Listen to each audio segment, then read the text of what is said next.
Chapter 532. 214 Hot Searches. Perfect score SA_1 Lu Lingxi stood to the right of the principal, and was also taken aback. She could understand Yang Lin's score. With the stakes so high and breaking free from limitations, Lu Lingxi would never be surprised by whatever heights Yang Lin might reach in the future. In this game of chess, Bai Lian and Yang Lin were both the players, and they clearly knew what they wanted. But Lu Lingxi stared at Lu Xiaohan's name, and as the homeroom teacher, she truly couldn't understand. She was well aware of the little things her students did. With the heavy workload of the third year, apart from Bai Lian and the others, very few could complete their weekly papers. And Lu Xiaohan's homework was mostly copied from Bai Lian and Ning Xiao. How did she score in the top 50 of the province? Ms. Lu, how did your students do on the test? Lu Lingxi tapped her head and forced herself to remain calm. Don't ask me, I have no idea. Beijing is a major province for college entrance exams, with 900,000 candidates this year. A ratio that shows how intense the competition is. Having 6 within the top 50 might not be significant for other schools, but this is Xiangqing, a border city lagging behind first-tier cities in teaching resources and information. It's difficult to have even one in the top 50 in past years, and now there are 6, with 4 from the same class. Xiangqing No. 1 High School had never experienced such an event before.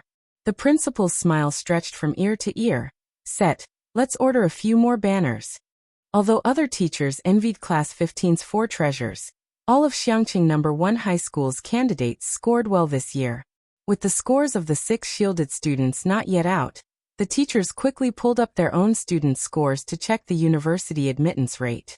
This year's exam was difficult. With a perfect score of 750, the second-tier university cutoff line was only 431, and the first-tier 492. Last year's second-tier line was 499. We actually have 15 students above the first-tier line in our class. Our class has 13. The teachers of each class were organizing the class scores, and the computer lab was as lively as the new year. Ms. Lu, thanks to the study materials shared by your class.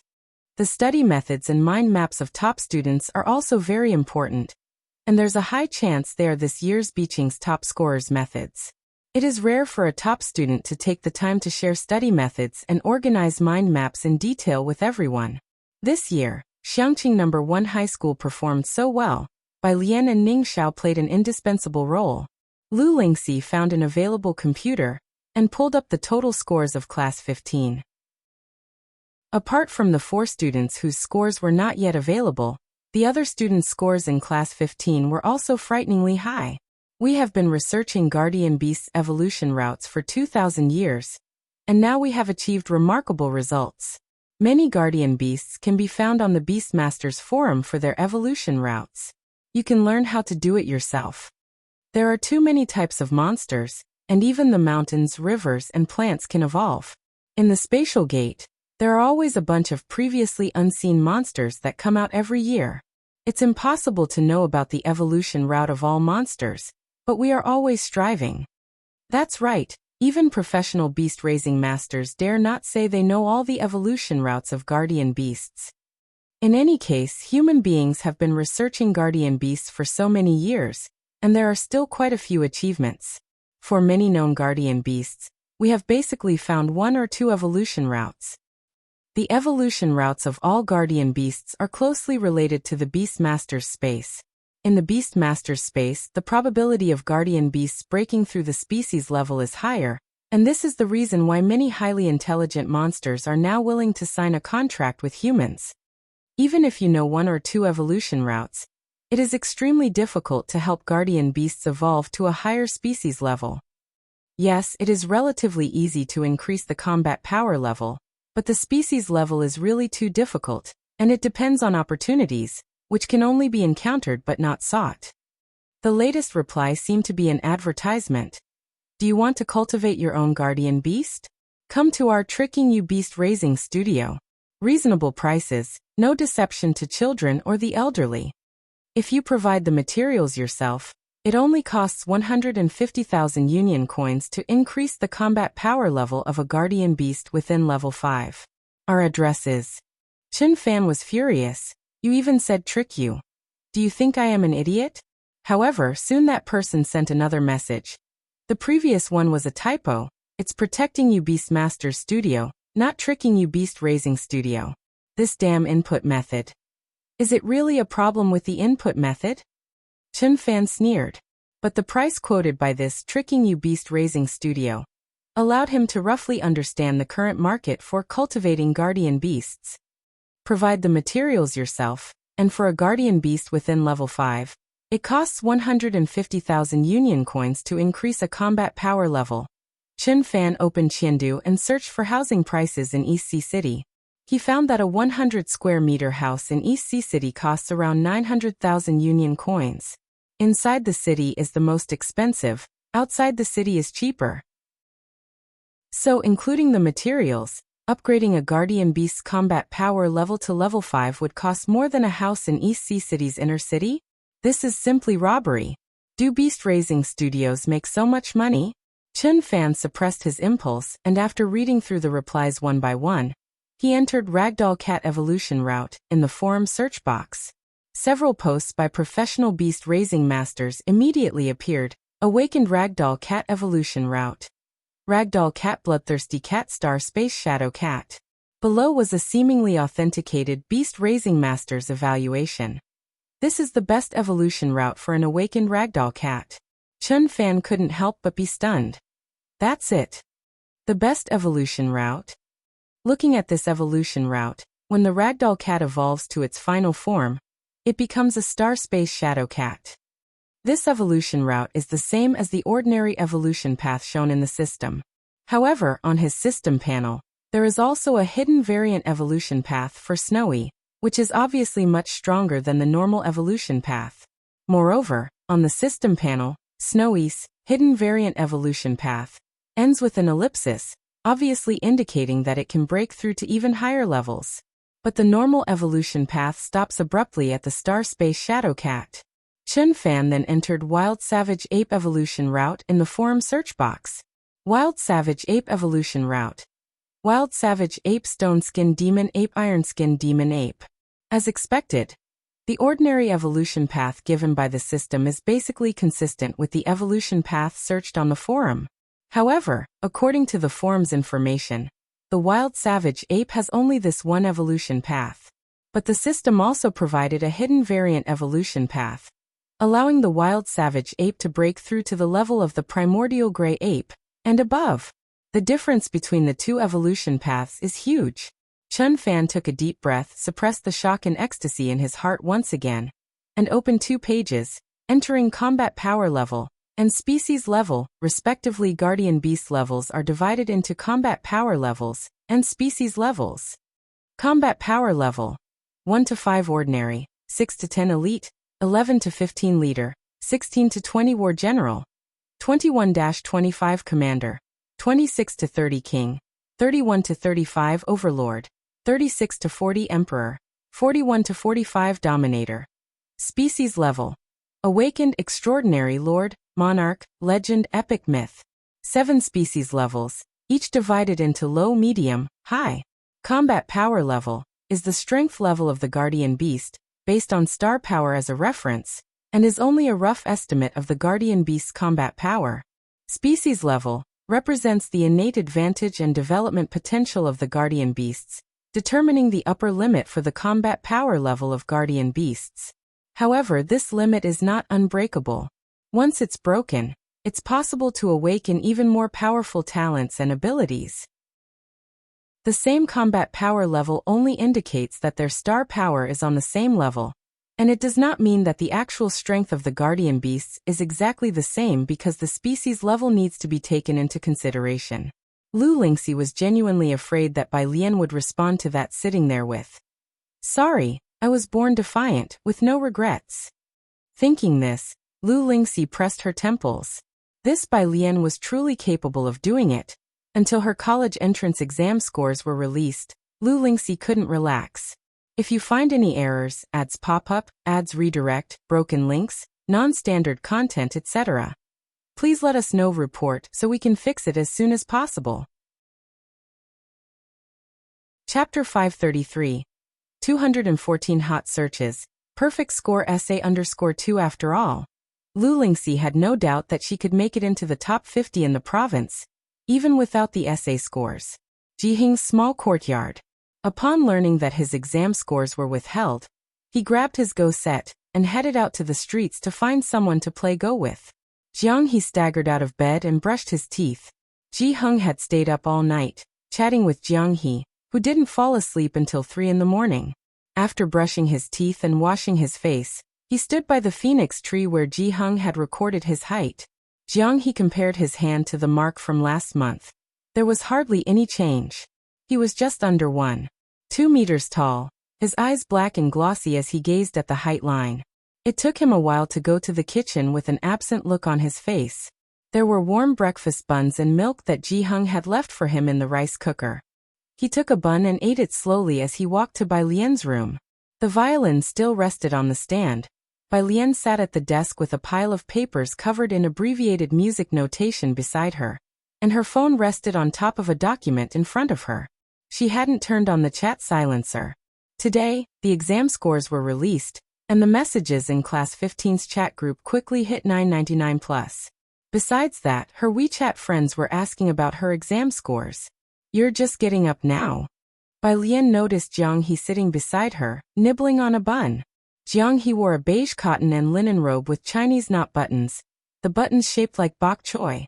He swung his legs gently, feeling introspective and remaining silent due to the lack of growth from staying up all night. Bai Lian watched him stay silent, so she snatched his milk, leisurely inserted a straw, and started drinking. She then gestured for Jiang He to go get another bottle for himself. She sipped the milk through the straw and began taking photos of the completed music pieces with her phone. When she opened WeChat, she saw the group chat mentioning her. Weng Qi. "Damn, our class has 4 students whose scores were withheld." At Bai Lian at Ningxiao.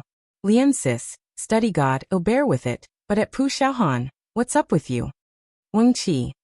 "I knew it, you all have been secretly working hard behind my back, haven't you?" The chat was overwhelmed with messages about students whose scores were withheld. Bai Lian had not checked her own scores, only learning they were withheld from the group's mentions. Thus, she discovered the existence of withheld scores. She exited the chat. Her online friend talked to her yesterday, but didn't bother her today. Bai Lian then clicked on Ding Jian's profile to send him her new compositions. The Beijing concert had given her plenty of inspiration. After some revisions, she finally finished the pieces today. Ding Jian. Another minute passed, and then he finally realized. "Today's the exam results release, how did you do?" Ding Jian was the only one who hoped she would not be admitted to Jiangjing University, and would go to Jiangyin instead. Bai Lian replied at her leisure, "Withheld student, get it." Ding Jian. He fell silent, just looking at the abbreviated music notation sent by Bai Lian. Ren family. Ren Wengshuan's exam scores had come out. Ren Qian was on the phone with Ren Jiawei, his expression filled with joy. Yes, 641 points, 89th in the province, within the top 100. Beijing University has already called. She can choose her major freely. Ren Wanxian had never achieved such good scores before. It was rare for someone from Xiangqing to make it into the provincial top 100, except for Chenju. It was clear that Ren Qian was overjoyed. He made calls one by one to report Ren Wengshuan's exam scores. On the side, the house staff also offered their congratulations. Congratulations to Master and the young miss.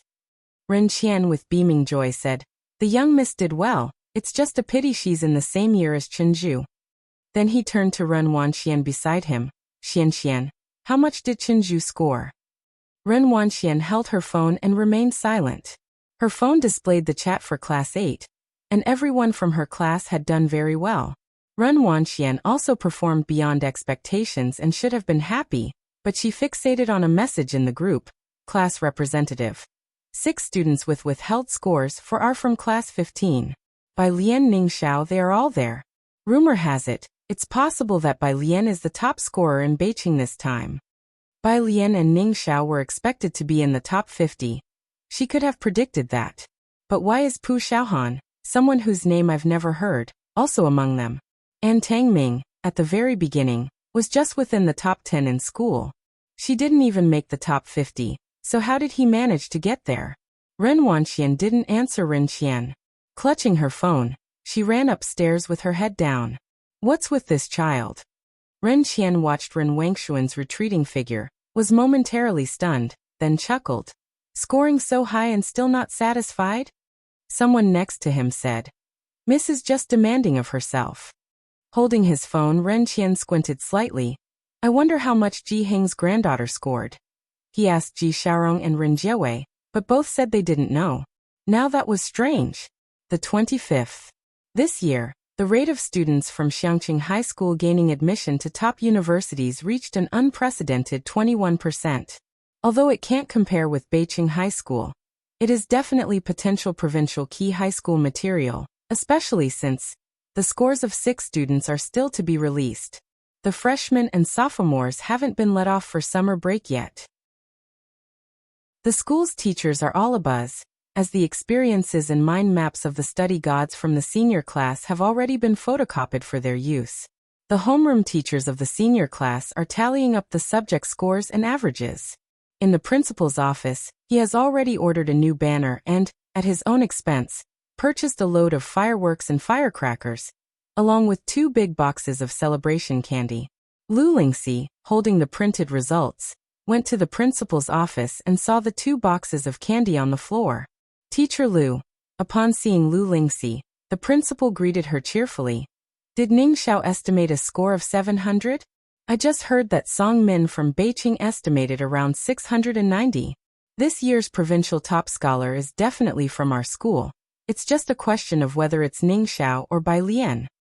Lu Lingxi nodded and handed the report card to the principal. He mentioned it. Why don't you seem happy?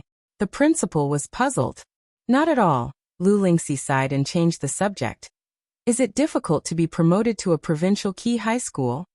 With a 21% rate to top-tier universities and the provincial top scholar in our school, the principal calmly picked up his tea, confident of victory. It's not difficult at all.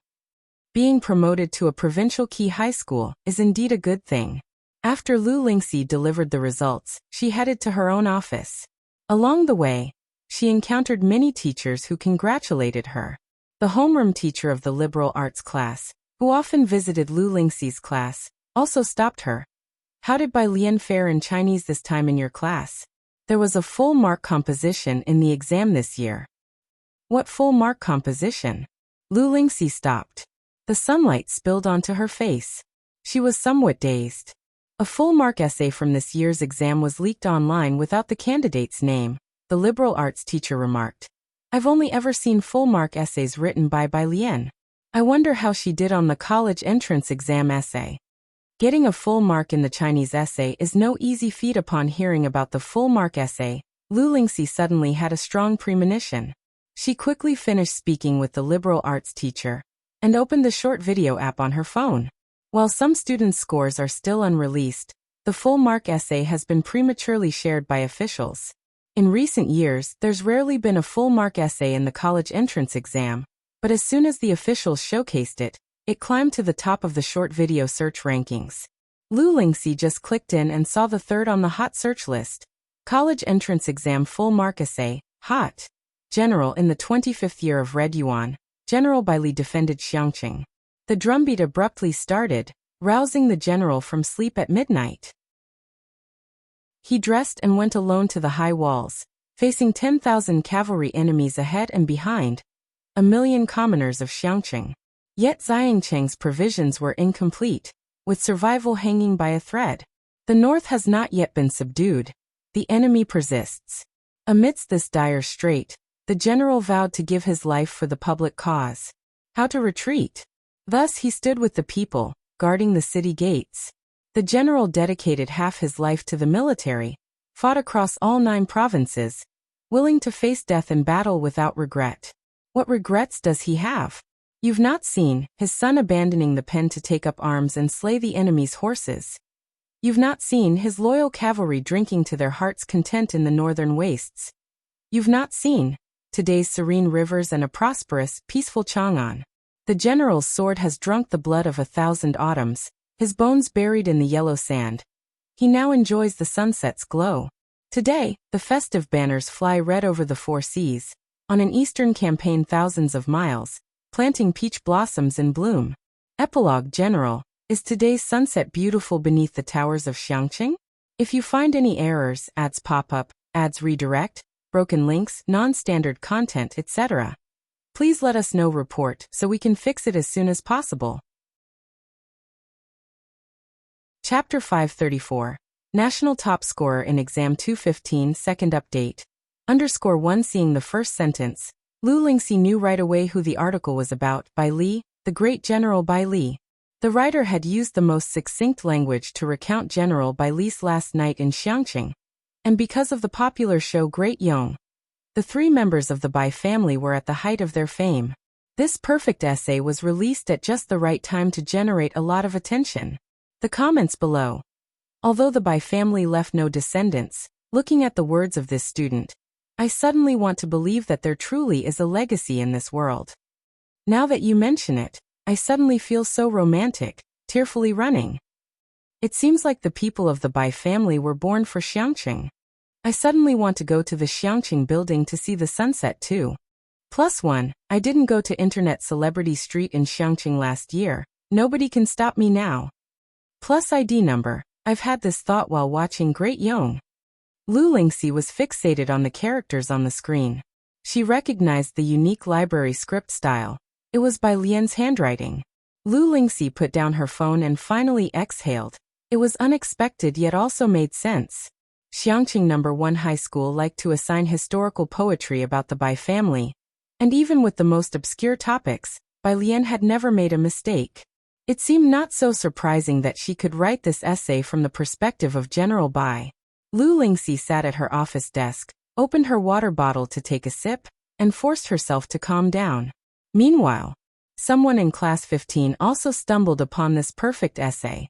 Bai Lian's library script was so uniform in size and spacing that it looked like it was printed, leading netizens to unconsciously assume that the article was typed by a machine. Except for class 15. Pu Xiaohan quietly took a screenshot of the trending video and shared it to the class group. Isn't this Bai Lian's handwriting? The writing was neat and beautiful, giving a surreal feeling even through the screen. Although Bai Lian always scored full marks in Chinese, and the poem following this essay was arrogant and haughty, much like Bai Lian's unconstrained style. But, after all, it was a perfect essay, and no one in class 15 dared to be sure. Weng Qi. At Bai Lian, sis, did you write this? Bai Lian was sitting under a banyan tree. The shade was just right, her dress hem touched the ground, and a banyan leaf had fallen next to her hand. She was leisurely discussing musical composition with Jian Zhongyao. Suddenly tagged, Bai Lian clicked into the class group.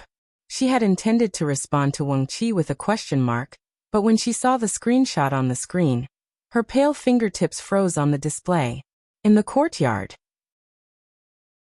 Director Chen was discussing fishing spots with Ji Heng. With Bai Lian's results due out tomorrow, Ji Heng wanted to go fishing today and invite a few acquaintances to eat together tomorrow. Jiang Fulai stood beside Ji Heng, helping them check out the new fishing gear. Yu Guang noticed Bai Lian seemed to be in a different mood. Jiang Fulai paused slightly. He handed the fishing rod to Director Chen, who quickly took it and continued the discussion with Ji Heng. Jiang Fulai walked over to Bai Lian. The noon sun wasn't so glaring, filtering through the leaves and falling on him. He looked down. They're going fishing, do you want to go? Bai Lian came back to her senses, looked up, her dark eyes reflecting the gentle glitter of light. I want go. I think. I want to go see the building. She gently picked up the banyan leaf that had fallen next to her hand. The Xiangqing building had been refurbished.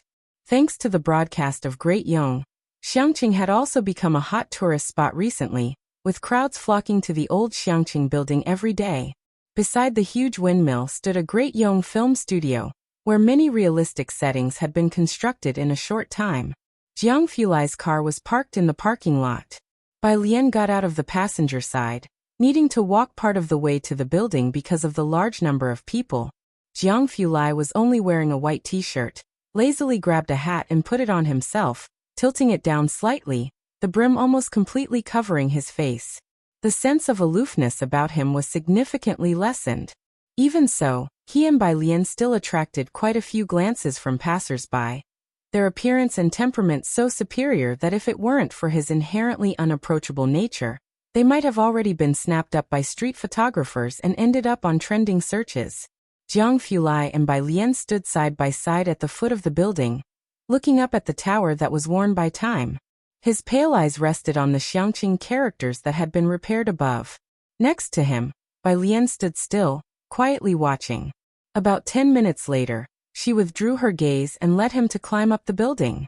The two reached the bottom of the stairs.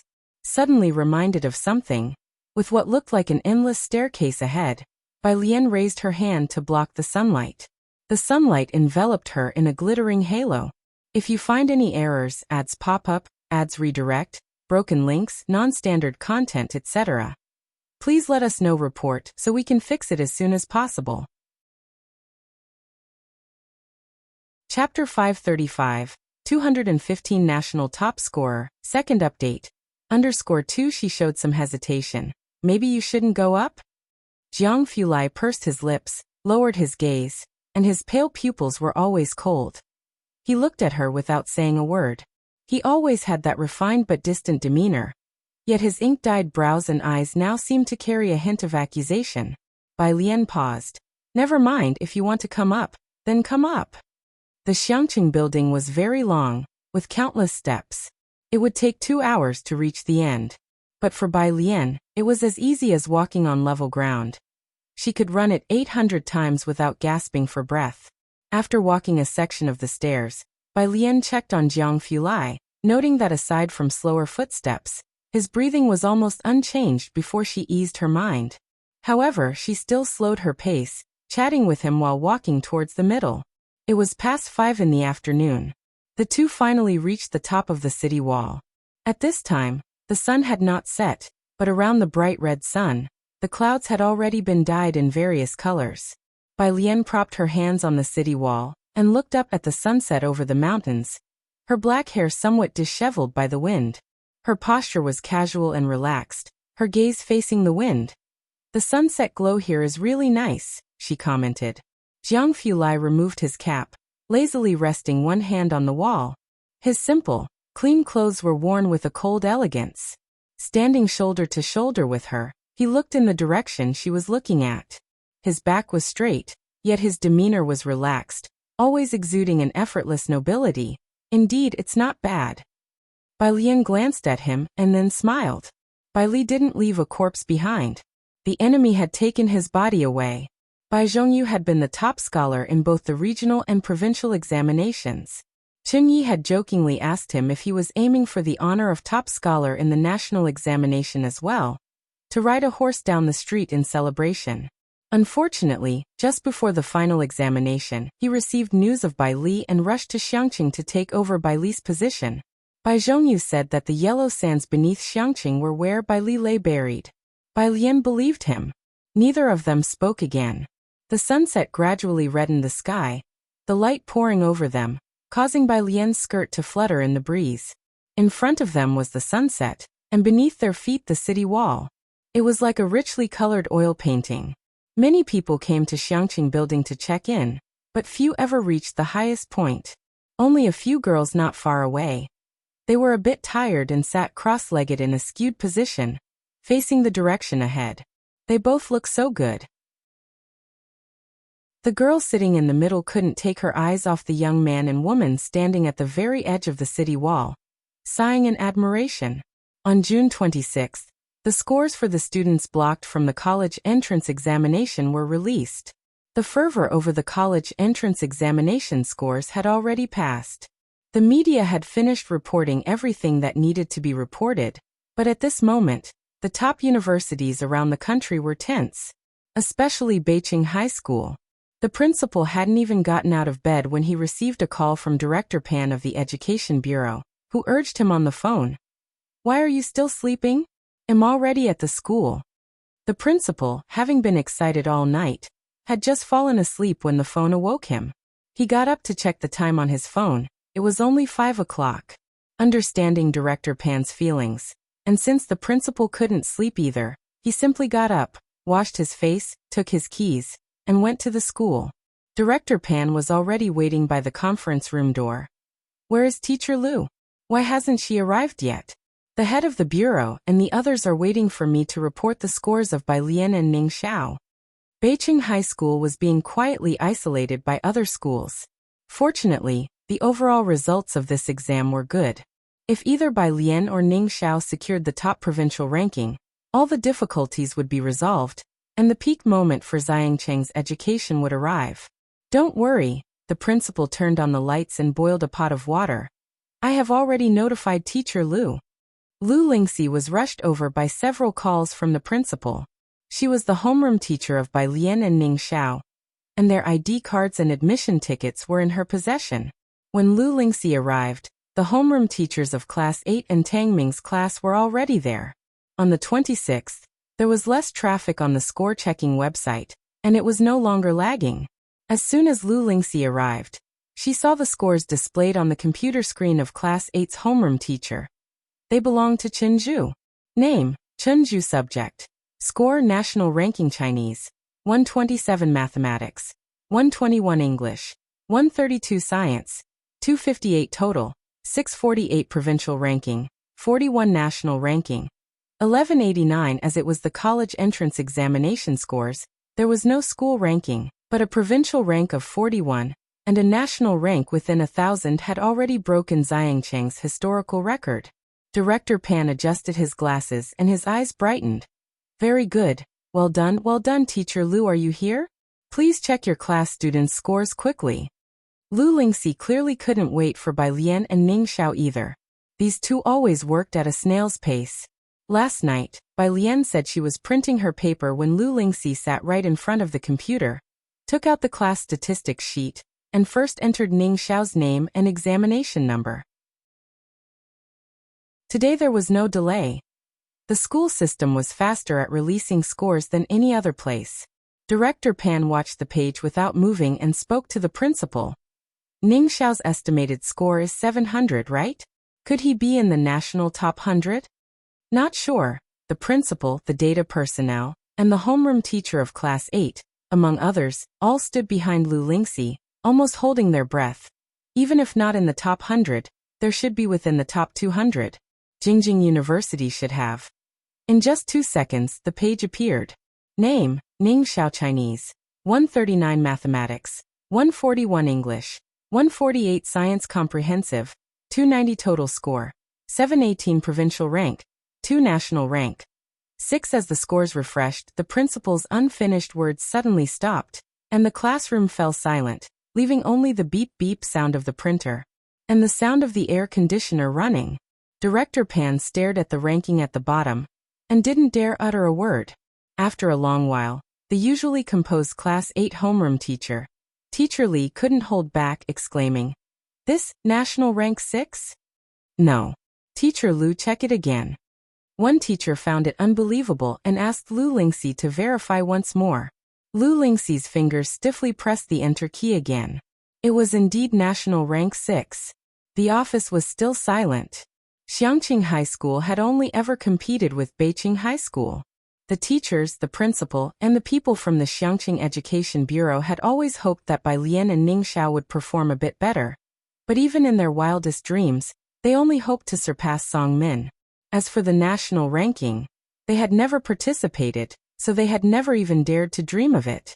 Director Pan, leaning on the principal's arm, almost sat down on the ground, murmuring in a daze, "Principal, didn't you say his estimated score of 700 would be about rank 100 in the national papers?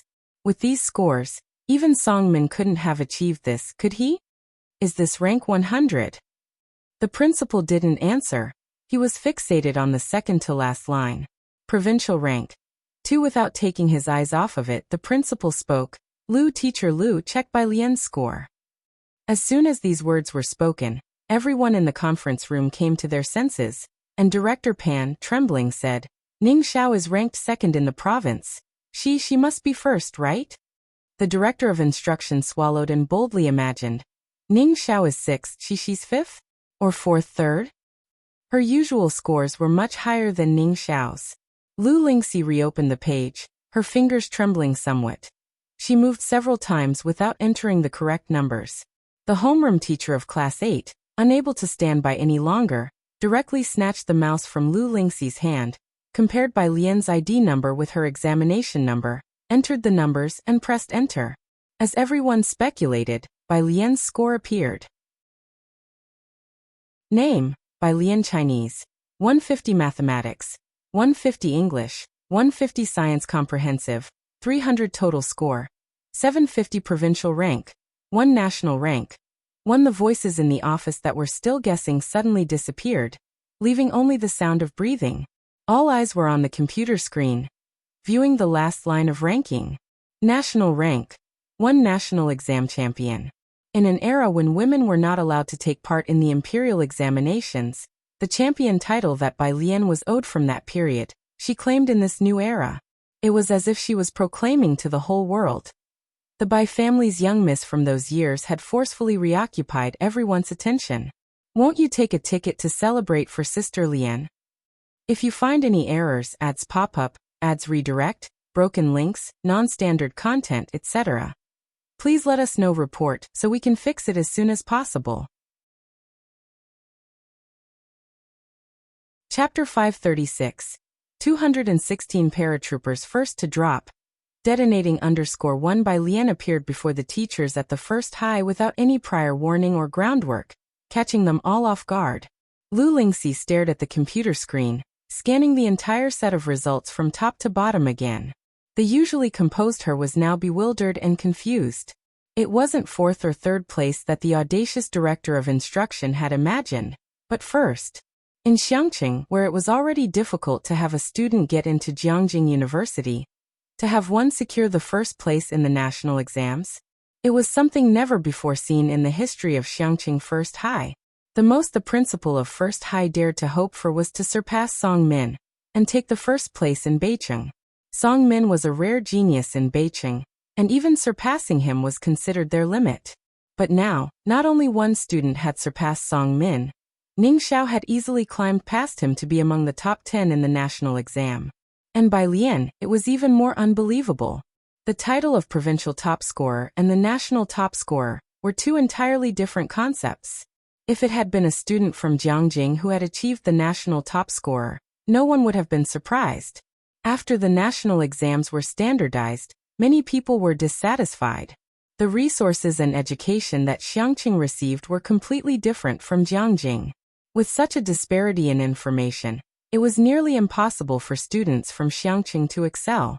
All the teachers present knew that Bai Lian had switched from liberal arts to science. Under such circumstances, Bai Lian directly secured the top spot in the national exam. The conference room was still filled only with the sound of the air conditioning, as everyone, including the principal, watched on bated breath. These individuals had all weathered countless storms, but now, in the face of Bai Lian's abnormal ranking, they were still shaken, completely unable to express their thoughts. Several minutes later, the homeroom teacher of Class 8 was the first to snap back to reality. He checked Bai Lian's ID number again, inputting it 1 digit at a time before pressing the enter key with a clack. It was still that score and that ranking. This press of the enter key seemed to flip a switch in the conference room, and the principal could no longer support Director Pan. Holding his phone with trembling hands, Director Pan notified the Office of the Education Bureau about the great news. First place, first in the national exam. The director of instruction removed his glasses, wiping them with the corner of his clothes. Principal, your banners were not prepared enough. The principal had only secretly prepared a banner for the provincial top scorer. Teacher Lu, your class 15 really is. Tang Ming's homeroom teacher came back to his senses. The others congratulated Lu Lingxi. Congratulations, Teacher Lu, for having such outstanding students as Bai Lian and Ning Xiao.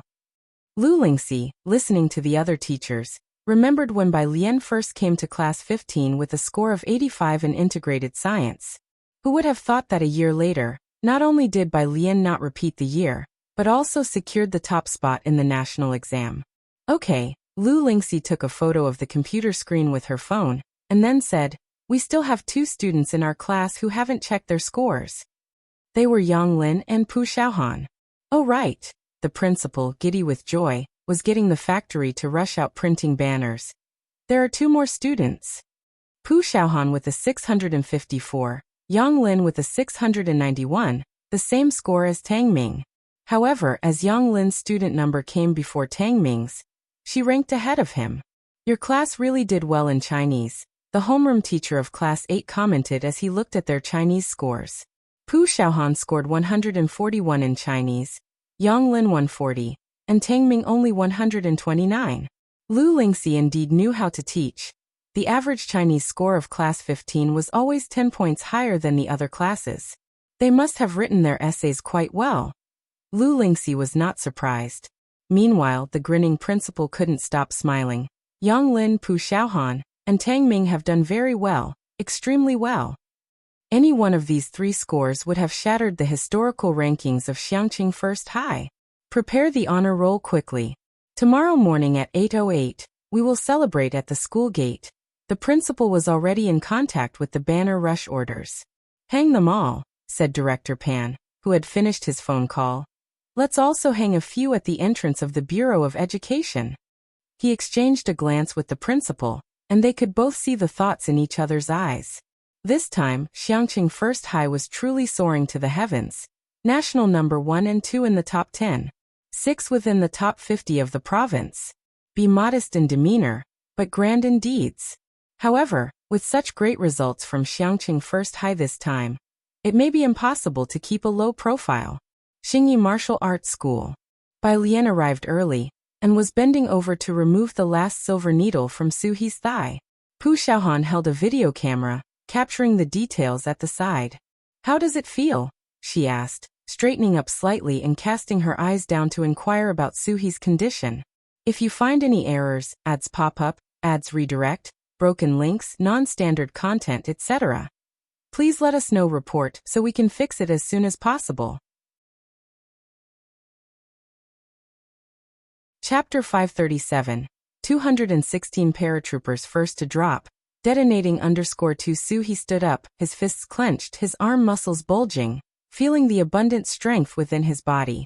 After over 2 months of acupuncture, he had fully recovered to his previous condition. Miss Bai, Suhi looked at Bai Lian, excitement barely concealed on his stern face. I seem to have fully recovered. Bai Lian put away her silver needles and nodded slightly. The phone vibrated several times, and Bai Lian took out her phone. Beside her, Hall Master Jean asked Bai Lian, Miss Bai, are you going to Jiangjing soon? Soon. Bai Lian nodded. She swiped open the screen and saw several text messages. Hello classmate, this is Teacher Chen from the admissions office of Jiangjing University. First of all, congratulations on achieving such outstanding results in the college entrance examination. We will be in Xiangqing by 10 a.m. tomorrow. We hope to discuss the details of enrollment and major with you. If you have any questions, please call this number. Apart from Jiangjing University, there were messages from other schools too. Bai Lian had never experienced the warfare of modern schools. If it weren't for the fact that her phone rarely received spam messages, she might have mistaken these texts for marketing ads. At her side, Suhi quietly asked Hall Master Jean, looking somewhat hesitant, Miss Bai is going to Jiangjing? He had been in Xiangqing for more than 2 months and had not seen Su Nanjing.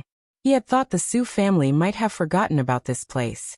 Did Bai Lian mean she was going back? Hall Master Jean nodded. Miss Bai is going to go to school in Jiangjing. Going to school in Jiangjing? Suhi followed Hall Master Jean in surprise, accompanying him as he saw off Bai Lian. Pu Xiaohan packed up her camera. Today, a few shielded students received their scores, and Ji Heng had invited these hardworking kids from class 15 to dinner. And Pu Xiaohan also planned to show the graduation video she had filmed to Ji Heng. After getting his confirmation, she would post the last video of the 3rd year of high school to her account, formally bidding farewell to their senior year. Jiangjing. Old Mrs. Su paced back and forth in the study. In front of the computer, Su Jiyue sat upright, entering her admission ticket number and ID number. Behind her, Ji Mulan watched the computer screen intently, without looking away. Suan held a cup of tea, also appearing calm. Old madam, the young lady also said she got all the scores she should have, the butler smiled. The papers were so difficult this year. Second place in the country is definitely not a problem. The old lady turned the sandalwood Buddha beads in her hands, remaining silent. Don't put too much pressure on Yeye. Suen looked at Su Ziyu's slightly trembling hands. Su Ziyue carefully pressed the enter key, and a row of scores appeared. Name: Su Ziyue Chinese. 141 Mathematics. 142 English. 150 Science Comprehensive. 292 total score. 725 city ranking. 2 national ranking. 3 Ji Mulan, seeing these excellent scores, couldn't help but cover her belly, now visibly showing months of pregnancy. National ranking 3rd. This was the first time she felt such overtly high scores. 725, a few points higher than what you estimated. Old Mrs. Su stood behind her, immediately seeing Su Ziyu's scores, which were higher than her estimates. This meant Su Ziyue had performed beyond expectations, and it was normal for her to rank second in the city. Pity, why today's college entrance examination had to coincide with the Liang family. The old lattice words were cut off midway as she suddenly saw the last line. National ranking 3rd? The butler also exclaimed in shock. Miss, aside from that Liang student, who else scored higher than you? Su Ziyue could not think of anyone. She pushed up her black-rimmed glasses, and took out her phone to inquire about Liang Hui's scores. Su En stood behind Su Ziyue. He didn't understand much about this year's college entrance exam, but he had heard Su Ziyue and Su Wenyao discussing its difficulty. 3rd in the country, Yeye is already very impressive. Wenyao was only in the top 10 back then. The question now is who is second? First place was undoubtedly Liang Wuyu without a doubt. Old Mrs. Su had always thought Su Ziyue could be second. Hearing now that it was 3rd, she couldn't help feeling a bit disappointed in her heart. But even if it was 3rd place, it was still an unprecedented high score for the Su family. She held the Buddha beads, brought her hands together, her mouth mumbling, "May Buddha bless us." "Butler, is the hotel booked?" At that moment, Su Ziyue also received a screenshot sent by Liang Wuyu. She whispered carefully, "This isn't right, something is very wrong this year. Liang Dog isn't first. The first place isn't from our school." "What?" Suen jumped in shock. Jiangjing High had always been the best school in the country, with every year's national top scorer emerging from there. This year in Jiangjing, many had been betting whether the top scorer would be Liang Wuyu or Su Ziyue. No one thought the national top scorer would be someone not from Jiangjing. Suen bent down, looking at the screenshot on Su Ziyu's phone. Chapter 538. 216 paratroopers first to drop, detonating _3 name. Liang Wuyu total score. 736 city ranking. 1 national ranking. 2. It's actually not him, Suen said, looking at those incredible scores. The exam questions this year were so difficult, and yet a score of 736 wasn't enough to be the top scorer. Where did this dark horse come from? Our principal is also looking into it, Su Ziyue murmured. How monstrously well did this person do to not come first with 736 points? Ji Mulan was happy for Su Ziyue. Being 3rd in the nation was something she had found difficult to come by in the past. If the nation's top scorer were to appear in the Su family, what kind of sensation would that cause? Chief Chen was invited to Ji Heng's house for dinner today. He had just gone fishing with Ji Heng yesterday, and was now leisurely sitting beside the stone table in the courtyard. Ji Heng was the one cooking, and the neighbor next door came over to help. As a guest, Chief Chen was chased out of the kitchen. By Chief Chen's side, Tang Ming, biting on a leaf, sat on a stone next to him, one leg slightly bent. His expression wasn't great, and Chief Chen, subconsciously thinking he hadn't done well on the exams, didn't bring up their scores. Not until Tang Ming spoke to Pu Xiaohan. Yang Lin really got 691? Banyan leaves gently fell onto his leg, which he flicked away with his hand. Yeah, Pu Xiaohan said sympathetically. How did you only get 691? Tang Ming felt as if his heart had turned to ash, already anticipating what Jiang Fulai's expression would be when he arrived. I did too poorly in Chinese. Don't you think your Chinese exam was too freakish? Chief Chen sat beside the two. He took a drag from his cigarette, and started to feel something was off halfway through listening. Chief Chen took part in the betting pool for this year's Jiangjing College entrance exam. Although he had been out of touch with the college entrance exam for a long time, and wasn't too concerned about it, he had heard that the exam was difficult this year. You scored 691 on the college entrance exam? He remembered Bai Lian's total score of 450, and upon hearing Tang Ming's 691, he reflexively asked. Tang Ming, seeing Jiang Fulai's cool and distinguished figure appear at the entrance of the yard from the corner of his eye, grimaced. Uncle Chen, can't you stop poking at my wound? 691 points on the college entrance exam. A wound? Chief Chen's mind was a mess. Jiang Fulai came bearing wine, his slender fingers holding the neck of the bottle, placing the pottery jar of wine casually on the stone table. His hair partly obscured his brow, casting faint shadows on his face. Tang Ming hurriedly got up from the ground. Teacher Jiang Fulai, dressed in a simple casual outfit, swept a cold gaze over Tang Ming with his faint eyes.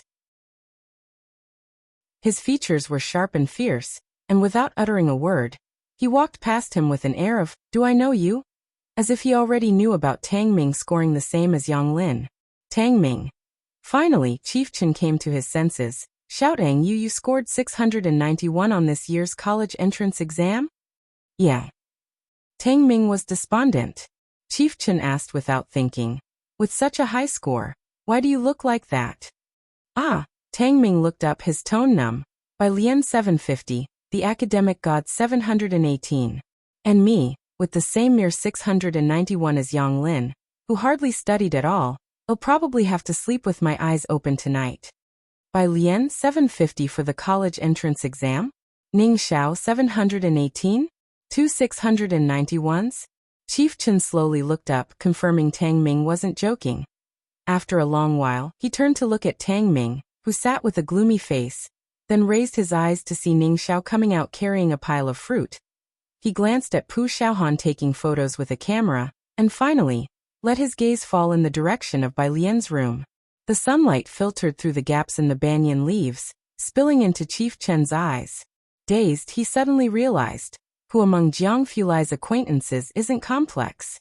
Bai Lian's room door was open. Jiang He was playing chess beside her. Her guqin was placed by the window, and at the moment, she was sitting on the piano stool with the composition from Ding Jian by her side. Her left hand pressed the strings of the guqin, while her right hand lazily picked up the ringing phone. The caller was the principal of Xiangqing No. 1 High School. Congratulations, Bai student. Thank you. Bai Lian casually plucked the strings, her voice as cool as ever, her tone indifferent and lazy. Even though the principal had anticipated Bai Lian would be calm, he hadn't expected her to be this composed. The Education Bureau and local media reporters want to interview you. The principal paused for several seconds before continuing to inquire. Is it convenient for you right now? No, thank you. Bai Lian refused. The principal wasn't surprised by her response. Okay, we've prepared some scholarships for you. When will it be convenient for you to come and collect them?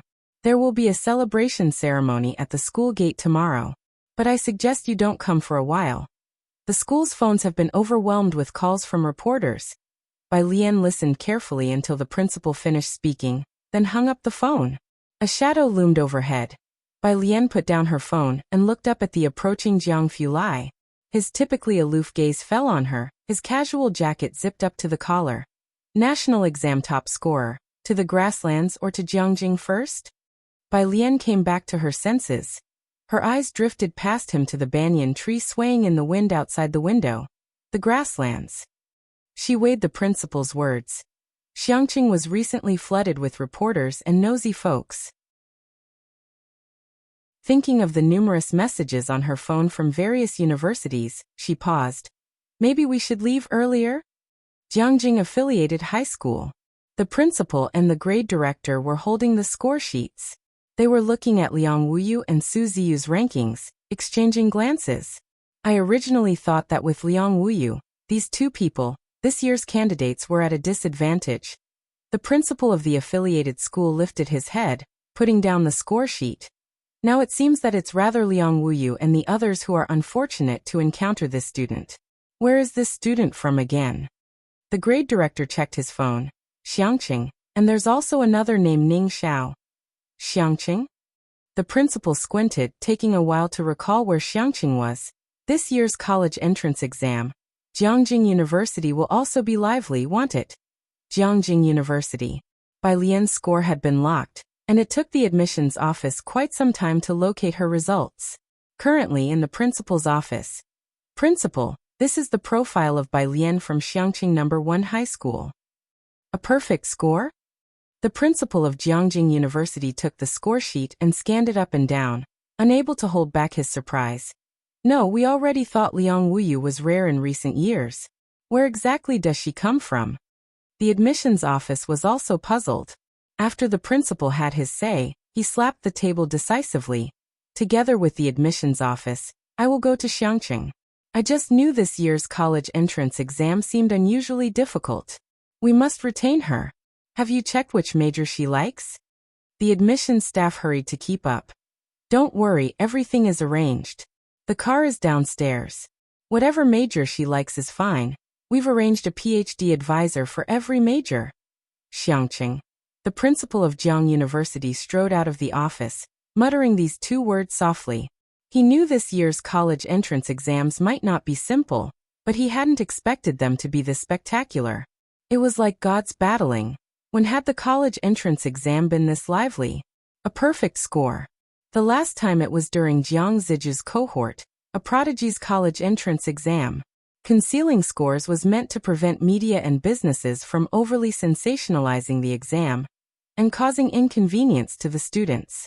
However, this year's college entrance exam saw a dark horse from Xiangqing emerging from nowhere, overpowering the geniuses of Jiangjing affiliated high school with a perfect score to take the top spot, like a drop of water in a frying pan. Xiangqing No. 1 High School's dark horse still exploded across major media outlets by noon. Chapter 539. 217 Heard that you are Bai Lian's father.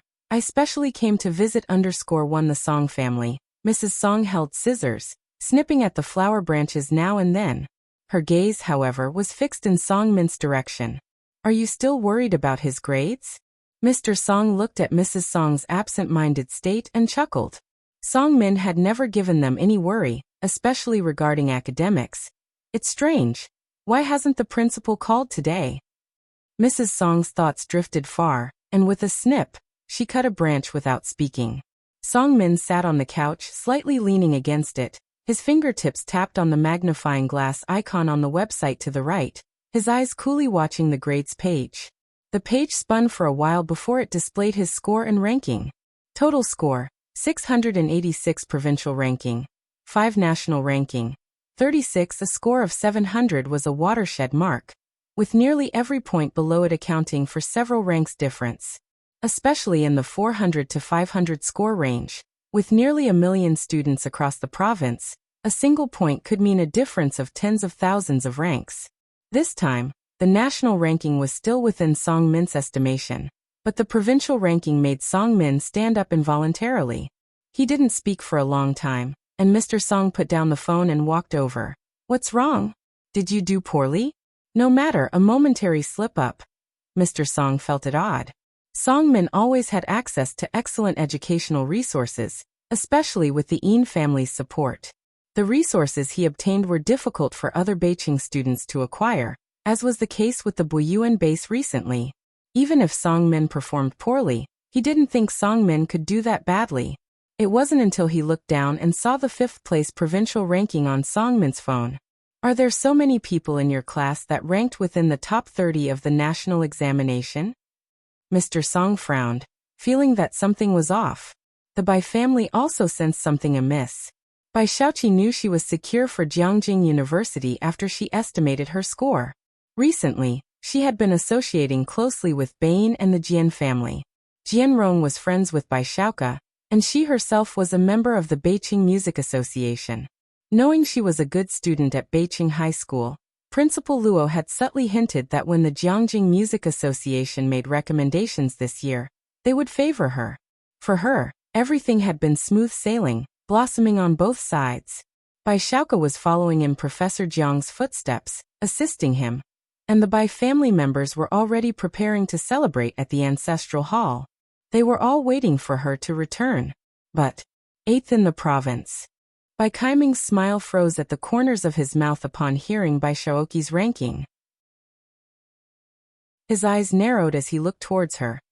How come you're only 8th in the province? Previously, Bai Shaoqi had never ranked lower than the top 5. The butler stood behind Bai Shaoqi. Sir, although the young miss is 8th in the province, her national ranking is still 201. With this ranking, she can choose a very nice major at Jiangjing University. A good half of Jiangjing University doesn't need to take the college entrance exam, but attends a special recruitment summer camp. Half are college entrance examination students, and there is another small fraction of foreign students. Hearing the butler discuss Bai Shaoqi's national ranking, Bai Kaiming's smile returned to his face, his tone considerably warmer.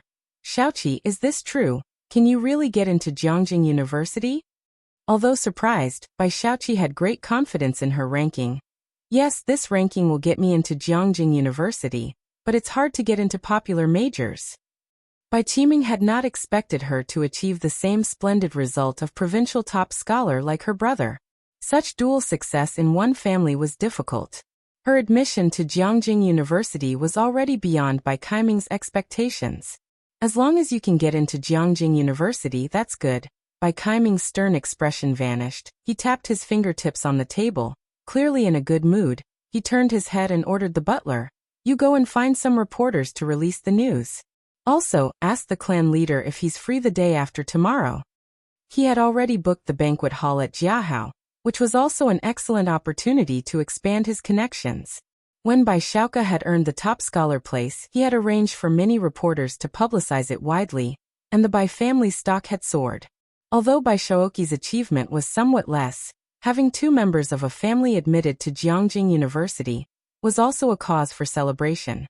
Bai Qiming was in high spirits. The butler responded with a smile. The next day, in Xiangqing, the principal, beaming, was hanging red lanterns and a bunch of banners with the security guard at the gatehouse. 2 large rows of fireworks were set up on both sides of the gate. Move this one a little to the left, a bit higher up. The principal held a firework while positioning it in the center, then turned to direct the guard in hanging the banners. The school entrance was crowded with people, mostly parents of students coming to share in the joy. Since the year before last, in order to shape the students' values, the education department had been very opposed to hyping up stories of exam top scorers, so the principal hadn't invited reporters to publicize it extensively. Right at 8:08, the principal set off the fireworks punctually. Chapter 540. 217 Heard that you are Bai Lian's father. I specially came to visit _2. Fireworks burst in the clear sky in an instant, and today's Xiangqing Middle School was as lively as the new year. The principal turned around and looked at several banners behind him.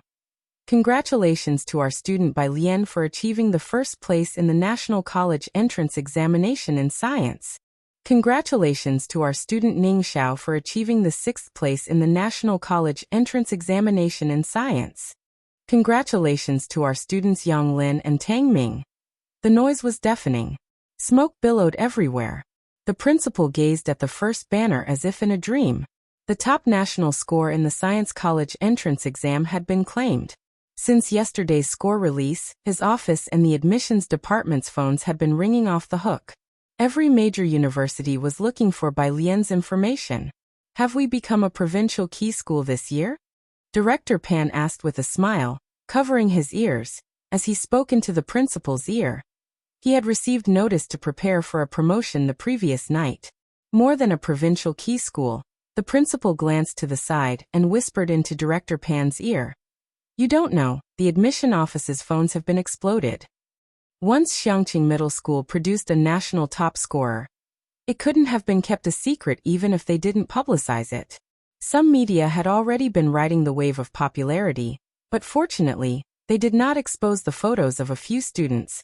Otherwise the education department would have stepped in to rectify such trends. Media outlets had already started promoting the names Bai Lian and Ning Xiao, and students who had left Xiangqing to study elsewhere were planning to transfer back this year. Besides that, more students from this year's middle school exams would be choosing to attend Xiangqing Middle School. The source of a school's student body is also very important. Otherwise, why would those few universities compete for top college entrance examination scorers every year? Today, Xiangqing Middle School rejoiced with everyone. The official reporter from Xiangqing Channel got the news firsthand yesterday and conveyed the educational philosophy of Xiangqing Middle School. She asked the principal a few official questions. The principal straightened his clothes and answered cautiously. Our school's students performed well, but the key lies in the study methods shared by students by Lian and Ning Xiao. The study methods of the top national scorer. The reporter's eyes lit up. May I ask if we could chat with these students on the line? I believe all students are curious about these high-scoring students. The principal hesitated for a moment. He imagined what the responses would be when the reporter interviewed those students. By Lian. Because the programs I like are not included in the Wencheng plan. Ning Xiao, never mind his aloofness, he might just answer with a, "Oh. Young Lin. No idea where she's working. She can't be found. Tang Ming. How did I only score 691? Thinking about it, it seemed a bit arrogant. To save the reporter from a potential heart attack, the principal politely declined on behalf of the students. The students are all too busy to chat. In the crowd, Mom Zhang and Dad Zhang both rushed to grab 2 portions of celebration candies. Mom Zhang stared at the names on the banner, names she was all too familiar with, and said dreamily, "Ace was supposed to graduate with them." "He's going to come out too," Dad Zhang patted her shoulder. "It's not entirely a bad thing for him either." The evening of the 27th. Due to the overwhelming attention, Bai Lian had to leave ahead of time. Before leaving, the group gathered again at the Zhang household. Mom Zhang, to celebrate their successful graduation and college entrance examination victory, had bought a bunch of groceries while Qi Yundai was also invited over from the cake shop. He lived close to the school and was among the first to learn that Bai Lian had become the national top scorer. With a cigarette between his fingers, he involuntarily looked at Bai Lian upon arrival at the Zhang household. Not bothering to cook himself, he only asked Pu Xiaohan, who was beside him while Bai Lian was trimming the flowers. "Is Miss Bai really the national top scorer?" "Right, what's the matter?" "Qi Lu, you've asked several times already." Pu Xiaohan looked at Qi Yundai with confusion. In Pu Xiaohan's eyes, Qi Yundai was an even more formidable lawyer than Zhao Jingzhou, and she felt that Qi Yundai shouldn't be so shocked just because Bai Lian scored the top mark on the national exam. Qi Yundai's fingertips pressed down on the lighter, and the pale blue flame curled towards the cigarette. "It's nothing." His gaze swept toward Bai Lian, who was standing by the window, head slightly bowed, methodically pruning the flower in her hands, her apricot eyes tranquil. To her, it seemed getting the top score on the national exam wasn't as important as the flower she was holding. Pu Xiaohan wasn't a Jiangjing local. She didn't understand what coming first in the national exam meant. But Qi Yundai knew.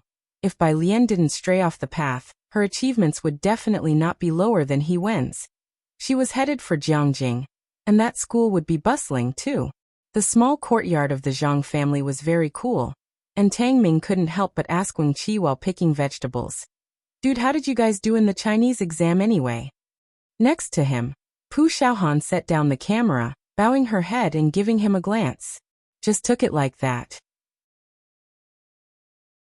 Pu Xiaohan's essay for the college entrance exam graduation photo excerpt. A very ordinary grade 12 year, and Lu's mom also had one less worry. After that, no one was ever late on Monday mornings again. The sports field was still the same sports field. Nothing had changed, only Bei and the others never went to play football again. This year's graduation photos have already been taken. Our grade 12 is drawing to a close, and his grade 12 will start anew. Why cling to that graduation photo with one missing spot? In Beijing, the Bai family was also very lively. Guo Yueqing stood beside Bai Qiming, greeting the clan leader of the Bai family, making her first formal appearance at the Bai family. There was a banquet for guests at Jiahao Hotel tomorrow, but Bai Qiming specially arranged to receive people from the Bai clan today. The clan leader discussed the matter of the ancestral shrine. After dinner tomorrow, we'll go straight back to the clan. Everyone is waiting to add her to the genealogy. When can Xiaoka come back for a visit? I heard he entered the lab. Bai Xiaoka was about to start his second year of college, and since he was entering the lab now, direct admission to a doctoral program after recommendation was within easy reach. This was a major happy event for the Bai family. Bai Qiming smiled. His advisor has recently left the lab. There seems to have been some emergency, so he's very busy and can't come back for now. The clan uncle patted the shoulder of the boy next to him. Bai Han, you have Xiaoqi as your older cousin sister and Xiaoka as your older cousin brother, who both got into Jiangjing University. Xiaoka even got the provincial top score, and will be a doctor in the future. You should learn from them, understand? The boy glanced at Bai Xiaoqi and curled his lip, his gaze sweeping around. I don't want her, I want cousin sister Bai Lian. At the mention of Bai Lian, the atmosphere tightened for a moment. The clan leader remembered who Bai Lian was and smiled faintly, not saying anything. The clan uncle also glared fiercely at the boy, complaining that he had misspoken. Bai Kaiming's brow furrowed. Guo Yueqing, dressed in a cheongsam, stood in front of Bai Qiming, and seeing everyone else's reaction, she subdued her emotions. Just then a servant from outside came in. Sir, the principal is here. It was the principal of Beiqing High School. Bai Qiming smiled. He must have come to congratulate Xiaoqi. Butler, go and ask Xiaoqi to come down, and stop practicing the piano. This was the principal of Beiqing High School, so the clan leader and the rest of the Bai family got up to greet the visitor. At the gate, the principal was accompanied by a middle-aged man wearing a striped shirt, who had glasses on and was carrying a jacket on his arm, looking refined and imposing. With an extraordinary presence, the Bai family members were all inwardly surprised, wondering who he was, when they heard the principal of Beiqing High School introduce him. Mr. Bai, this is our city's Education Bureau Chief, Director Li. The Education Bureau Chief? The Bai family members were all exceptionally amazed. The clan leader looked at Bai Qiming in surprise, the expression quite clear. How do you know the bureau chief? Bai Qiming, a businessman, didn't have very strong connections. Their family was just known as one of the wealthy families in the city. And last year when Bai Xiaoka was the provincial top scorer, the Education Bureau had just sent a notice. How could he have invited the bureau chief? Bai Kaiming's mind was in disarray, and he shook his head in a hurry at the clan leader, striking up a conversation with Director Li. But before Bai Qiming could speak, Director Li was already smiling and lifting his right hand. He shook hands with Bai Qiming, lowering his eyes slightly, and introduced himself. Mr. Bai, hello. I've heard from the principal that you are Bai Lian's father, so I specifically came to visit you. I hope this won't seem presumptuous. If you find any errors, ads pop up, ads redirect, broken links, non-standard content, etc., please let us know report so we can fix it as soon as possible. Chapter 541. Jimulan received a phone call as 218 arrives in Jiangjing. Second update. _1 The national top scorer emerged from a small outlying city in Beiqing, and the Beiqing Education Bureau received the news immediately. While the media dared not overhype the story, the news spread quickly among educational professionals, and congratulatory calls came one after another. Not to mention Xiangqing, even Beiqing had never experienced such a shining moment. In terms of education, Xiqing was considerably better than Beiqing. This time, Beiqing had surpassed Jiangjing. Director Li had received notice from the Jiangjing Education Bureau, first thing in the morning, that educational funding would be increased. Not only the Beiqing Education Bureau, but also the Xiangqing Education Bureau were up for promotions, and Director Li would soon be reassigned to Jiangjing. This was the performance brought by the national top scorer. Director Li immediately tried to access the information about the top scorer, but even as the head of the Education Bureau, he found nothing on this student named Bai Lian. Her records were completely blank no matter how he searched. He only knew she was from Xiangqing No. 1 High School and her information was sealed. This was not surprising, as the authorities always closely protected special talents, making Director Li feel even more that she was no ordinary person. It was only when Director Li was preparing to go to Xiangqing No. 1 High School to discuss this dark horse with the principal of Beiqing that he found out she was originally from Beiqing City. Her father was in Beiqing. That's why he hurried over with the principal. Director Li was polite, but Bai Qiming listened in utter confusion. Bai Lian. The Bai family leader was also surprised. He knew that Bai Lian was Bai Qiming's daughter, who had been removed from the family register. The Bai family butler had already prepared tea for Director Li and the principal. Yes, Bai Lian scored top in the nation this time, and Jiangjing University takes this very seriously, said Director Li as he sat down on the sofa, still with his coat draped over his arm, and smiled at Bai Qiming. I guess the admissions office from Jiangjing University will arrive soon. Isn't Bai Lian coming back to Beijing? The high school exam results had only come out 2 days ago, and news was buzzing between Xiangqing and the various top universities. Director Li thought the admissions office from Jiangjing University would go there, not knowing that the principal had personally made the visit. Bai Qiming had always been busy planning the multitude of details for Bai Shaoqi's enrollment at Jiangjing University. Without distraction, he was invariably behind on such information and did not pay attention to others. As long as Bai Shaoqi scored well, that was enough. The Song family hadn't contacted him, and he had always assumed that Song Min was the top scorer, not paying much attention. As for Bai Lian, if someone hadn't mentioned her today, he would have forgotten that she also took the high school exam this year. You said she's the provincial top scorer? Bai Qiming's hand involuntarily rested on the armrest as he looked up, his dark pupils trembling intensely. My daughter Bai Lian? Next to him, the Bai family leader also set down his teacup with a clack at the mention of provincial top scorer, and stared blankly upward. Meanwhile, Guo Yueqing, who sat beside Bai Qiming with a graceful demeanor, maintained a gentle smile on her face, but the slight pallor of her fingertips betrayed her inner turmoil. The Beijing principal knew he had lost his gamble the moment he heard that a student from Xiangqing No. 1 high school named Bai Lian was the national top scorer. Mr. Bai Lian isn't just the provincial top scorer. She's the national top scorer. National top scorer? The normally composed Bai family leader stood up abruptly, his shock indescribable. Are you certain it's Bai Lian, from our Bai family? This reaction, Director Li was confused. He set down his teacup, feeling that things were not as he had imagined. You didn't know this? Seeing Bai Qiming sitting on the sofa in a state of both shock and distress, Director Li felt something was off, stood up, and took his leave. The Beijing principal was unaware that Bai Lian had severed ties with the Bai family. His visit today was for Bai Lian's sake. After all, she was a member of the Bai family, and he did not want to create enmity with her over the matter with Bai Shaoqi. Sensing something amiss, he left apprehensively with Director Li. After the visitors left, the Bai family's hall remained silent. Even the ever-diplomatic butler, holding a tray, stood frozen in place. Upstairs, Bai Shaoqi changed her clothes and came down the stairs, her expression puzzled. Dad, family leader, what's going on with you both? Her question dropped like a pebble into still water. The family leader clasped his chest, turning to Bai Qiming. Qiming, take me to Xiangqing to find her. We must bring her back and have her rejoin the Bai family lineage, no matter what. When Bai Shaoqi was the provincial top scorer, the Bai family had ignored the fact that he was an illegitimate child, visiting him 3 times in earnest.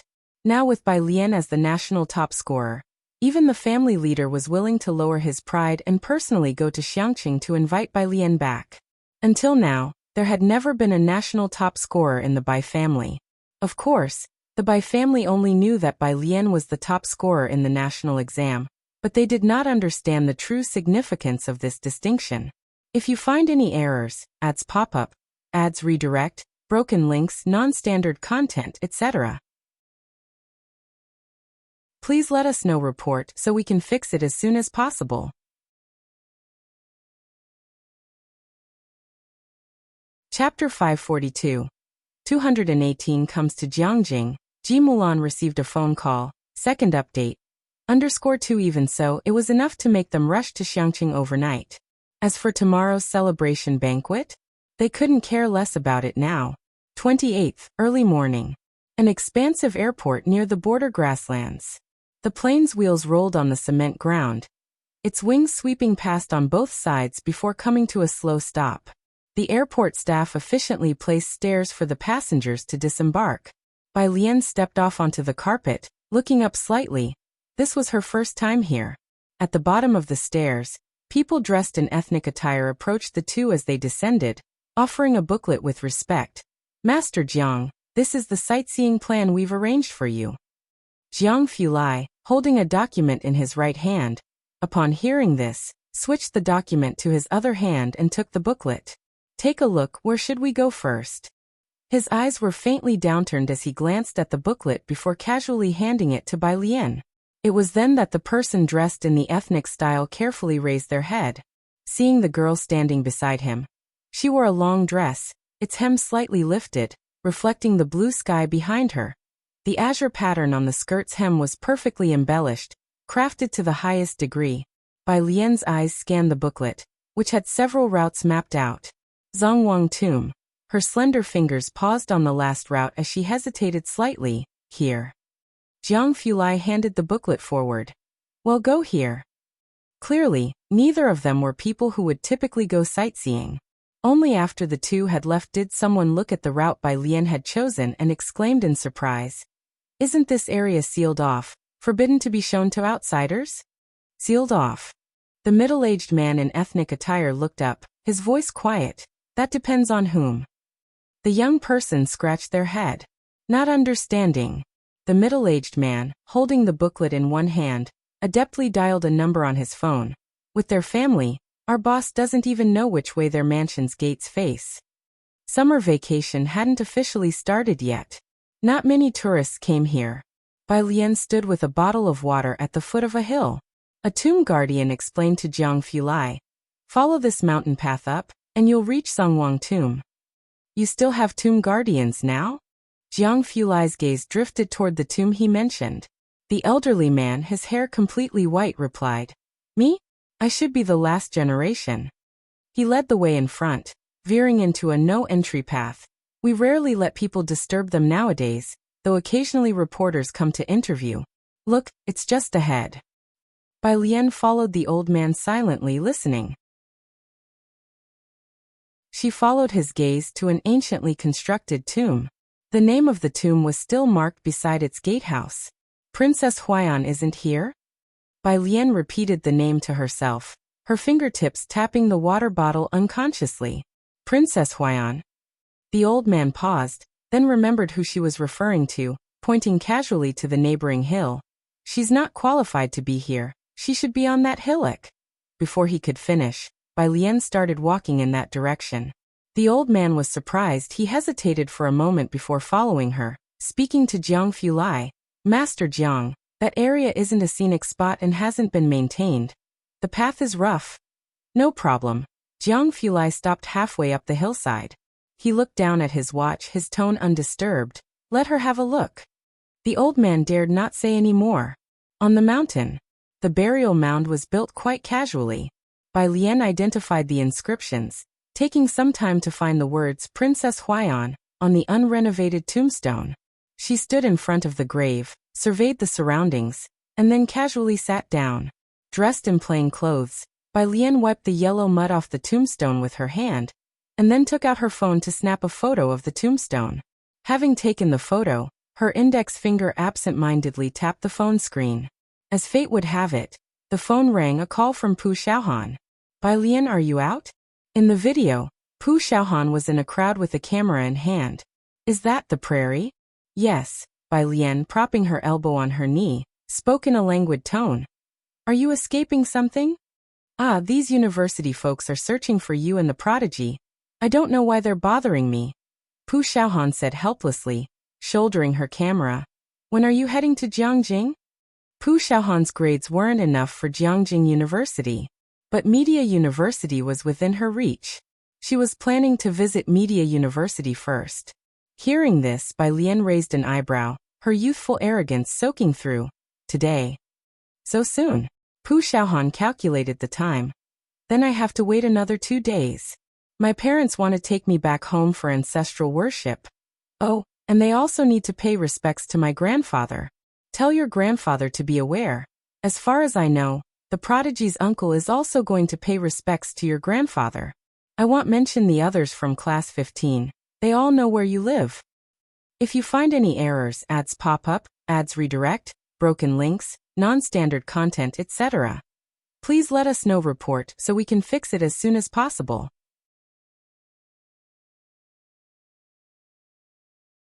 Chapter 543. 218 arrives in Jiangjing. Ji Mulan receives a phone call. Second update. _3 Ning Xiao was well aware of who was behind their achievements. So was Class 15. Bai Lian switched hands while holding her phone. It's too much. Tell them not to go. Pu Xiaohan looked vaguely into the camera. I'm not finished yet. The principal and others want to visit your grandfather as well, along with the people from the Xiangqing Education Bureau. Bai Lian. She hung up the phone and silently apologized to Ji Hung in her heart. As soon as she ended the call, Bai Lian saw the photo of the tombstone on her phone. The tomb was old and dilapidated, unattended. She sighed and murmured, "This won't do, third princess. How can I take you to show my brother?" A few steps away, Jiang Fulai didn't come closer. Standing by the side of the path, he answered a call. The voice of a woman came from the other end. "I heard you're going back to Jiangjing?" "Yeah, I'll return tonight," he said indifferently, standing in the sunlight, his profile cold, his gaze fixed in Bai Lian's direction. Bai Lian was still sitting in front of the tombstone, dressed in simple loose clothes, looking exceptionally slender. In the light, she seemed enveloped in a halo. Sitting there casually, she looked beautiful but forlorn, like a cat that couldn't find its way. "I thought you were going to stay in Xiangqing for 5 or 6 years, came the surprised tone from the other end. "I had planned on that." Jiang Fulai saw Bai Lian getting up and diverted his attention, speaking in an unhurried manner. "Auntie, if there's nothing else, I'll hang up." Jiangjing. At Ji Xian's residence. After a day of classes, he hesitated before speaking to the butler. The butler, holding a cane, looked up. "If you have something to say, just say it." "Alien will be in Jiangjing this afternoon." Ji Xiaojun paused. "I'd like her to come here for a meal." Bai Lian did well in her college entrance exam. Ji Xiaojun and Shen Qing had planned to return to Xiangqing, but Bai Lian came directly to Jiangjing after her exams. Though puzzled, they did not shuttle back and forth. Shen Qing and Ji Xiaojun had wanted to cook themselves, but since the house was arranged by the Mu family for Ji Xiaojun, they needed to ask the butler first. "Bai Lian?" The butler was taken aback, recalling that Ji Xiaojun had returned to Xiangqing for Bai Lian's college entrance exam. "She's coming to Jiangjing this early?" "Yes, alien." Shen Qing began to speak. The butler nodded, cutting her off. "Just her?" "Not just her," Ji Xiaojun considered. "Xiao Jiang would probably come over too." The butler stood up with his cane, nodding. "Even if you're receiving guests, don't forget your studies." The news of Bai Lian's arrival in Jiangjing was not shared with anyone else. She had recently been dreading phone calls, and neither Principal Jian nor Scholar Ma was yet aware. However, Ji Hung had already informed Ji Xiaojun and Su En in advance. After all, Bai Lian had come to Jiangjing without him, and he was worried. At the Su family, old lady Su was making arrangements to host a banquet for the guests. Although Su Jiyue didn't score second nationwide, she did come in third. The venue was set at the Su family's old house. Old lady Su held Buddha beads in her left hand while speaking with the Bai family's butler. "Has the news about Ziyu's third place been sent to the main family?" The Su family, being extensive, doesn't pay attention to the college entrance exam every year. Without explicit communication, the Su family wouldn't know of the achievement. "Rest assured," the butler nodded. "I've informed the family members, and several of them have confirmed their attendance." Old lady Su turned the dark Buddha beads, smiling at Su En. "Bai Lian and the others have also arrived in Jiangjing, right? Invite them over. You should take a few days off too. Don't be busy with business all the time. This is also a great joy for the Su family." By the way, old lady Su remembered Bai Lian and turned to Su En and Ji Mulan. "How did Bai Lian do this year? Does she have a chance to get into Jiangjing University?" Ji Mulan's expression paused. She didn't know. Su En picked up a teacup. She did very well. Su Jiyue also performed well, but Su En didn't specifically mention her score during the call with Ji Hung. Mentioning Su Ziyu's national third place would seem too ostentatious. Su En simply told Ji Hung that Su Jiyue did well, and Ji Hung only mentioned that Bai Lian did very well. Both were polite, not bragging excessively. Ji Mulan stood up, thinking that no matter how well one did, it couldn't compare to Su Jiyue. Ji Mulan decided to step outside for some air. As she reached the door, her phone rang with a Beijing number. She paused and answered. Mulan, an elderly voice spoke from the other end. I'm the patriarch of the Bai family. You must have met me. Bai patriarch. Ji Mulan walked to a flower bed. She held the phone in one hand and gently touched her belly with the other, her eyes narrowing slightly, her tone far from pleasant. What do you want from me? The person on the line wasn't surprised by her attitude, their tone somewhat ingratiating. Mulan, you see. Do you know where Alien lives? We've come to Xiangqing, but her phone is unreachable and we can't find her. She carries the blood of our Bai family, and I hope you could tell her that if she's willing to return to the Bai family, the ancestral hall's central doors will open to welcome her, and whatever her demands are, our Bai family will agree. If you find any errors, ads pop up, ads redirect, broken links, non-standard content, etc., please let us know report so we can fix it as soon as possible. Chapter 544. 219 has returned to her rightful place. _1 Ji Mulan's relationship with the Bai family was strained. When the news of Bai Xiaoke first came out, the Bai family didn't hesitate to ignore Ji Mulan's personal appeal, and went to ask Bai Xiaoke to come back. She, always accustomed to pride, faced setbacks in both marriage and her children. She took it to heart. The current attitude of the Bai family. Thinking back to the college entrance exam, Ji Mulan knew that Bai Lian might have performed better than she imagined, but surely not well enough for the head of the Bai family clan to personally call? Alien. Ji Mulan's hand stopped moving, her tone casual. What do you want with her? She knew that Bai Lian had transferred her household registration to Ji Hung's name, but was unaware that Bai Lian had been struck from the Bai family's genealogy. There were indeed some improprieties in how Qiming and the others handled Shuk's incident back then. Fate has played cruel tricks on us all. But now, you have married into a good family, which is a blessing in disguise, the head of the Bai family gently persuaded. I know the Su family has considerable assets, but after all, Bai Lian carries the Bai family name, with our blood flowing in her veins. The Bai family clan typically favored sons over daughters. If it weren't for Ji Mulan's support when Bai Lian was born, she wouldn't have had the privilege of being included in the family tree. Now, to protect her, the head of the Bai family had even learned to grovel. She won't take pride in the blood of your Bai family, Ji Mulan scoffed. When you kicked her out, I didn't see you rushing to Xiangqing to find her. What's changed now? Suddenly remembering she's part of the Bai family. Forget about it. She doesn't even want to join the Su family, let alone return to the Bai family. The audacity. She didn't wait for the other party to respond and directly cut off the call, blocking the number. Staring at the screen, she picked up her phone and dialed a call to Ji Hung. They usually didn't talk much, and Ji Hung was silent upon receiving the call. Ever since Ji Mulan arrived in Jiangjing, she and Bai Lian had grown increasingly distant from Ji Hung. With new expectations, she thought much less about Bai Lian. She didn't say much, only reminding Ji Hung that the Bai family had been looking for him, then paused before asking, her. How many points did she score on the college entrance exam? Why would the Bai family go looking for her? Welcoming her at the clan gates? Her? On the phone, Ji Hung's voice was as light as a breeze. She's the national top scholar. What? Ji Mulan's fingers froze, her eyes slightly unfocused. Su Jiyue only scored 725. National top scholar, you can look it up in the Xiangqing news.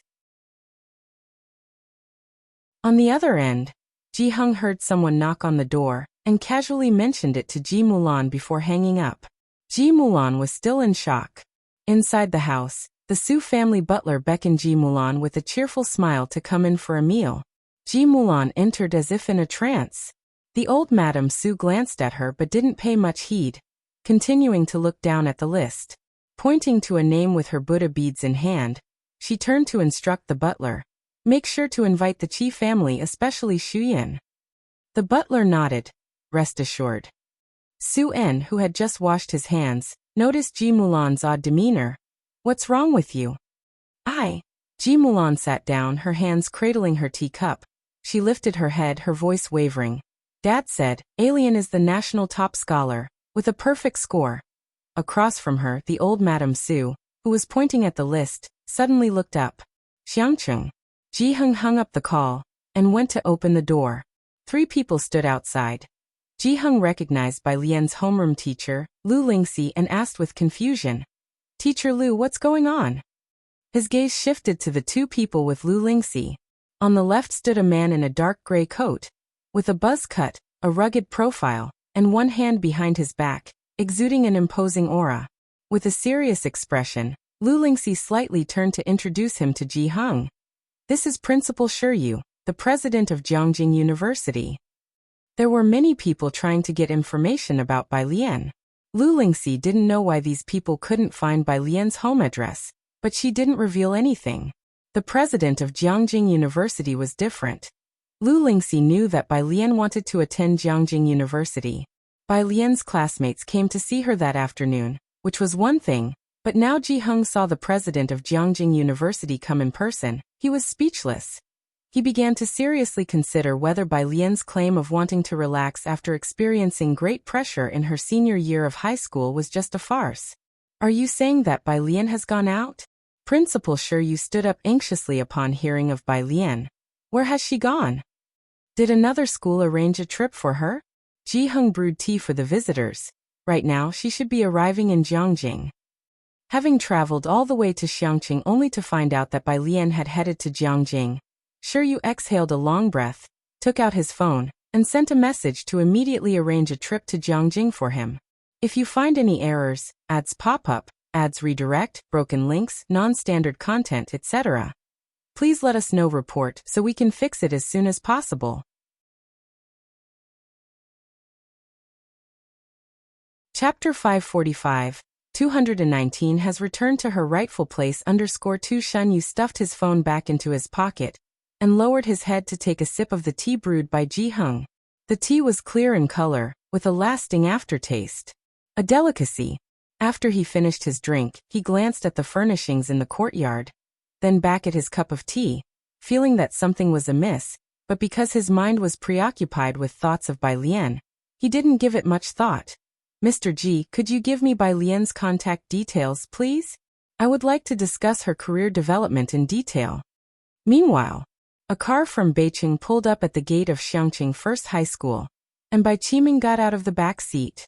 This was his first visit to Xiangqing. He looked at the not-so-tall gateway of Xiangqing First High School. At a glance, the teaching building and the library inside did not stand out. He could see the historical mottling of the external walls, and his gaze then moved to the banner hanging above the main entrance. Congratulations to Bai Lian, our student, for securing the top rank in the National College Entrance Examination for Science. The Bai family patriarch got out of the car in front. He was asking the school security guard for news about Bai Lian. These days there'd been many people coming to Xiangqing First High, some even coming to take photos with the school. The guard looked at Bai Qiming and company and couldn't help but smile. You could ask Ms. Lu. She's Bai Lian's homeroom teacher. But you might not be able to find her right now. You can come early tomorrow and wait for her. Where did she go? Bai Qiming retracted his gaze, frowning. The Bai family patriarch passed a thick red envelope to the guard. I'll only tell you, the guard said, holding a hand beside his face and lowering his voice mysteriously. She's gone to Bai Lian's home with the principal of Jiangjing University. The principal of Jiangjing University? Yes. That was all the guard said, refusing to share any further information with the Bai family members. The Bai family patriarch walked back to the car with heavy steps, and when he tried to call Ji Mulan again on his phone, he couldn't get through. Bai Qiming, look at the mess you've caused. At first, when Ji Mulan hung up on him and Bai Lian blocked him, the Bai family patriarch was somewhat infuriated. As the head of the family, he had never been so disregarded before. When other members of the Bai family had gone to plead with Bai Shaoka, Gui Yueqing had treated them with utmost courtesy. But now, hearing that the principal of Jiangjing University had personally come to look for Bai Lian, all the patriarch of the Bai family felt was regret. The national top scholar, The principal of Jiangjing University himself had come to Xiangqing. This was a talent that not even 100 years could necessarily produce for the Bai family, and he had come to realize this point already. Bai Qiming returned to the car and, looking towards the Bai family patriarch with a disillusioned gaze, said, "What's the use of talking about this now? Let's just wait and see. She's not easy to predict, and Xiaoke is working so hard at school. His future achievements might not be inferior to hers. Who else do you know that can enter the lab in their first year of university? He's about to take part in the Buyuan summer camp. At times like these, you decide what to do." To keep looking for Bai Lian would undoubtedly chill Bai Shu's heart. He was also someone the Bai family had managed to bring back after much effort. It was a matter of choice. The Bai family patriarch lifted his head but didn't speak. The Jiangjing University summer camp is attended by top students from both domestic and international backgrounds. It's useful for guaranteed postgraduate and doctoral direct admissions, and may lead to entry into key labs. Bai Qiming lowered his voice. "You know about Xiaoqi's zither skills, and Xiaoke has good relations with the Jian family." Jiangjing Airport. Jiang Fulai and Bai Lian deplaned. Their luggage had been brought back to Jiangjing ahead of time by Ming Dongheng, leaving Jiang Fulai to travel light, and Bai Lian only with a black bag. Ming Dongheng had arrived ahead of time, and was waiting for them at the airport, while Jiang He leaned on the window of the business car watching them. Jiang Fulai was several steps behind Bai Lian. Ming Dongheng was sitting in the driver's seat, looking back. "Where are we going?" Just as Jiang Fulai was about to speak, Bai Lian recited an address. Ming Dongheng looked it up. A nearby apartment, very close to Jiangjing University. Xiaoqi and Sun Chun had arrived in Jiangjing a few months earlier, and had arranged the place. Her phone chimed with a WeChat notification. Bai Lian glanced down, saw Ji Heng had recommended a contact card, replied with a quick message to Ji Heng saying she had arrived at Jiangjing, and then added the contact.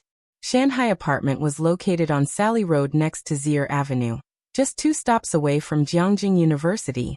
Not far at all. The layout was 2 bedrooms and a living room. The living room was quite small. One of the bedrooms had been transformed into a study for Bai Lian by Sun Chun. Everything was readily available for moving in right away. Jiang Fulai carefully placed her guqin to one side, then walked around the entire apartment. His expression was neutral as he casually commented, "Small." Bai Lian paid no attention to him, simply handing him the suitcase and asking him to arrange her books in the study. Ming Dongheng, busy moving the sofa to a suitable location, noticed Jiang Fulai's upright yet detached and inexplicably morose figure. If you find any errors, ads pop up, ads redirect, broken links, non-standard content, etc., please let us know. Report so we can fix it as soon as possible.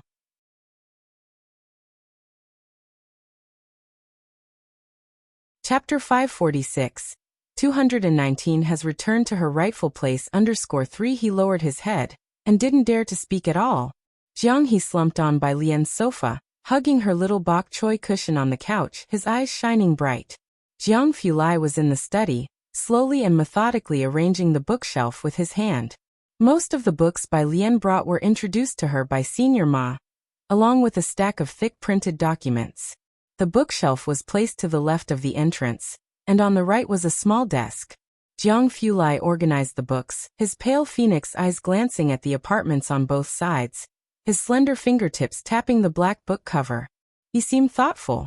He took out his cell phone and sent a message to Jiang Shijue in no hurry. Sijing Club. It was still a gathering organized by Xiao Bingwen.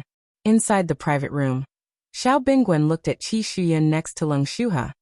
"Your sister ranked 3rd in the college entrance exam this year?" Qi Shuyan unconsciously toned down her movements. Their Qi family could at best be considered a scholarly family, and even Suen's family was just wealthy, very different from this circle of power elites. "Yes, Mr. Xiao." Xiao Bingwen was surprised. "Then she is quite impressive. This year's college entrance exam was quite brutal." Even Liang Wuyu was surpassed, which drew a lot of attention. Xiao Bingwen participated in the betting pool and knew about this, but strangely he could not find any specific information about this person. Su Nanjing sat next to Xiao Bingwen, idly swirling his glass with his head bowed. The dim light shone on his face. He nonchalantly browsed his phone, soon stumbling upon a friend circle post sent by Bai Lian's friend, One Big Bull 8. Image. The screenshot of her chat with Bai Lian, one in Xiangqing, the other in Jiangjing. Su Nanjing paused and he commented, Sister Bull, is Alien in Jiangjing now? He had only added 2 of Bai Lian's classmates, Ning Xiao and Pu Xiaohan. Sister Bull was a nickname Wang Qi gave to Pu Xiaohan, although Su Nanjing did not understand why someone named Pu Xiaohan would have the nickname Sister Bull. 1 minute later, One Big Bull 8 replied. They had all learned the one-character method. Su Nanjing stood up. He picked up the keys set aside, and without looking back said to Xiao Bingwen, It seems like Alien has come to Jiangjing. I'm going to find her. She's arrived this early? Xiao Bingwen exclaimed in surprise, standing up to see Su Nanjing off. Everyone sitting down stood up as well. Shuhe, who is the person the third young master mentioned? Someone asked Leng Shuhe, who was acquainted with Xiao Bingwen. They hadn't heard the name clearly, but from Su Nanjing's attitude, they knew she was no ordinary person. I don't know, Leng Shuhe pondered after watching the attitudes of Xiao Bingwen and Su Nanjing. But the third young master seems to not even treat Miss Tu with such an attitude. Miss Tu. Qi Shuyan didn't quite understand their circle. The only one she knew of was Yu Hongyi. Leng Shuhe glanced at her, then explained in a low voice. In our circle, the only one who can be called Miss Tu is Miss Jeannie from the Su family. Just don't offend her, and you'll be fine. With the Su family riding the current tide, their status soared. Although Su Jeannie was Su Jiming's daughter, everyone knew that Su Julink's wife, Gao Yan, had no daughters and treated Su Jeannie as her own. And Gao Yan, she used to be the best friend of the young matron of the Jiang family.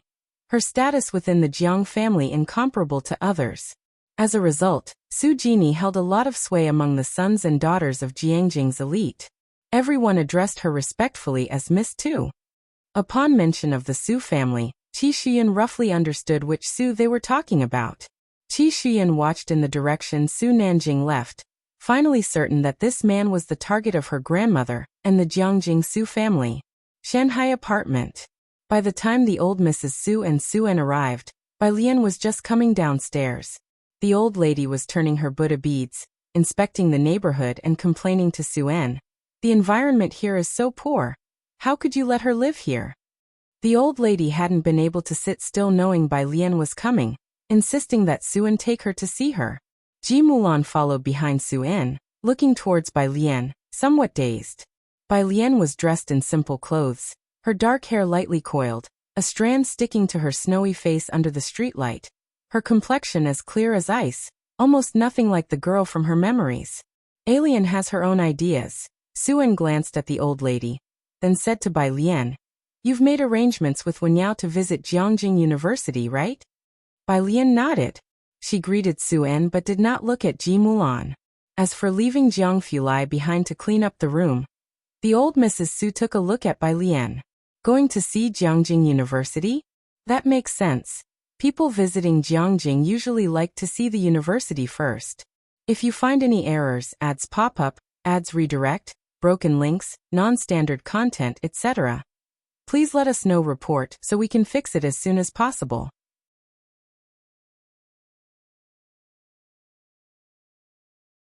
Chapter 547. 219 has returned to her rightful place _4. Mrs. Su wasn't surprised at all. As a native of Xiangqing, Bai Lian's excitement about getting into Jiangjing University was expected. It was almost 8 o'clock. Jiangjing University was busy with people, and at this time, many students taking the national exam were checking in at the entrance. Su Wenyao was waiting by the campus gates and waved at Bai Lian and her companions from afar as soon as he spotted them. Alien little sister. Su Wenyao felt a sense of unrealness upon seeing Bai Lian. He had just learned that Bai Lian was the national top scorer of the year. Let me first take you to the statues of the notables. Being an insider, he could bring family members in as long as they registered. Walking down the main thoroughfare, they saw the statues in Jiangjing University's square lined up in 2 rows, dozens in total. From 100 meters away, Bai Lian could see the bronze statue at the very front. As twilight blurred the edges of the day, one could see that the bronze figure was well maintained. One hand held a book while the other was placed behind his back. He appeared to be reading intently, his garment caught in a fold by the breeze. With the aura of an ascetic sage, it seemed as if he might turn into an immortal at any second. This was Liang Zuan. Seeing these statues, even Mrs. Su put her palms together solemnly, her gaze devout and admiring. As the end of term drew near, many students came here to carefully pay homage to these statues and to the giant rock behind them. "These are statues of notable figures, you must know them," said Su Wenyao, after his own observance, highlighting one statue in particular to Bai Lian. "This is our senior sister." Mrs. Su, looking at the first statue, had an unstoppable fervor and envy in her eyes. The Liangs, how proud they must be to see this statue. Next to her, Ji Mulan was also staring in stunned silence at everything. The area was teeming with the most elite students from across the country.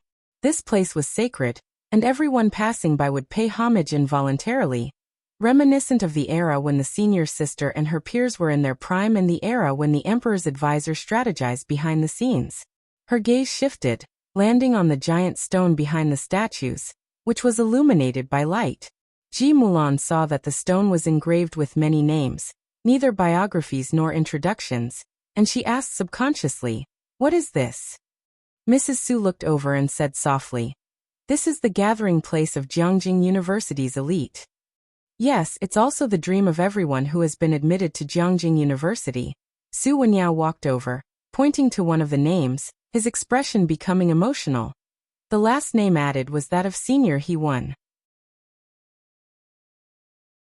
Although he was from Xiqing, he was the only one who made the list in recent years.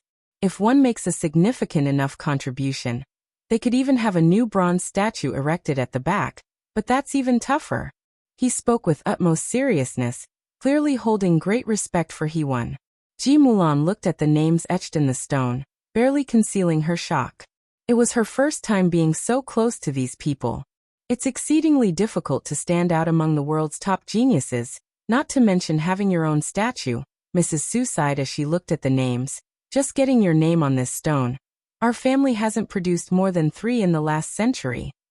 I think Alien has a good chance." Su Wenyao, hearing this, turned to look at Bai Lian beside him. Alien emerged from the mist of Xiangqing as the top scorer, and made it to Jiangjing University. "I think." Su Wenyao paused for quite some time as he spoke. In the past few days, Bai Lian had already left an impression of a formidable presence in the hearts of her fellow Jiangjing high school seniors. He believed that after she graduated, she could, like Senior He Won, have her name inscribed on this stone.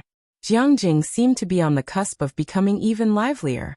Mrs. Su also turned to look at Bai Lian, clenching her Buddha beads a little tighter, evidently realizing this possibility too. Bai Lian's phone vibrated. It was Su Nanjing asking where she was. She replied carelessly with her location. Listening to Su Wenyao's words, she didn't respond. Her gaze fell on the statue next to Liang Zuan that Su Wenyao had specifically pointed out, and she looked up slightly. The statue depicted a profile view of someone holding a long spear, mysterious and dangerous. The lights cast a cool glow upon the statue. Break through the fog? It wasn't about breaking through the fog. She was merely returning to her rightful place. The once dashing senior sister of Jiangjing University was finally back. If you find any errors, ads pop up, ads redirect, broken links, non-standard content, etc., please let us know. Report so we can fix it as soon as possible.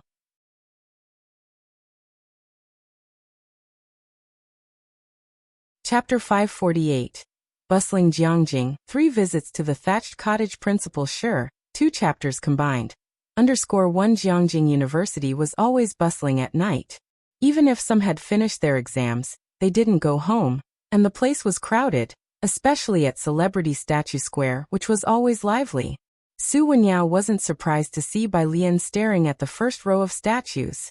After all, they were the founder and the first female graduate of Jiangjing University, whom even the president would come to pay respects to regardless of the weather. Next to them, Ji Mulan and Old Lady Su were still standing under that huge rock, a dark brown stone 4. 17 meters tall and 82 meters wide, with Jiangjing University inscribed on the upper left, and the much smaller words Honorary Alumni written below. Each name would be recorded in the history of the university. When Hewan first entered Jiangjing University as the top student, nobody paid attention to him, and his advisor pushed him hard to graduate, until he became an honorary alumnus and swept the whole Jiangjing University. Most of those who could become honorary alumni were from Jiangjing. From a young age, they received top-notch education. While others were still learning 123, they were immersed in various summer camps and lectures influenced by their parents and seniors. The case of Hewan was truly unique. The butler followed behind old lady Su, sighing, "This is the ceiling of intelligence." They were still looking at the huge rock, but Su Wenyao, who was used to it, asked Bai Lian, "Do you want to check out other places? Our university's library is huge, with a large collection of books and 7 canteens." "No thanks." Bai Lian withdrew her gaze. "I'll come back to read in a couple of days." She had long heard of the Jiangjing University Library, with its vast collection of books, a wonderful place. Bai Lian wasn't the least bit curious about Jiangjing University. She hadn't even taken out her phone. The last time she came to Jiangjing, she didn't visit the university. Su Wenyao thought she wouldn't enter until school started, but she came as soon as she arrived in Jiangjing this time. The group was getting ready to eat. Bai Lian and Su Wenyao were chatting at the back, and whatever they were talking about, no one else could understand. Old lady Su walked in front with Su En talking to him. Shiyun said she saw that third young master. Su, the third young master? Su En's expression changed slightly. Old lady Su couldn't help but sigh. For her, this news was even better than Su Zhiyue getting into Jiangjing University. It has to be the Qi family's circle to match up with them. Su En didn't speak, for it involved the Qi family, and Su Wenyao had nothing to do with the Qi family. Something occurred to old lady Su. "Why didn't you arrange accommodation for Bai Lian?" "Shanghai apartment." Old lady Su really didn't favor it. "I did arrange it," Su En glanced back, "but she didn't want it." Those matters weren't of particular concern to the old lady. She fidgeted with her Buddha beads, lowering her voice. "Have you mentioned our Su family household registration to Mulan? You don't know what kind of person Alien is?" Su En's face was stern, but mindful that Bai Lian was behind him, he did not raise his voice. "Initially, when I suggested registering her in our household, you were unwilling. Now you want her on our family registry? Mom, have you forgotten the call you made to her?" Su-en would have been better off not mentioning it. The old lattice expression grew stiff at the memory. How could she have known back then what would happen today? She knew very well what Bai Lian was like. She would take the soft approach but resist pressure. If she had followed Su En's wishes back then, Bai Lian might have really entered the Su family's household register. Today's top national scholar was also a member of their Su family. But it was of no use to talk about these things now. Shanghai apartment. A fiery red sports car was parked right in front of the building. Most residents of the apartment were students of Jiangjing University. Although Jiangjing was a captivating city of wealth, the kind of ostentation that Shanghai apartment displayed with a sports car fully decorated with 8s was unprecedented. Quite a few people stopped to take pictures. Su Nanjing took off his sunglasses, stepping out of the driver's seat. Used to his privilege as the third young master Su, he couldn't be bothered to find a parking spot, so he handed the keys to the security guard and directly went upstairs. Bai Lian was in room 303. He got out of the elevator and surveyed the surroundings, not very satisfied with the environment here. He reached out to ring the doorbell. As the door opened, he was greeted by a cold face. It was Jiang Fulai. Su Nanjing wasn't surprised, but he was taken aback at the sight of a cardboard box in Jiang Fulai's hands. After a moment of hesitation, he followed Jiang Fulai inside. Bai Lian's living room was not small, about 10 square meters. Ming Dongheng was moving a flower pot to the balcony. Jiang Fulai held a pair of scissors and nonchalantly snipped open the tape on a cardboard box, which contained things Bai Lian had brought over. As soon as it was opened, Jiang Fulai saw a swinging pendulum ball. Bai Lian had brought both the pendulum ball and a small blue bottle. Cold white fingertips lingered on the edge of the box for a moment, before he moved the box of miscellaneous items to the study. If you find any errors, ads pop up, ads redirect, broken links, non-standard content, etc., please let us know. Report so we can fix it as soon as possible.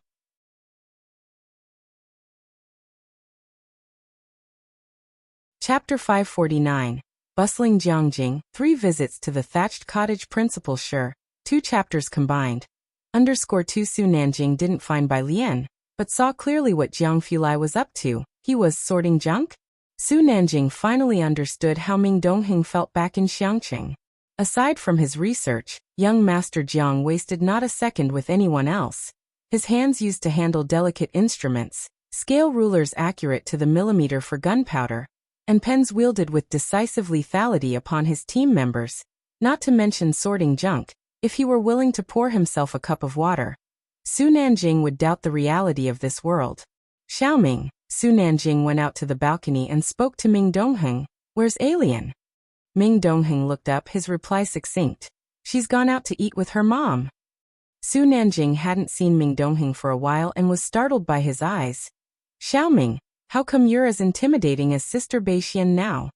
Ming Dongheng ignored him, handed him a kettle, and asked him to help out. I'm going to take out the trash. When they deliver the TV, sign for it. Bai Lian didn't have a TV here, but as soon as Jiang Fulai arrived, he ordered one. Realizing later, Su Nanjing asked, wait, Alien has a mom? He hadn't looked into Bai Lian's background, only knowing she had a grandfather, and assumed her parents were deceased. Hearing that Bai Lian had a mother, Su Nanjing pulled out his phone and messaged Gao Yan. Latest news, Alien has a birth mother. Empress Dowager. One more doesn't make much difference, does it? After helping Bai Lian set up the TV, Su Nanjing returned home, still contemplating the matter. On Lao Street, Su Jueling was confirming tomorrow's schedule with his secretary. Are Su Jin and Su Genie familiar with Azure Dragon Bar? Since last year, Azure Dragon Bar had shifted its focus to Jiangjing. All the big families of Jiangjing had a sword hanging over their heads, aware of the international powers behind the bar. Especially the third floor for information trading, which houses a black market not open to the general public, has all the major families enviously eyeing it. Su Jin frequents various bars and has more channels of information than others. That Su Kong seems to have some connection with the Jiang family. Saying this, the secretary glanced toward the yawning Su Nanjing. The young master was also a regular at bars, but he didn't dare mention Su Nanjing. Gao Yan was baffled. Why would these forces suddenly come to Jiangjing? Gao Yan, clad in a dark, figure-hugging cheongsam with only slight wrinkles at the corner of her eyes, possessed a strong aura. She looked well-maintained, appearing only to be in her early 30s. I don't know. Su Jueling's secretary shook his head, but Azure Dragon Bar has indeed shifted its focus to Jiangjing. Now that was strange. Rare auctions that normally didn't happen often were held twice this year in Jiangjing, things that previously only happened on Bakhtar Street. Has young Master Jiang arranged his lab? Su Jueling mused. I don't know. Su Nanjing replied casually. Su Jueling took a look at him and then remembered. This can wait. Has Miss Bai arrived? Hearing this, Gao Yan also looked at Su Nanjing and sat up straight. What's the verdict? Does she want to meet me? Su Nanjing checked his phone. She hadn't responded to his message just yet. She's visiting her uncle tomorrow, not sure if she'll have time in the next 2 days. No time? Su Jueling was very surprised. The college entrance exams were over. What could she be so busy with? Her uncle is here too? Gao Yan was also surprised. She thought all of Bai Lian's relatives were in Xiangqing. Yeah. Su Nanjing replied lazily. He bought a new motorbike for Bai Lian. She was sure to like it. Gao Yan averted her gaze from him. Bai Lian had also arrived in Jiangjing. She took out her phone and messaged President Jian. President Jian, hello, she has arrived in Jiangjing.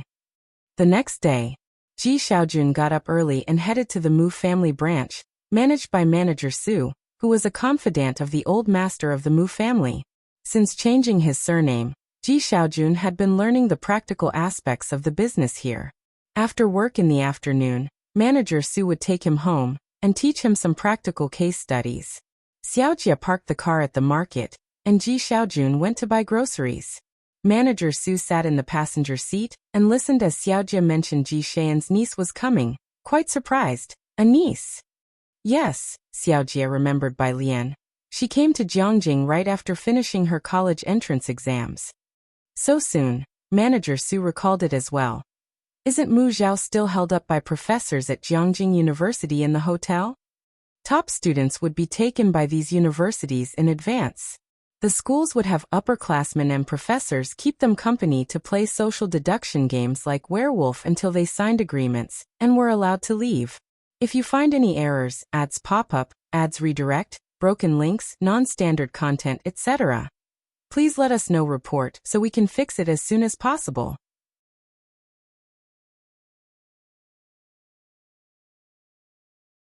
Chapter 550. Bustling Jiangjing, 3 visits to the thatched cottage principalshire, 2 chapters combined. _3 This is also a great opportunity for social interaction among new acquaintances. His grades seem pretty good, Xiaojia mentioned just as he saw Ji Xiaojun carrying a bunch of vegetables back, opening the trunk. They soon arrived at Ji Xian's residence. Qing, wearing an apron, opened the door. Alien and the others will be here soon. Take her stuff out. I know. Ji Xiaojun put down the groceries and took off his coat, obviously in a good mood today. Manager Su, would you like to stay for dinner? My niece is coming. He got along very well with Manager Su. Manager Su taught him a lot of things, and although their research interests and hobbies were different, they had similar personalities. He was one of the few friends Ji Xiaojun had made in Jiangjing. Let's do it another time. I want to disturb your family dinner, Manager Su said as he saw Ji Xiaojun take out a box and averted his gaze. He knew that Ji Xian's family used to live in Xiangqing, and while Ji Xiaojun adjusted well, Qing was clueless when she first came to Jiangjing. Ji Xiaojun tidied up the table and then asked Xiaojia, "What about you?" Xiaojia had met Bai Lian before. He shook his head. "I'll drive Manager Su back." So Ji Xiaojun didn't insist on them staying. Xiaojia and Manager Su left, and as their car exited the neighborhood and just passed a road, they saw a black car driving towards them. Xiaojia looked at the car. Feels like it's from one of those families? Manager Su, sitting in the passenger seat, rolled down the window and looked back, speechless with shock, for they had once been a part of Jiangjing's elite and had a broader experience than others. Indeed, Xiaojia frowned slightly. That should only be in Chang'an District and Xinjiang District. Has something happened in Xinjiang District? Manager Su nodded. He also had a feeling, don't know, but it felt like things were getting lively. At Ji Xian's residence, the one knocking was Jiang He. He was short, and as soon as Qing opened the door, she picked him up and pinched his face. He, did you not eat well? You haven't gotten taller or put on weight. Jiang He pursed his lips and didn't greet Qing. Qing knew he had autism, and thought he was too shy to speak after not seeing her for a long time, so she paid it no mind. She laid out the fruit and a new jigsaw puzzle on the carpet for Jiang He to play with. Jiang Fulai put down the paper bag he was carrying, which contained tea and cigarettes, and greeted Qing and Ji Xiaojun politely. He was dressed in loose casual wear today, his eyes and brows much softer than usual, although he still looked cool and distant. Qing's hair had grown out. She wasn't wearing a cap, and had a neat haircut. Ji Xiaojun was cooking in the kitchen, and Qing brought the item from Jiangjing University to her. It's this box, but alien, what is this? Bai Lian looked at the box with a chibi image of Liang Zuan on it, her fingertip lightly touching the box. Souvenir. Jiang Fulai brewed a pot of hot tea, watching Bai Lian with her paper box, without saying a word. There weren't many at the table, with only Ji Xiaojun drinking alcohol, chatting intermittently with Jiang Fulai. By the way, alien, Ji Xiaojun began, suddenly remembering something. Isn't your birthday coming up soon? At the dining table, the uncommunicative Jiang He, engrossed in his meal, looked up slightly. Qing hadn't heard about Bai Lian's birthday either, and upon hearing Ji Xian's mention, she also remembered. When is alien's birthday? August 8th. Ji Xiaojun remembered Bai Lian's birthday. Bai Lian had never celebrated her birthday with the Bai family before. This would be their first time celebrating for Bai Lian, and neither Ji Xiaojun nor Shenqing wanted to take it lightly, guessing that Ji Heng would also come by that time. Alien, how many classmates and friends do you have? Ji Xiaojun knew that Bai Lian always had many classmates and friends. People of all ages and walks of life. No rush. Bai Lian slightly lowered her gaze, reached out for a vegetable, and her voice was quite casual. It's still early. Jiang Fulai looked up at her slightly, without further comment. After the meal, Shenqing asked Bai Lian to stay the night, and Bai Lian did not refuse. Jiang Fulai left first. The next day, Bai Lian got up very early. Shenqing was making breakfast in the kitchen while Bai Lian was working on problems in an app. After the college entrance examination, her problem-solving speed had clearly improved. There were many blank sheets of paper from Ji Xiaojun. She sat beside the coffee table, her left hand pressing a white sheet, her right hand holding a black pen, and slowly wrote down complex formulas on the paper. The doorbell rang, and after taking a photo and sending it, she went to open the door. It was Xiaojie and the butler. Xiaojie had come to take Ji Xiaojun to the company, and upon seeing Bai Lian, both of them were obviously startled. If you find any errors, ads pop up, ads redirect, broken links, non-standard content, etc., please let us know report so we can fix it as soon as possible.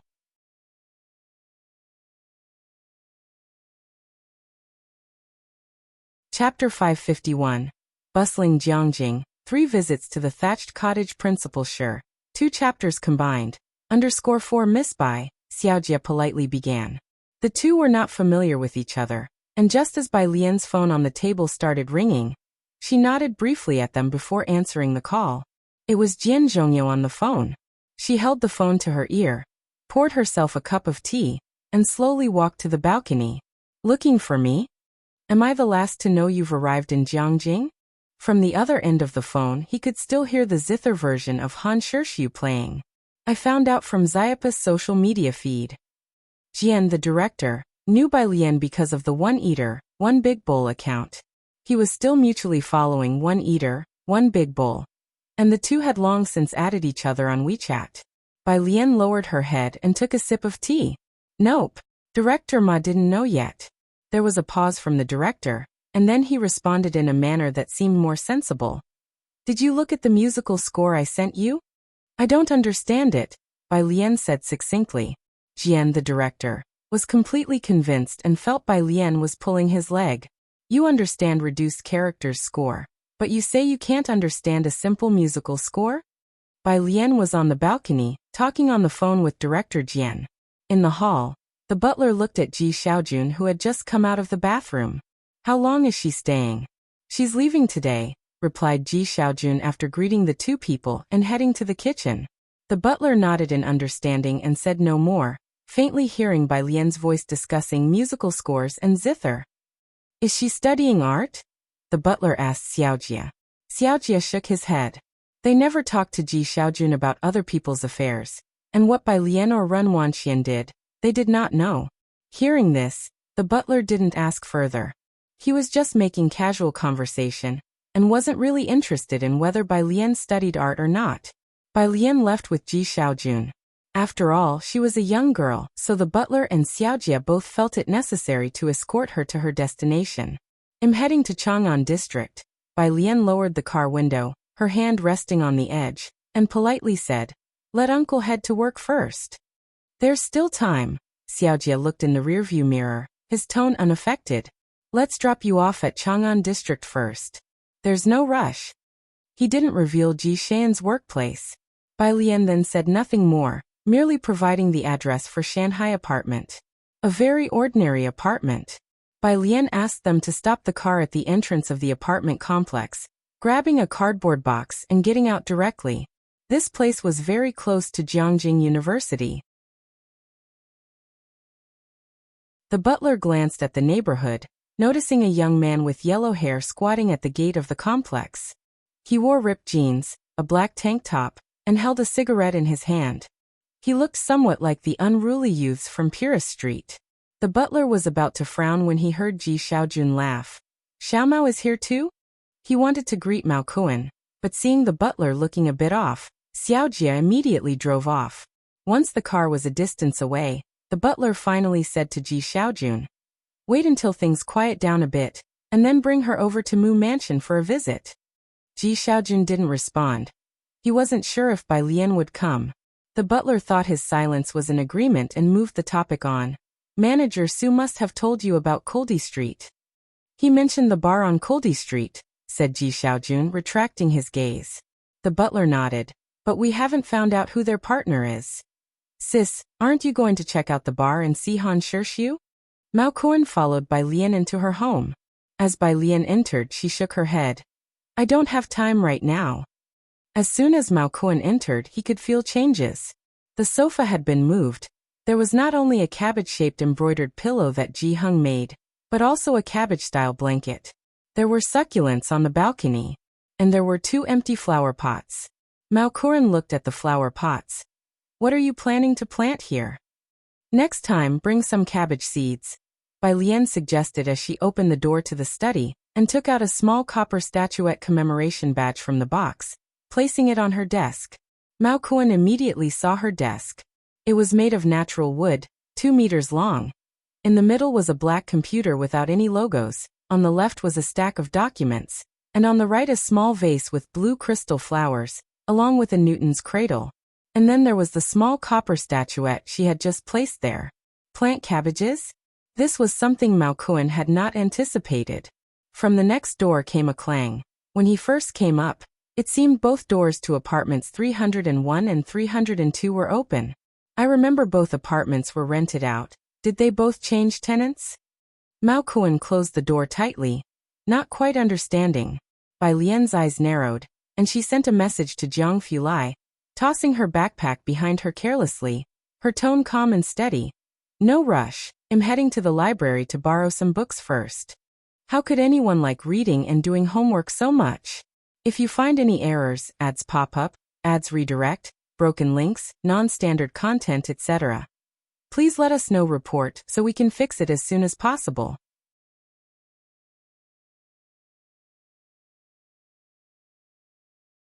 Chapter 552. Bustling Jiangjing, 3 visits to the thatched cottage. Principal Sure. 2 chapters combined. _5 Mao Kuan touched the back of his head, not quite understanding, as he took Bai Lian to Jiangjing University. "Then you go read your books, I'll go look around and see where I can buy some cabbage seeds." Jiangjing University. In the computer room, Su Wenyao received a message from Bai Lian, and got up to pack his things. "Have you finished with the data?" asked a male student wearing black-rimmed glasses, noticing Su Wenyao packing up again, squinting his eyes. "Almost," Su Wenyao explained. "My sister is going to the library. I'm going to pick her up at the entrance." Bai Lian probably hadn't made a reservation at Jiangjing University, and couldn't even get through the school gate.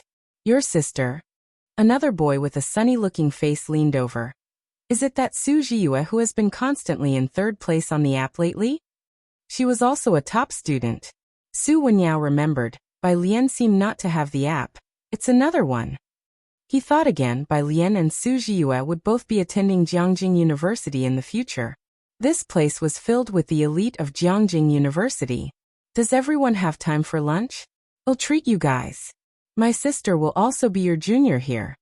The boy with the black-rimmed glasses ignored Su Wenyao and silently stared at his computer. The sunny-looking boy withdrew his gaze, expressionless. "I still have some data to finish." Among these proud talents of the heavens, Su Wenyao wasn't particularly outstanding. Moreover, everyone else had already chosen their professors, while he was still uncommitted, and the longer he waited, the less likely he'd find a good mentor. They all said they were busy. "I'm almost done with my modeling, Lao Su," said a male student sitting next to Su Wenyao, shutting down his computer. Let's treat your sister to lunch at the 3rd canteen." The 3rd canteen was a private restaurant that was expensive, but served delicious food. This was Su Wenyao's roommate, Chen Hong. They had always been on good terms. After leaving the computer room, Chen Hong looked back with a complaint about the others. "This Qi Jun, relying on his cousin being a student of Dr. Zhua, is so mercenary. If you said you were inviting Miss Qi to dinner, these guys would make sure not to miss it." Su Wenyao never spoke ill of others behind their backs, and simply replied, I broke up with her.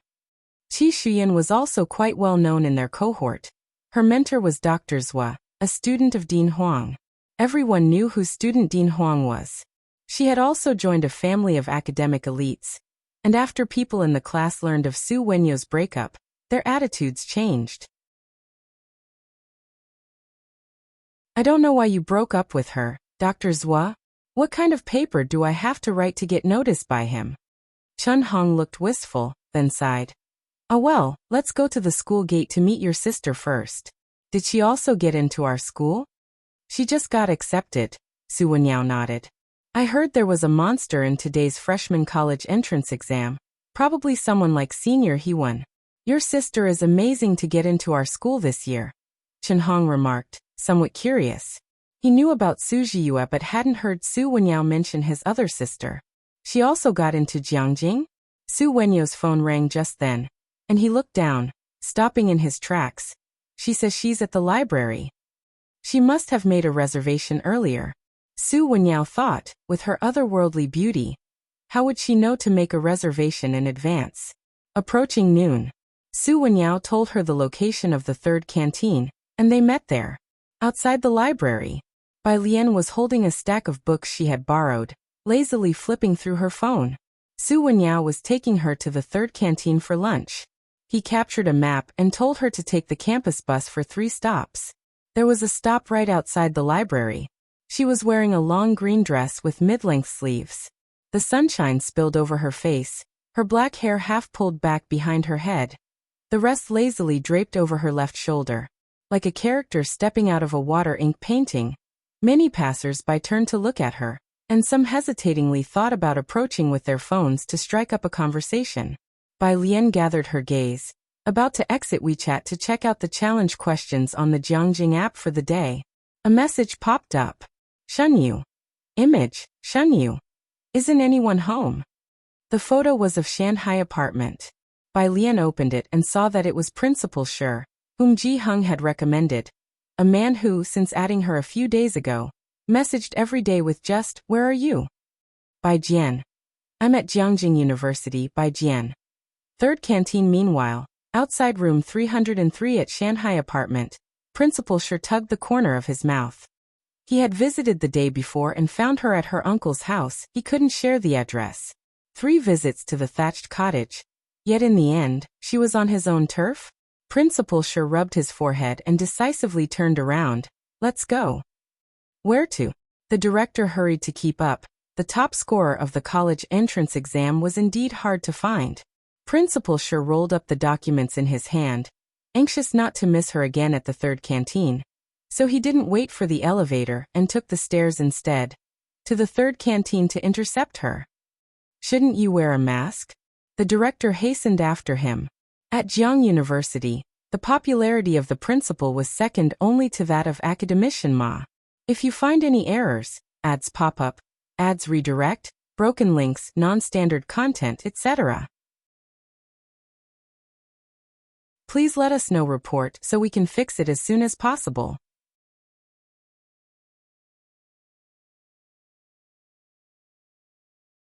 Chapter 553. 221 agreed to meet. God's fight _1 the third cafeteria. The time was close to 11 o'clock, and as the third cafeteria was on the pricey side, there weren't many people coming and going. Chen Hong and Su Wenyao stood on the steps to the left of the cafeteria waiting for Bai Lian, scanning the female students that came into view. Both of them were tall, with Su Wenyao dressed in a teal-striped short-sleeve shirt, holding a roll of documents, his features prominent yet not overbearing, remarkably gentle, and his demeanor steady. Chen Hong was chatting with Su Wenyao in a relaxed manner. In his line of sight, the campus bus stopped at the diagonal road junction ahead. Chen Hong immediately stood erect, looking over at Su Wenyao. Is she on this bus? A few people, both men and women, got off the bus, but Chen Hong did not recognize which one was Su Wenyao's sister. Just as he was about to turn his head and ask Su Wenyao, he saw the last figure alight from the rear door. The summer sunlight was blinding, and the golden light poured onto her fluttering garment, casting a hazy halo. her excessively exquisite face reflecting a cold sharpness. The school buses were mainly blue, painted with anime characters graffitied by the neighboring art students. The moment she stepped off from the rear door, it was as if she had stepped from the comic into reality. She seemed more like a celebrity active on television. Chun Hong thought she looked somewhat familiar, but didn't associate her with Su Wenyao's sister, and turned to speak to Su Wenyao. She seems even more stunning than my idol. He hadn't finished speaking when he saw Su Wenyao raise his hand. On the opposite platform, the girl holding a stack of books walked straight over after she saw Su Wenyao. Did you go to the library? Su Wenyao saw the books in her hand, borrowed from the school's library. 2 were in the original language, and there were also 2 books that had been translated. And there was one. It seemed to be a music book. Su Wenyao remembered Bai Lian could play the guzheng, and even a section of Ji Heng's ringtone seemed to be played by Bai Lian, so he wasn't surprised. I borrowed a few books, Bai Lian said, cradling the books and holding a bag in her hand. She could have entered the school by making an advance reservation as a visitor, but without a campus card. How had she gotten into the library? Before Su Wenyao could ask, Chun Hong finally caught on and abruptly grabbed Su Wenyao's arm. Wenyao, this is your sister? Yes, that's right. Su Wenyao turned sideways, leading Bai Lian inside and introducing her.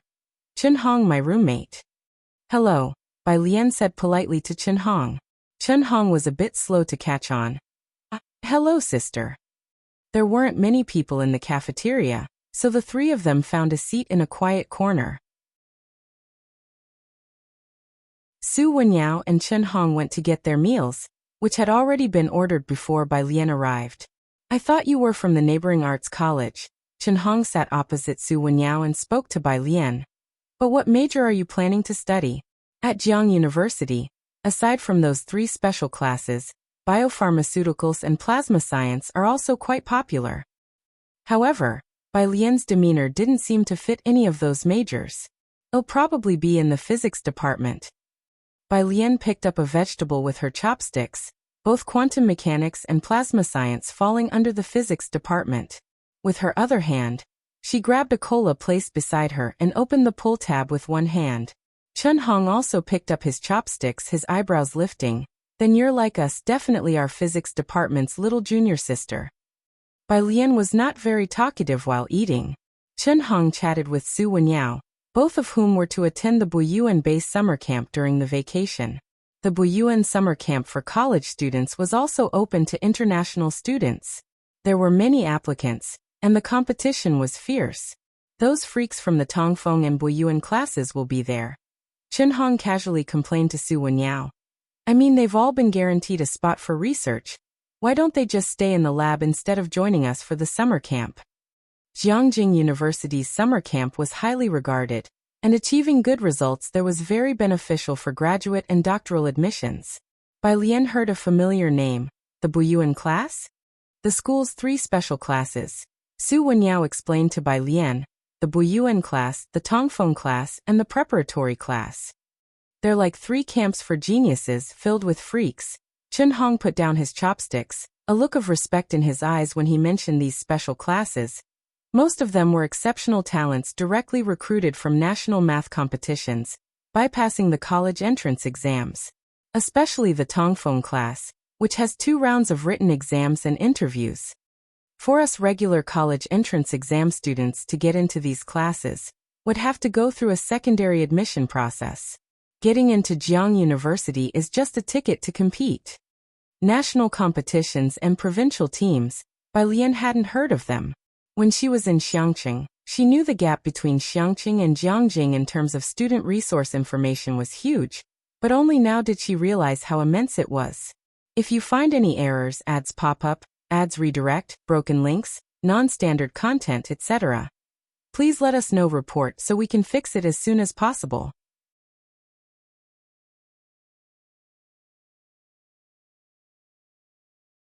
Chapter 554. 221 agreed to meet. God's Fight _2. The Tongfeng class is also the ceiling of the international quantum field.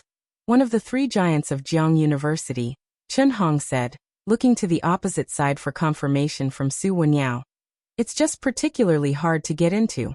Anyway, none of us know any students from the 3 special classes, right? Chun-Hong was right.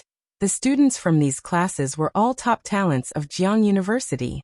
Su Wenyao, hearing this, seemed to remember something and fell into a mysterious silence. Why aren't you talking? Chun-Hong was puzzled that Su Wenyao unexpectedly ignored him this time. Outside the 3rd canteen, a black car stopped. There weren't many cars that could drive into Jiang University, and at this time, there weren't many people at the entrance of the 3rd canteen, but there were still a few people looking in this direction. Shunyu got out of the back seat, wearing a dark gray coat. He walked to the entrance of the canteen, scanning the inside with his eyes. The canteen wasn't crowded. He almost immediately spotted the 3 people near the left corner, his gaze landing on the girl in blue. She was the only person in the whole canteen wearing a blue long dress. He walked directly towards them. Not far away, someone recognized Shunyu and whispered in shock. Su Wenyao and his friends had almost finished eating. Chun-Hong pulled a piece of paper from the table, casually wiped his face, and hearing the commotion, looked up to see the imposing figure of Principal Shunyu. Is that the principal? Chun-Hong's eyes widened. He looked again to confirm it was Shunyu. Shunyu's speech from last year's opening ceremony went viral online, with tens of millions of views. However, he rarely appeared in public, and Chun-Hong had only seen him at the opening ceremony. Most of his other encounters with Shunyu were through the official photographs on the university website. The principal was busy, and most faculty members only saw him at meetings. The principal of Jiang University was highly esteemed by many, and he mainly associated with the top management of the school. There were not a few students at Jiangjing University who admired him. Seeing Shunyu, Chun-Hong crumpled the paper into a ball, bowed his head to contain his excitement, and introduced him to Bai Lian in a low voice. Sister, that is our principal of Jiang University. You're really lucky to see him just as you've arrived. Bai Lian also leisurely pulled out a piece of paper. Upon hearing the word principal, she looked up. Next to her, Chun-Hong was still discussing with Su Wenyao. Why has the principal come to the 3rd canteen today? Su Wenyao also stood up. I don't know. As they talked, Shunyu had already reached their table. Shunyu had looked over Bai Lian's information, and her face was highly recognizable. Her hair pinned up with a wooden hairpin, he recognized her at a glance. Bai Lian, he stopped at her table, his gaze sweeping over the dishes. Your teacher must have mentioned it to you by now, haven't they? Have you decided on a major? Shall we go to the office to discuss in detail? Lu Lingxi had told Bai Lian a bit about Jiang University's enrollment agreement. Bai Lian also wanted to ask Principal Shunyu about the Tongfeng class. Sure. She left her books with Su Wenyao for safekeeping, informed him, and then left with Shunyu. Shunyu also amiably greeted Su Wenyao and Chun-Hong, and Chun-Hong awkwardly raised his hand to bid farewell to the principal. Bai Lian and Shunyu quickly left the 3rd canteen, while Su Wenyao and Chun-Hong still stood there, like eroded stones. Only when the canteen cleaner asked if they were finished eating did they snap out of it. Chun-Hong came back to reality, looking at Su Wenyao incredulously and hesitantly asked, Wenyao, that was the principal just now, wasn't it? He was just an ordinary student of Jiangjing University, at most familiar with a few student council leaders and his college's counselors and teachers, which was already rare. He didn't even know the well-known professors of Jiang University, let alone the principal. Yes, Su Wenyao was much more composed than Chun-Hong. He thought for a moment, then explained to Chun-Hong, the principal looking for her must be to sign an agreement with her in advance. Why would the principal look for her? Chun-Hong was aware of the school's procedures, but usually that was the job of the admissions office. At most, they'd have a few professors talk to the students they were interested in. Su Wenyao also pulled out a piece of paper, deliberately wiped his hands slowly, and then lifted his head to drop the statement. She is this year's national exam top scorer. Principal Shun's office.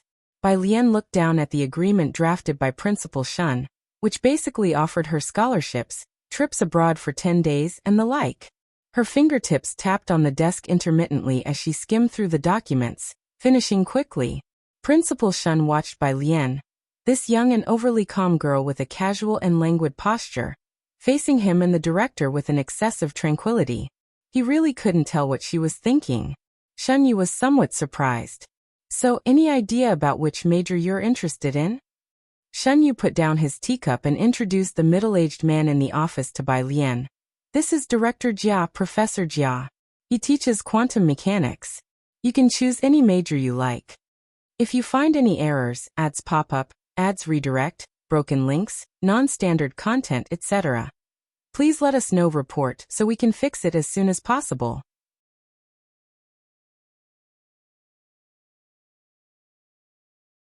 Chapter 555, 221 agreed to meet. God's Fight _3 Director Jia knew this was this year's top scorer with a perfect score and greeted Bai Lian with a smile. Hello, student Bai. Bai Lian closed the file, which listed all the majors at Jiang University, except for the 3 classes mentioned by Chen Hong, which she had not signed up for. The black pen twirled at her slender fingertips. I want to go to the Tongfeng class. She had just looked it up. Academician Ma Tongfeng. The class was founded by Academician Ma himself. Upon hearing Bai Lian mention the Tongfeng class, Shunyu was taken aback and leaned back. Student Bai, I can arrange for other classes, including the preparatory class and the Boyuan class, but not for the Tongfeng class, as it requires a second internal recruitment. However, I don't think this would be difficult for you, Shunyu said. Director Jia, at Shunyu's side, wasn't surprised by Bai Lian's request either. The Tongfeng class, founded by Academician Ma, not to mention Ma's transcendent status in the physics community, the major itself had surpassed foreign universities in the first 2 years, becoming the number 1 in the quantum field.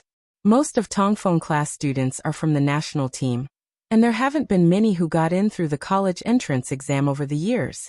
Okay, Bai Lian gripped the spinning black pen and smiled nonchalantly.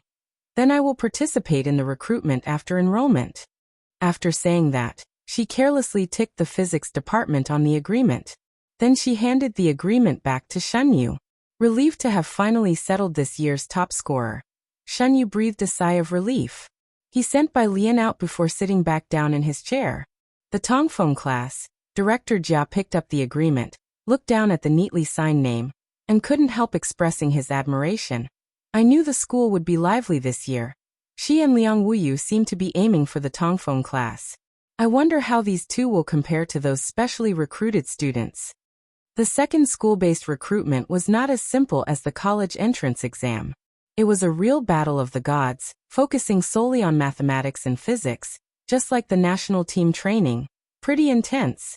Getting into the Tongfeng class was practically equivalent to a guaranteed recommendation for postgraduate research opportunities, while going abroad or joining top domestic companies or laboratories was just a matter of time.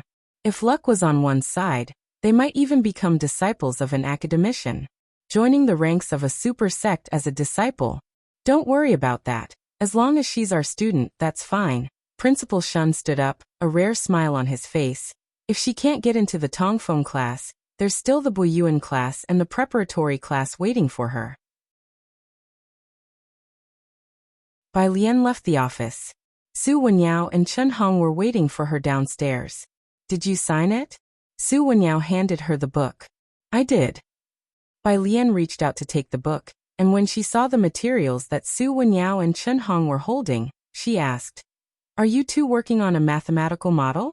Su Wenyao was curious about which major Bai Lian was studying, but since she didn't say, he didn't ask. Yes, the summer camp at Boyuan Base Group Modeling. He and I plan to sign up. Chen Hong had just finished printing the materials, which were quite deep. Generally sophomores might not understand it, and Chen Hong guessed that Su Wenyao had previously told Bai Lian about their mathematical modeling. Junior sister, if you're going to the preparatory class, there will definitely be math modeling competitions in the future. Feel free to ask me or your brother if you don't understand something. Bai Lian responded to Chen Hong with a smile. Without saying anything, she just looked ahead. Just as Su Wenyao was about to ask her what she was looking at, he saw a tall figure under the tree ahead, whose presence and posture were exceptionally good. He wore a pure white shirt and a black duckbill cap with the brim pulled low, his back to the light, revealing only his cool, jade-like jawline. As if sensing someone in this direction, he stood straight and looked over here. Even though they were 200 or 300 meters apart, Chun Hong still felt the pressure of being glanced over, and realized that what his teacher had said in class was nothing in comparison. "I'll head back first." Bai Lian said goodbye to Su Wenyao as soon as she saw Jiang Fulai. Jiang Fulai seldom paid attention to others, and Bai Lian didn't bring him over to Su Wenyao and Chun Hong's side. Su Wenyao knew Jiang Fulai's disposition. Though he was of the same age, Jiang possessed an innate commanding presence. He stood still, watching Bai Lian leave. "Okay." Bai Lian walked over to Jiang Fulai with the book in hand. He reached out and took her bag. "Did you see Principal Shun? He said there would be a second recruitment." Bai Lian walked beside him, feeling the hot air cool down, speaking lazily with him. Jiang Fulai could only respond with mild annoyance to her determination to try for the Tongfeng class. "Oh." Chun Hong, watching the departing figure, finally settled down. "He's finally gone." "Wenyao, who was that?" If you find any errors, ads pop up, ads redirect, broken links, non-standard content, etc., please let us know. Report so we can fix it as soon as possible.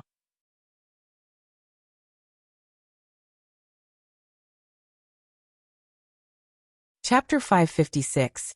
221 agreed to meet. God's fight _4. It's someone my sister knows. Su Wenyao had a hunch that Jiang Fulai was no ordinary person, but he had no idea who the other party was and simply changed the subject. "Let's go back. If we don't, Chi Jun will start talking." In the mathematical modeling competition, teams were composed of 3 people, and the 3 of them were among the best in the class. They were a team. At the mention of Chi Jun, Chun Hong frowned. Dusk. Shanghai apartment. Su Nanjing tossed the car keys to the security guard and stood beneath Bai Lian's building, talking on the phone with Gao Yin. "I've told you, she spends every day at the library, don't worry." Su Nanjing gazed at the upper floors, speaking in an unhurried tone. On the other end of the phone, Gao Yin cursed him out. "I'm not anxious, you are."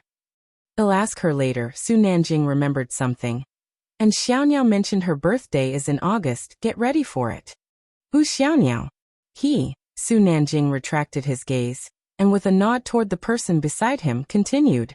Gao Yin wasn't particularly concerned why Jiang He became Xiaoniao, and simply said, "All right, I'll get ready. Ask her again, and I've already booked ahead with Professor Jian." Mentioning Professor Jian, Su Nanjing pondered. Next to him, the middle-aged man, seeing that he finally finished the call, spoke respectfully yet eagerly. "The first, second, and third floors have all been sold the day before yesterday. We haven't found out who bought them. Young Master Su, there is still the 4th floor if you are interested." "You don't know who bought them?" Su Nanjing glanced at the man. The middle-aged man didn't dare to speak, and Su Nanjing retracted his gaze, casually saying, "All right, handle the 4th floor then." Only after Su Nanjing entered the building did the middle-aged man dare to look up and wipe the sweat from his brow.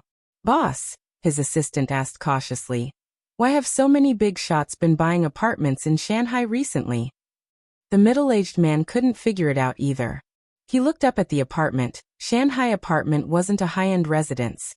The security, landscaping, and environment were all quite average, and the floor plans were not particularly popular, mostly rented to graduate students and PhDs. The high pricing was solely due to the location's advantage. Why were so many people buying these apartments recently? And they were buying several floors at a time. Upstairs. When Su Nanjing arrived, it was Jiang He who opened the door. Jiang Fulai was in the study.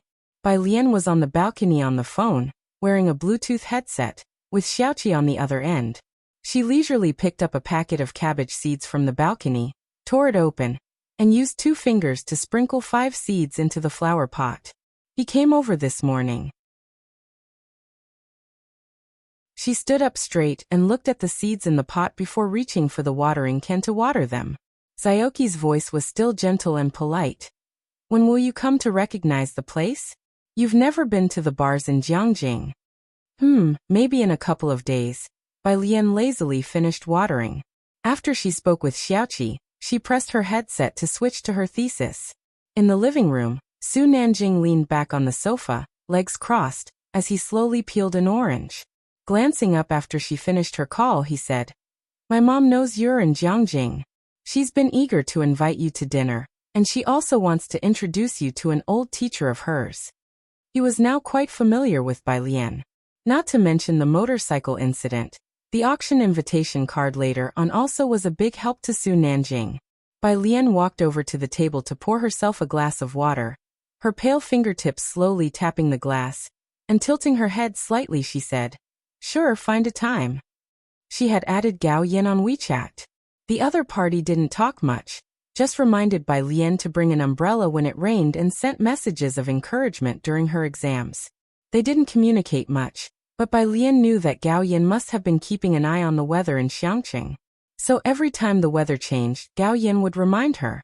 Su Nanjing abruptly sat upright, stuffed the orange in his hand into Jiang He's mouth, and took out his phone to send a message to his mother. "Get ready. Alien has agreed in the study." Jiang Fulai sat at the desk, installing software on Bai Lian's computer. The phone on his left side was lit up, showing the forehead of academician Ma, who had just taken off his jacket and sat down at his own computer. "Have you all returned to Jiangjing?" Jiang Fulai unhurriedly helped Bai Lian install the software, replying, "Yeah." Ma Tongfeng appeared to be in a good mood. He logged into the school's backend. "She didn't even tell me she was back. I wanted to show her around my lab. She's applying for the Tongfeng class, right?" Having taken the crown of International Quantum Science #1 last year, Ma Tongfeng was obviously confident in himself. Young Master Jiang, annoyed by the conversation, stretched out his hand to hang up the call. In the sudden silence, Ma Tongfeng wasn't upset, but instead he looked up at Director Huang in the office. "She's finally arrived." Director Huang knew whom he was referring to. Pausing, he ventured, "My little junior sister?" Ma Tongfeng took off his glasses, cleaning them leisurely without contradicting. Director Huang took a deep breath. A visit to the Buyuan base to see a group of high school seniors should hint at who the teacher's last disciple would be. Is she applying for the Tongfeng class? Not a few dignitaries in Jiangjing had sent their offspring to Ma Tongfeng, but he hadn't taken a liking to any of them. Ma Tongfeng put his glasses back on, smiled and affirmed, "Yes." What will her grades be like? Director Huang speculated. "My little junior sister must be very good at math." Ma Tongfeng just glanced at him. The school's second recruitment phase only tested mathematics and physics, which was unfriendly to most high school graduates, but quite fitting for national competition students. So the principal and director guessed that Bai Lian wouldn't perform very well, but they didn't know. In the deep pit of mathematics and physics, there are always a few immortals flying around chaotically. Bai Lian was one of them. Her specialization was extreme. She started with a 0 in biology and chemistry. To take other exams, her position as valedictorian could have been in danger, but with just math and physics, Ma Tongfeng thought, the students of Jiangjing University will be living under her shadow for a long time to come. If you find any errors, ads pop up, ads redirect, broken links, non-standard content, etc., please let us know. Report so we can fix it as soon as possible.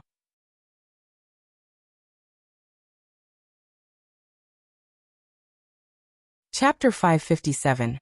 222 Mysterious Bar, bringing Dean Jian to meet Alien_1. Academician Ma opened the document and looked down without speaking. But Director Huang, observing his expression, could probably guess. Academician Ma's status in Jiang University and the domestic physics community goes without saying. Countless schools wanted to invite him to give lectures, and it was a point of pride for many to join his lab, the benchmark of Jiang University. He picked up the materials on the desk and quietly closed the door behind him as he left the office. Outside the door, the vice dean was waiting at the entrance for Director Huang. He glanced towards the office. Academician Ma seems to be in a good mood. Finding a student he fancied, how could he not be in a good mood? Director Huang chuckled, and the two walked down to the main building. Several people were gathered under the teaching building.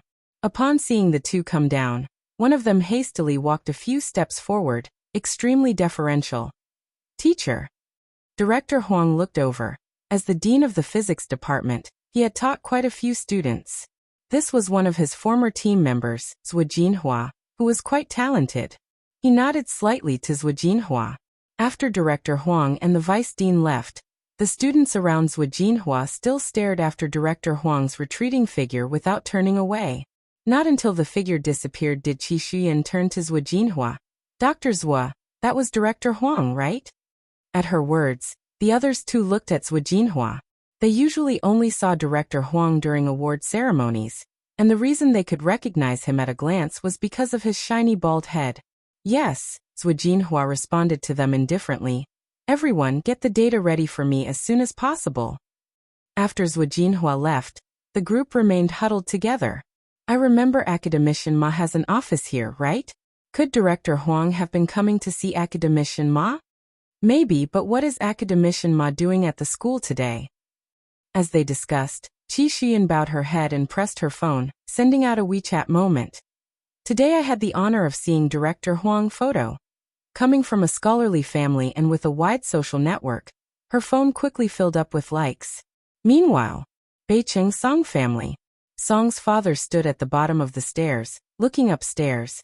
Has he not come out yet? Food was sent to his room, but he didn't eat, Mrs. Song said regrettably. The impact on him this time was a bit strong. Give him some more time. Songmin didn't do poorly this time. He was still Beicheng High School's top student, and was admitted to Jiangjing University as he wished. Jiang University's admissions office had made countless calls to the Song family.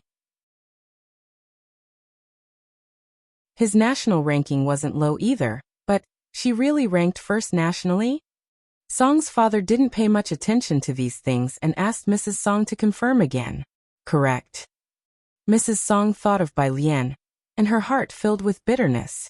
When Bai Lian was first sent to Xiangqing by the Bai family, Mrs. Song's first thought was to annul the marriage with Bai Lian, as the Bai family clearly valued Bai Xiaoke and Bai Xiaoqi more. They favored the favorable and avoided the harmful, and she was well aware of Bai Lian's lack of worth at that time. She even followed him to Xiangqing to dissolve their engagement. Who could have imagined such a drastic change in just 1 year? Mrs. Song was still pondering when the phone rang once, and the maid answered it, and then looked up. Madam, it's a call from Miss Bai. Bai Lian had long been driven out by the Bai family, and the only Miss Bai they referred to was Bai Xiaoqi. Mrs. Song went forward to take the call. Bai Xiaoqi said something over the phone, and Mrs. Song was stunned. Really? Okay, I'll accompany you to Jiangjing tomorrow afternoon. After hanging up, Song's father looked at Mrs. Song. What's the matter? Principal Luo has connected Xiaoqi with a teacher from Jiangyin, Mrs. Song said, the gloom of many days finally easing somewhat. The person is said to be a leading authority in Jiangjing.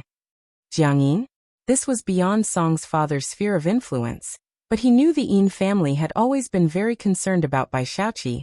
Why are your brothers so concerned about Xiaoqi? The concern wasn't for Bai Xiaoqi, but for someone who could play the guzheng, and just so happened to share the Bai surname. These were the issues within the Jiangjing circles, unknown to the people of Beicheng. We'll talk about it when we get there, Mrs. Song said as she turned to walk upstairs. Bai Lian, don't mention her in front of our son anymore. Bai Qiming has already come back from Xiangqing. He's back. Song's father was shocked. What is Bai Lian thinking, not returning to the Bai family? The struggles of an individual are not that effective, and in the end, the Su family had no blood relation to her. These were things Mrs. Song didn't know. The next day, Bai Lian went to Jiangjing University's library early in the morning, which was connected to the campus network. Inside, she could access materials only open to internal students of the university. In early July, most students had finished their final exams. If you find any errors, ads pop up, ads redirect, broken links, non-standard content, etc., please let us know. Report so we can fix it as soon as possible.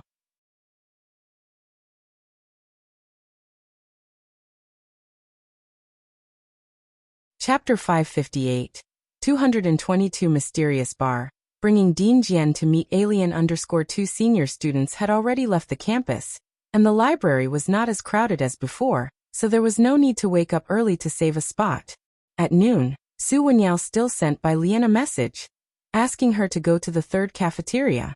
Jiangjing University's cafeterias only accepted campus cards, and knowing that she was in the library, Su Wenyao had invited her to join them for meals.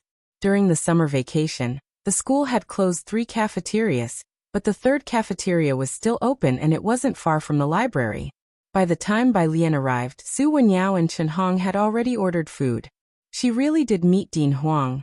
Chen Hong, who was also from the physics department and quite familiar with Qi Shuyan and others, said, "It's good to have connections."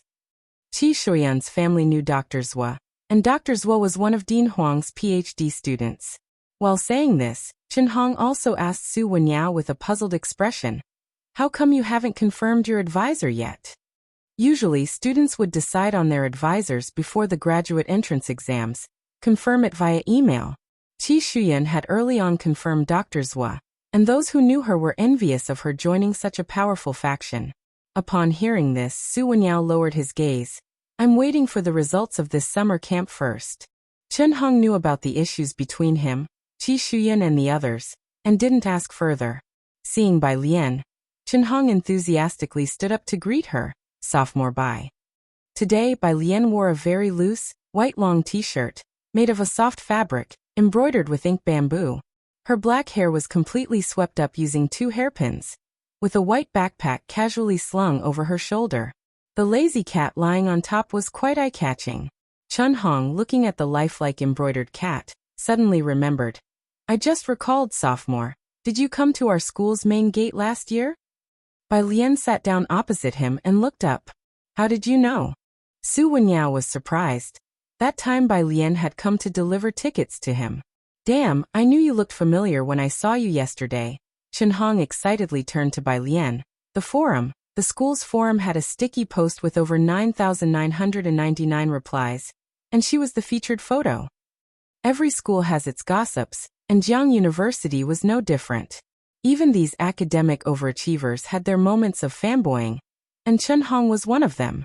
The Jiangjing University forum was frequented by not only Jiangjing University students, but also students from other schools. "When the new semester starts, you're definitely going to be famous." Chen Hong pulled out his phone to show the post to Su Wenyao. He wanted to show it to Bai Lian as well, but she only glanced at it casually. Chen Hong came from an ordinary family background. People like Su Wenyao, Qi Shuyan, and Qi Jun were the targets he strived to reach. If he could ever cause such a sensation on the forum, he would definitely tag his friends and family to see it, but Bai Lian seemed indifferent to it. Su Wenyao and Chen Hong started discussing mathematical modeling, while Bai Lian sat aside, taking a photo with her phone to send to Jiang Fulai. Then she ate her meal leisurely. "Would it be boring for you, sophomore?" Chen Hong, caught up in excitement, noticed Bai Lian looking at her phone and quickly stopped. "Never mind, Wenyao, let's talk about something else." Chen Hong feared the third-year mathematical modeling topics might be too complex for Bai Lian to understand. "It's okay." Bai Lian slowly looked up, indicating she was not bored. "Just the 2 of you guys?" She thought the mathematical modeling would be quite difficult with just the 2 of them. Chen Hong and Su Wenyao were sensitive to numbers, but lacked somewhat in model design. Chen Hong put down his chopsticks, growing more curious about Bai Lian, and wondered how she guessed there was a third person. 3 people. There's another academic genius, Qi Jun, but he's too lazy to eat with us." Bai Lian nodded and asked no further questions. She had to leave in the afternoon, and didn't stay on campus any longer. After the meal, she went across the street from the cafeteria to wait for the bus. New entrants would soon be added to the Jingjiang Preparatory Camp app, and the rankings of Bai Lian and her peers were also about to be included in the overall ranking. She opened up the challenge question bank, and uploaded the question she had just solved in the library. 3 minutes later, the scores for correctly solving questions in the challenge question bank would be multiplied.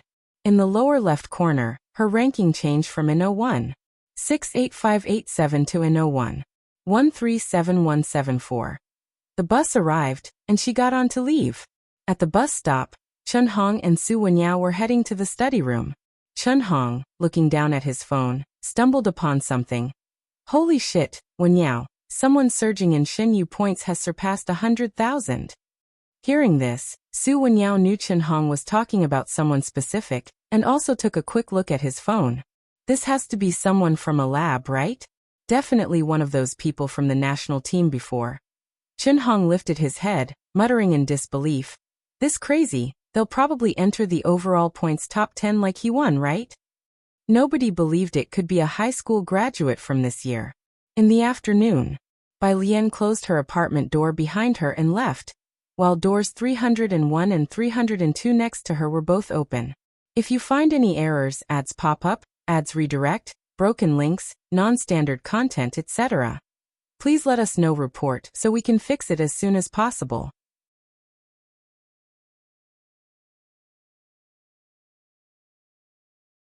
Chapter 559, 222 Mysterious Bar, bringing Dean Jian to meet Alien_3. Someone was renovating inside, and it seemed that as soon as she came out, the workers inside began the bang and clatter of demolishing walls. She couldn't hear the noise at home, but once she stepped outside, construction started both above and below her floor. Bai Lian walked towards the staircase and took a longer look at 2 other apartments. She bowed her head to send a message to Xiaoqi, and then headed for the entrance of the residential area. Due to the convenient transportation, she hadn't even reached the bus stop when a silver car pulled up beside her. It was Su Wenyao in the driver's seat, his brows slightly cool. Get in. Where to? Where are you going?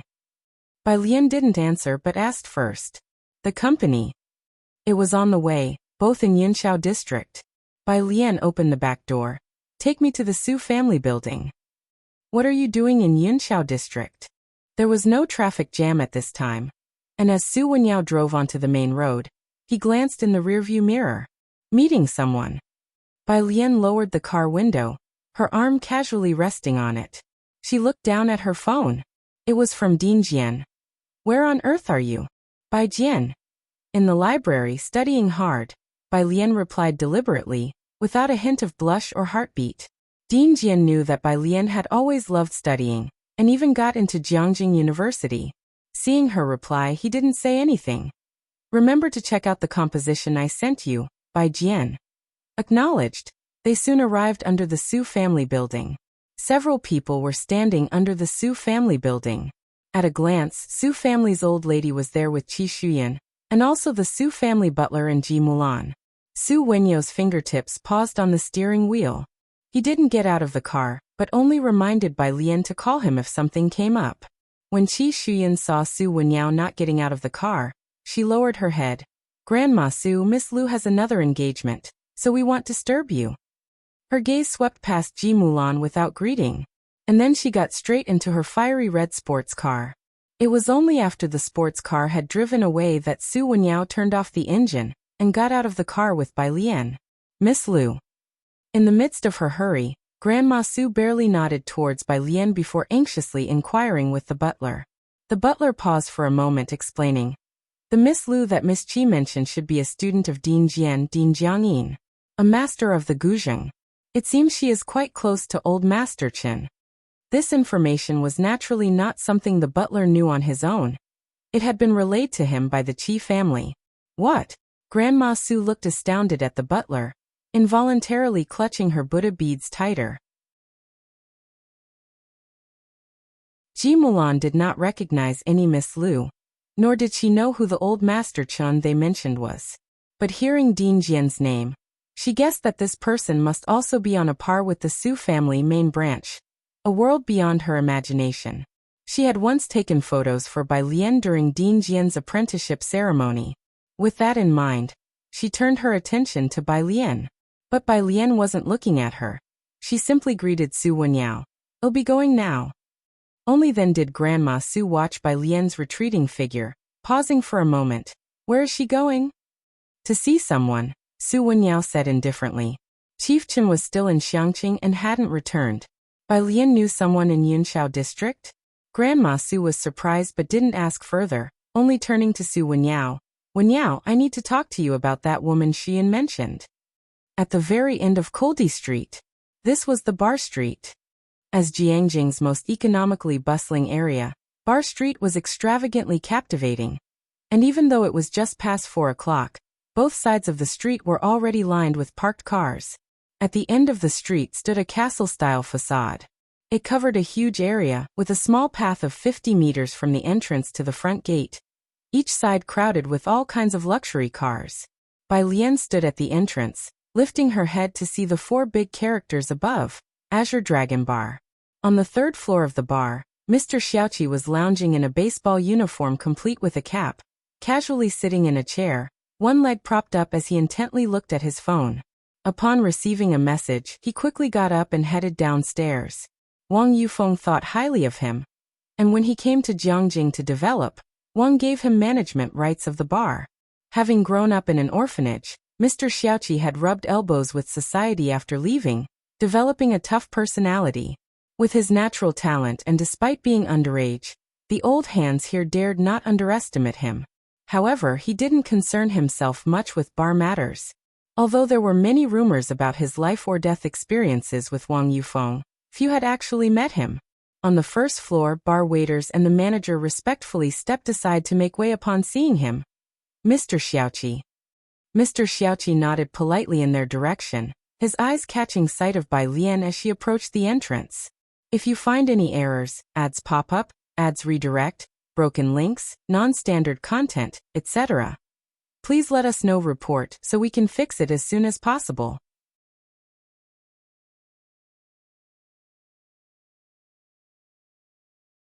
Chapter 560, 222 Mysterious Bar, bringing Dean Jian to meet Alien_4. He laughed, sister.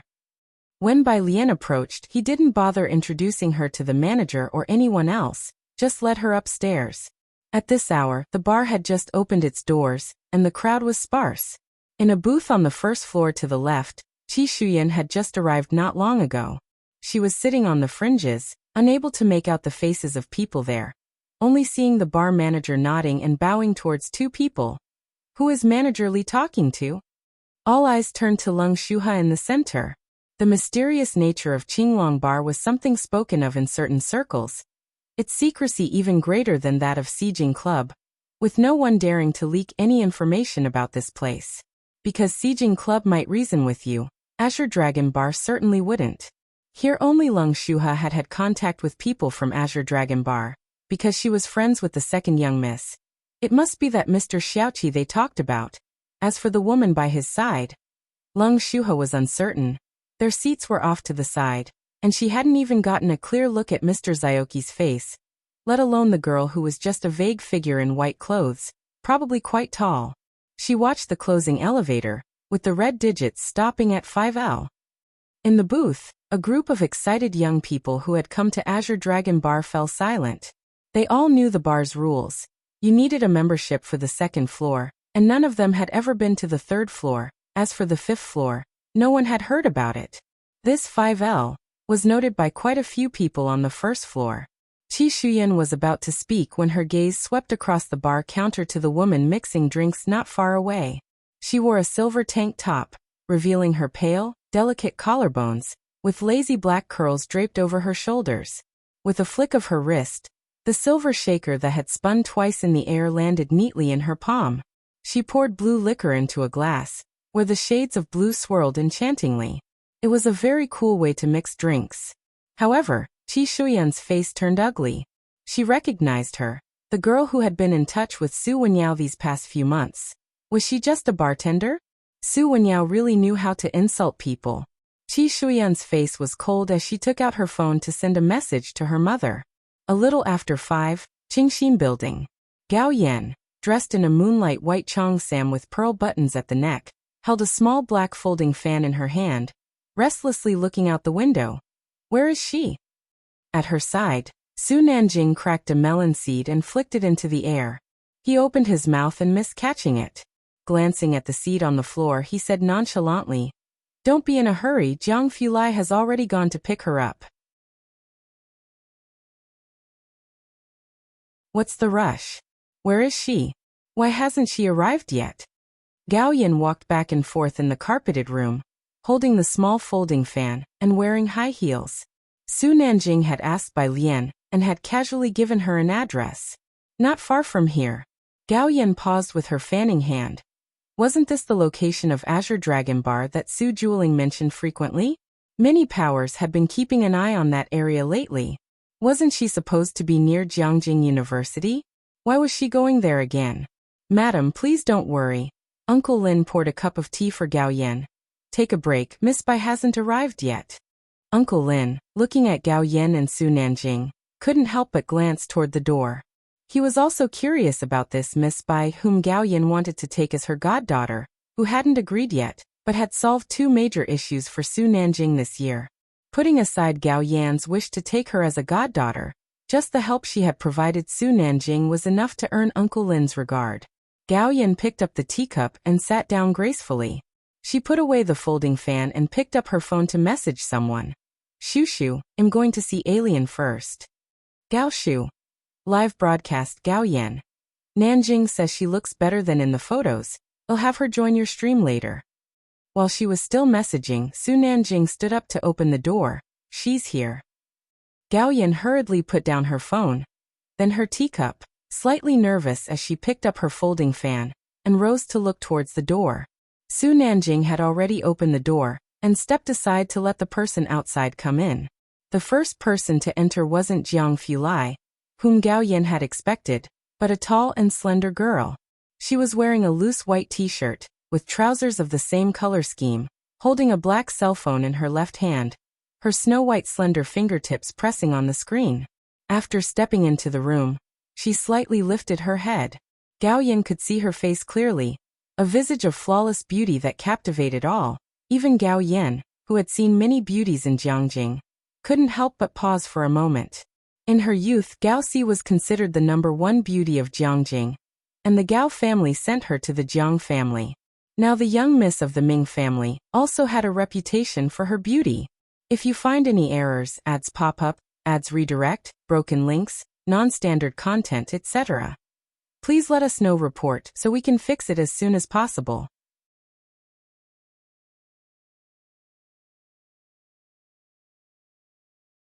Chapter 561. 222 Mysterious Bar, bringing Dean Jian to meet Alien_5. But Gao Yan felt that none had the aura of the person in front of her now. As she was thinking, Bai Lian entered the room with Jiang Fulai carrying 2 books behind her. He was dressed in a soft, casual outfit, yet his usually stern expression hung like frost. Auntie, Jiang Fulai lifted his head, taking the rare initiative to greet someone. He placed the 2 books on the table, and the unsociable chill about him dissipated. Gao Yan snapped back to reality. She glanced inadvertently at Jiang Fulai, then turned her gaze to Bai Lian, wanting to reach out and pull her hand, but was held back by Su Nanjing, who emotionlessly urged her to be reserved. Gao Yan shot Su Nanjing a glance and had to settle for greeting Bai Lian. You're Lian, right? Auntie, hello. Bai Lian looked up and greeted her sincerely. Pretty and well-behaved. This was straight out of a dream. Gao Yan covered her chest. Uncle Lin stepped forward to attend to them. Jiang Fulai then placed the books on the table and pulled out a chair on one side, indicating for Bai Lian to sit down. Uncle Lin, who was about to serve, paused for a long moment upon seeing Jiang Fulai's hand resting on the teapot, then stepped back to become invisible. Su Nanjing sat next to Jiang Fulai, unsurprised by this behavior. In a muted demeanor, Gao Yan watched Jiang Fulai serve tea, then saw him pass the tea to Bai Lian, and couldn't help but think, so you have these days too? She took out her phone and sent a message to Gao Shu, her attention briefly on the books Jiang Fulai had set aside. They were 2 music theory books. Everyone knew that young Master Jiang hadn't studied music, but had once taken up Chinese painting for a while, almost scaring a well-known teacher to death. Those books must belong to Bai Lian then. She genuinely liked the guzheng. Gao Yan sighed with relief, resting the black folding fan in the crook of her hand, very familiarly said, Lian, I'm going down to bring someone up. Wait for me for a few minutes. With Bai Lian present, Jiang Fulai and Su Nanjing were made invisible by Gao Yan. Su Nanjing watched Gao Yan and Uncle Lin walk away, utterly impressed. Downstairs, Gao Yan was coming down to receive President Jian. President Jian was a cultural heritage expert, and the president of Jiangyin Academy. He barely intersected with the Jiangjing circle, with his only connection being old Master Chen. Gao Yan knew that she was able to invite him only because he respected old Master Chen. I don't know if he would be willing to take on a student, Gao Yan said to Uncle Lin. Look at Leng Shuhe, doing so well in the circles now. If he accepts Lian, Bai Lian was from Xiangqing, appeared so well-mannered and had no significant background. Even Gao Si couldn't escape the clutches of the Jiang family, which devoured without a trace. Gao Yan began to worry about her, so if President Jian was willing to take Bai Lian, seeing the delight on Gao Yan's face, Uncle Lin realized that Miss Bai must have a special place in her heart. At least, Su Jini stood no chance. President Jian doesn't lack students. That was true, sighed Gao Yan. Her gaze caught the elderly man just arriving in the lobby, and she quickly approached him with utmost respect. President Jian, thank you for making the trip. Gao Yan knew that President Jian was not only a leading figure in the Guzheng, but also a distinguished guest of Old Master Qin. The two were very close, and even the old master of the Su family would show deference to President Jian. Uncle Lin also bowed respectfully. Meeting Gao Yan for the first time, President Jian greeted her without any sign of inferiority or arrogance. Madam. Gao Yan led him straight to the private room. Facing such a master of the arts world, Gao Yan felt a little pressure. It's a junior from my family who really likes the Guzheng, she explained to President Jian as she opened the door. President Jian nodded, following Gao Yan inside. Bamboo room. President Jian stepped in and immediately saw the person seated at the table, facing away from him, who claimed to be studying hard at the library according to himself. Very good. President Jian thought calmly. If you find any errors, ads pop up, ads redirect, broken links, non-standard content, etc., please let us know. Report so we can fix it as soon as possible.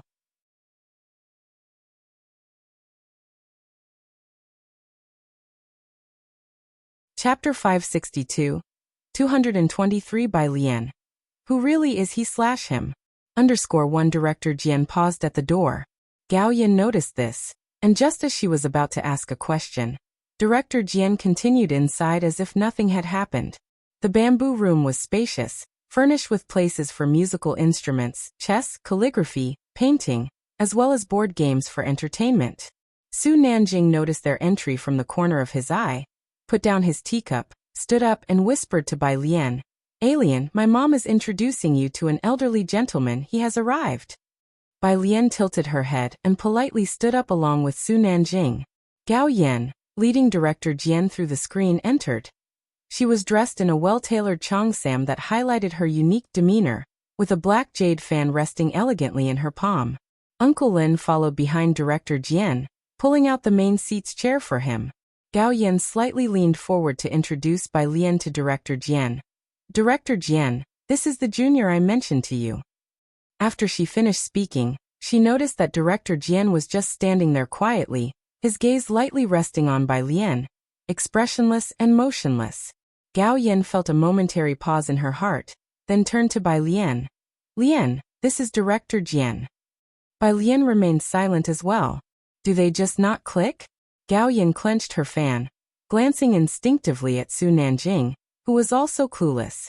Jiang Fulai sat quietly next to Bai Lian, leisurely pouring himself a cup of tea with grace and nonchalance.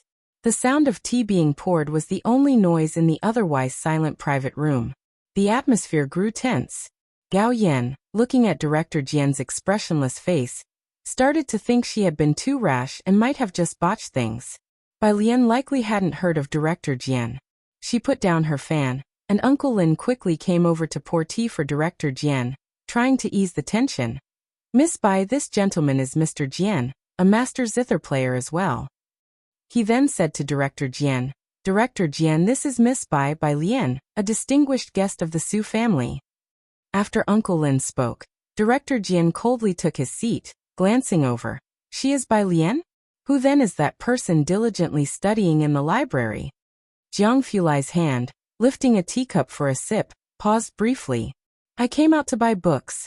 Bai Lian nodded slightly to Gao Yan, then with a vague gesture, pointed toward the modern music theory book next to Jiang Fulai. Director Jian, his hand resting on the armrest, looked over. Don't try to fool me. I've finished viewing the performance you sent me, and they failed to control the intensity of their strumming. Bai Lian spoke calmly. The second bar lacked vigor in its tonality. As soon as the discussion turned to his specialty, Director Jian immediately sat up straight. That's your impression too, right? Their fingers were all floppy, they couldn't bring out any strength at all. As he spoke, his face lost its earlier master-like depth, his fingers rhythmically tapping the armrest. He appeared quite at ease. His eyes softened. And when the conversation turned to something of interest, his cloudy eyes shone brightly. The two had already commenced a conversation. Gao Yan, after slightly being stunned, realized what was happening and looked at Su Nanjing. These two clearly knew each other. And not only that, they seemed very familiar. Su Nanjing was also quite puzzled, watching them move from one topic to another until he finally asked Bai Lian, "Alien, do you know Director Jian?" Director Jian was someone even Gao Yan couldn't easily invite without leveraging old Master Chen's influence. Was he someone you could just meet if you wanted to? Yes, Bai Lian nodded at him slightly. It was all very nonchalant. How was she able to be so detached? Didn't he see that Director Jian's other two disciples, Lu Jiu and Leng Shuhe, were both rising stars helped by Director Jian's support? Su Nanjing. Gao Yan shot him a glance, signaling that he was of no help. She and Su Nanjing took their seats again, not disturbing the conversation between Bai Lian and the director. Their discussion of playing techniques was beyond Gao Yan as an outsider. She just watched Bai Lian. Bai Lian sat in her chair, her back straight, her left hand resting lightly on the table. A posture of proper decorum, yet distinctly relaxed. A composure that even the formally trained heirs of Jiangjing's elite families might not possess. And listening to Bai Lian's comments, Director Jian was able to join in no matter the subject, her few words revealing her cultured background. It permeated her manner of speaking and temperament. If it were another setting and she didn't know Bai Lian, she would certainly think that Bai Lian was from some noble family.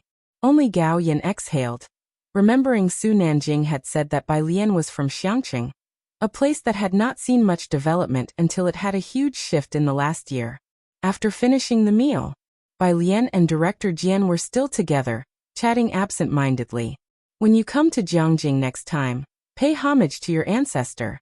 Director Jian spoke with Bai Lian, referring naturally to Mr. Qinjiu.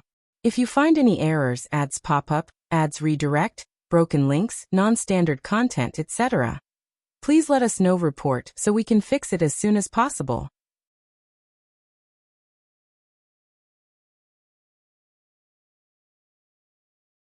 Chapter 563. Who exactly is Bai Lian? 223. The way these two people chatted with each other. It resembled more the sort of friendship that defies age gaps. A group of people said their goodbyes at the door. Gao Yan looked at Bai Lian and handed over a gift for their first meeting. At first, I thought you didn't vibe with Director Jian. Little did she know, Bai Lian was so familiar with Director Jian. Director Jian was aware of who Gao Yan and Su Nanjing were, and knew they were both very friendly towards Bai Lian, which made his attitude much warmer. He began to explain, I've been looking for her for several days, and she kept saying she was very busy, needing to read. She even said this afternoon that she was studying hard in the library, but tonight here she is at your place, Mrs. Gao. I must thank Mrs. Gao because otherwise, she might have continued reading until the start of term. As he said this, Director Jian glanced at Bai Lian. He wanted to say more, but the sight of the tall and handsome Jiang Fulai beside Bai Lian, his light eyes sweeping over them, made Director Jian gloomily board the Su family car that came to pick him up. He bid farewell to them. Jiang Fulai also took out car keys and left with Bai Lian. Once everyone had left, Uncle Lin stared blankly towards Gao Yan. Madam, did Director Jian just say, he's been searching for Miss Bai for several days now? Bai Lian had been brushing him off. Director Jian was always distant when speaking with Gao Yan. He wasn't like those from the noble families. He represented the traditional music school, and also served as the face of domestic traditional music internationally. Chen Lao and others like him held him in the utmost respect. Not to mention Director Jian's students, who wouldn't dare speak his name lightly outside of school. Yet Director Jian's attitude toward Bai Lian was beyond belief. It was truly baffling. No one in Beijing had ever heard of Bai Lian before. Who exactly was Bai Lian? She was close enough to Director Jian to instill fear in the people from Jiangyin.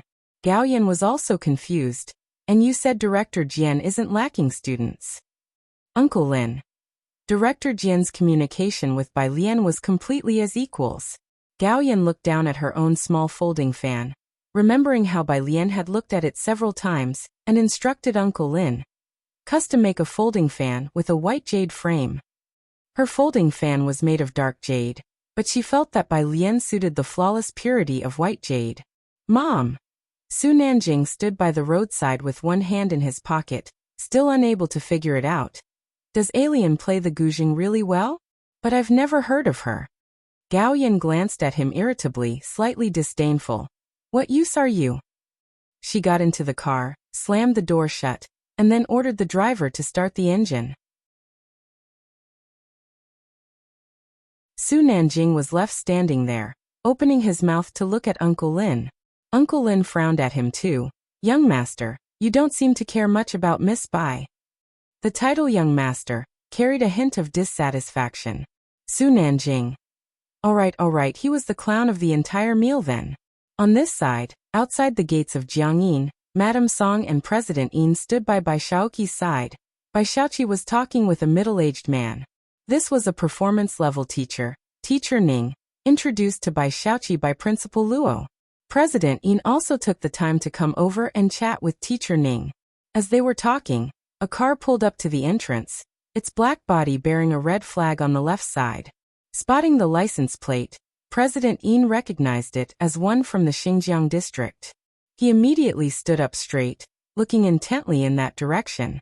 This plate was a rare sight in Chang'an district. Many people at the school gates instinctively looked over. The driver got out from the driver's seat and opened the door to the rear seat. It was Director Jian who emerged from the car. Seeing it was Director Jian, Teacher Ning quickly stepped forward to greet him. Director Jian, you've returned. Yes. Director Jian seemed in a good mood and gave a slight nod to Teacher Ning. After thanking the driver, he headed towards the school. Once people walked away, Teacher Ning retracted his gaze. He looked at Bai Shaoqi. To win so many awards at such a young age is quite impressive. Tomorrow, you can come to the practice room to study with the other students. Thank you, teacher. Bai Shaoqi returned her gaze and thanked him. After speaking with Bai Shaoqi, Teacher Ning greeted everyone and quickened his pace to catch up with Director Jian. Bai Shaoqi watched Director Jian's retreating back, and then glanced at the gate tower of Jiangyin. Recalling the car she had just seen, she sensed that President Yin and Teacher Ning held it in great reverence. Uncle Yin, the car that just brought back Director Jian seemed extraordinary. Of course, President Yin was still looking in the direction the car had gone. It's just one of those few prominent families, Director Jian. Which families? Bai Shaoqi's heart stirred, remembering that the Yin family only lived on the fringes of Jiangjing, a marginalized corporation. Looking up again, President Yin did not continue. If you find any errors, ads pop up, ads redirect, broken links, non-standard content, etc., please let us know. Report so we can fix it as soon as possible.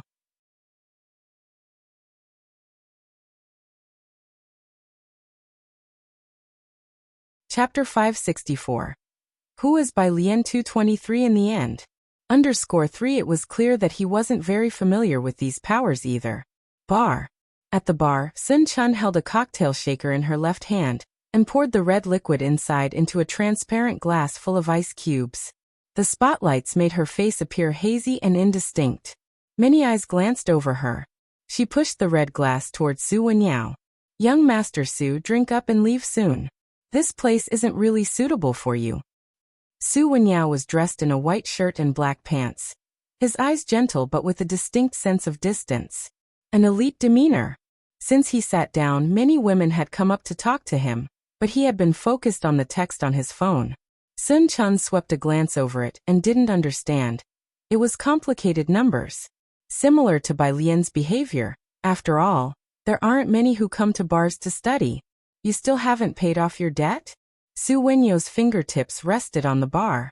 He always felt Sun Chun was a person of contradictions, as if she was like a fish in water at the bar, but through her frivolous surface, he always felt another part of her standing lonesomely at the corner of an iceberg. Because of Bai Lian, the two were somewhat acquainted. Su Wenyao asked her why she was always at the bar, and she said she needed to pay off debts. A regular next to her smiled and passed Sun Chun a few banknotes. You believe in the nonsense of drunkards? Sun Chun reached for a note, casually folded it, then leaned forward and methodically tucked the folded banknote between the first and second buttons of Su Wenyo's shirt. I simply like money, she said. Having said that, she straightened up and turned away from the bar. Su Wenyo watched her receding figure. A familiar owner passed by her and offered her a cigarette. Sun Chun bit it between her lips and the owner hurriedly reached out to light it for her, teasingly asking, Miss Sun Chun, when will you come make drinks in our private room? Sun Chun lazily exhaled a cloud of smoke and slowly looked his way. I'm off tomorrow, she said. She made her way to the break room just as Xiao Wu also returned. I'm exhausted. I'll go see tomorrow if Miss Bai needs anything else. I'll go too. Sun Chun flicked the ash from her cigarette, suddenly remembering. How much do I still owe young Master Mao? Mao Kun had bought her contract from the manager, and since then she had been with Mao Kun's group, mixing drinks, managing the bar, and occasionally doing some risky tasks for Xiaoqi. If anyone at the bar was out of line, Xiao Wu and Mao Kun would discipline them openly. Now everyone at the bar knew she was under someone's protection, and no one dared to behave improperly towards her. Even the manager was very polite to her. I don't know, sis. Xiao Wu scratched the back of his head, looking innocent. I haven't even finished paying off Miss Bai. He had never calculated how much he owed Mao Kun. The next day, Bai Lian still went to the university library to read.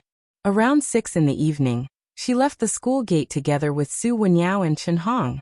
Su Jiyue was coming back today, and Su Wenyao was going to the Su family, having invited Chen Hong for dinner. Bai Lian took a ride with Su Wenyao back to the apartment. Su Wenyao sat in the driver's seat, glancing in the rearview mirror. Are you really not coming today? No. Bai Lian rested her hand on the car window while looking at her mobile phone and spoke to Su Wenyao in a drawn-out voice. I have a friend coming over. Su Wenyao nodded his head. In the passenger seat, Chen Hong was very disappointed to hear that Bai Lian wouldn't join them. The car had just turned from Zier Avenue onto Sally Road. Sally Road was a small street, rather empty unless someone was specifically heading to Shanghai apartment. Chen Hong instantly noticed people fighting about 100 meters away. Old Su, should we report? He just started speaking when he saw Su Wenyao hit the brakes hard. In the back seat, Bai Lian also looked up and immediately saw Xiao Wu and Sun Chun not far away. She got out of the car. Xiao Wu, with his red hair, was pinning a burly man in black down under his foot. Sun Chun wore black shorts, a white tank top, and an overshirt in a tartan pattern, standing with her arms crossed under a tree 3 steps away, watching the fight. Chen Hong, witnessing a fight for the first time, saw Bai Lian approach and quickly unbuckled his seatbelt to follow. Junior sister, be careful, he called out. As the two walked closer, Xiao Wu was bawling, looking up at Bai Lian, crying while saying, Sis, they hit me. Chen Hong looked down at the 3 big men Xiao Wu had beaten to the ground, and then back up at the tear-streaked Xiao Wu. He fell into a deep self-doubt. Sun Chun straightened up when she saw Bai Lian, and promptly reported the situation. Miss Bai, they were looking for me. We were fortunate Mr. Xiao Wu was here. She was terse and clear. Bai Lian, with a stack of books in her right hand, glanced at the man in the middle and slowly crouched down. If you find any errors, ads pop up, ads redirect, broken links, non-standard content, etc., please let us know. Report so we can fix it as soon as possible.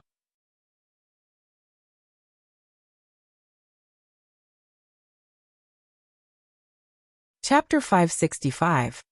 Who really is Bai Lian 223_4. Indifferently pulling out a book, she then gently pried a man's hand from his face with its tip. She lowered her eyes, her movements deliberate and composed, with a hint of nonchalance.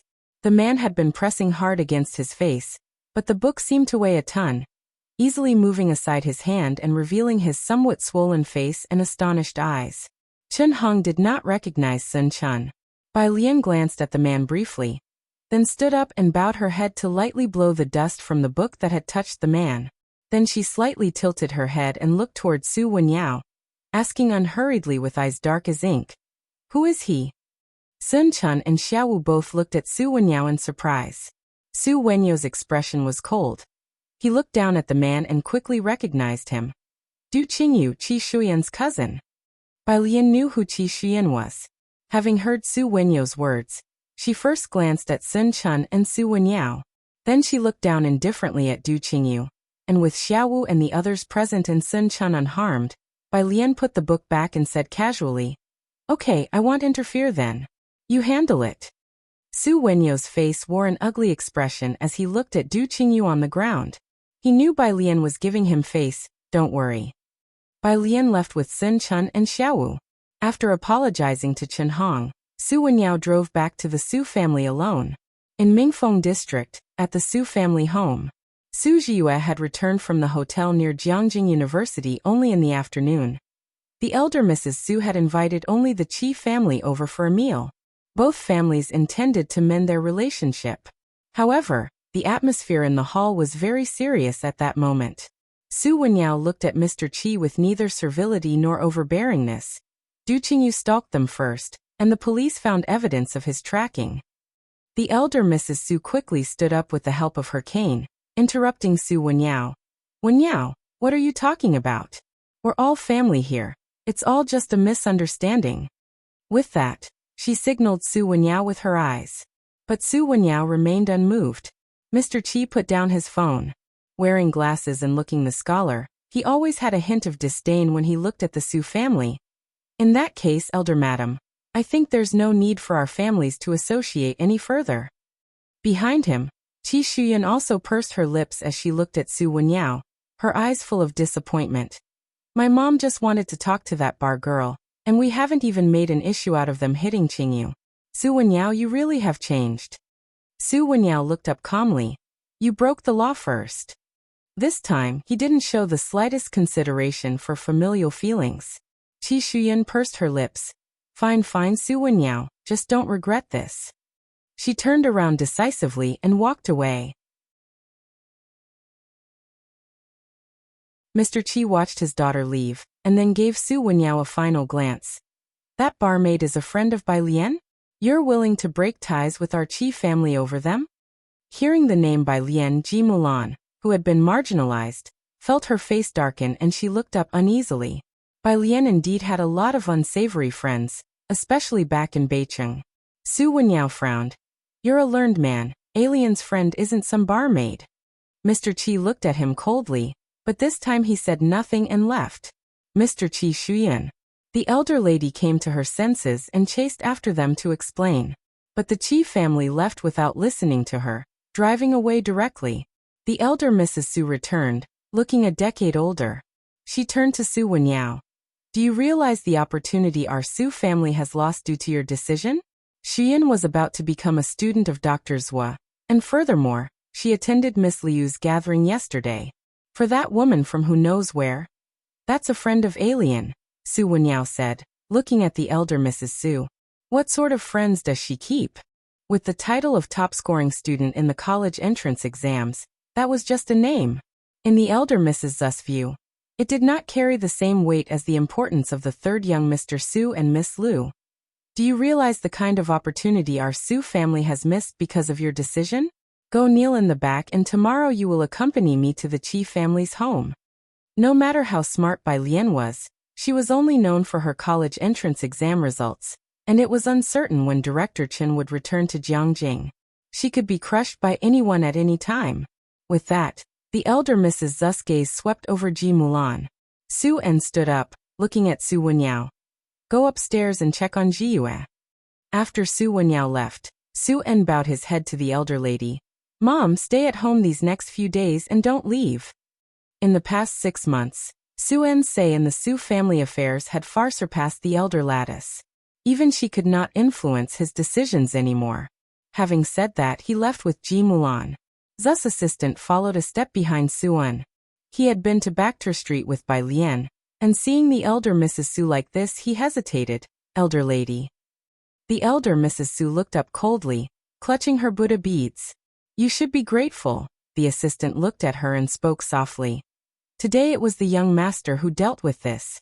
If it had been Miss Bai," he trailed off, lowering his eyes respectfully as he bid farewell to the elder Mrs. Su. and did not continue further. Then he left and followed Suen out. The elder Mrs. Su was taken aback.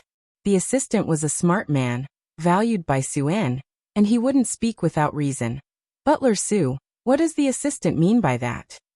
If you find any errors, ads pop up, ads redirect, broken links, non-standard content, etc., please let us know. Report so we can fix it as soon as possible.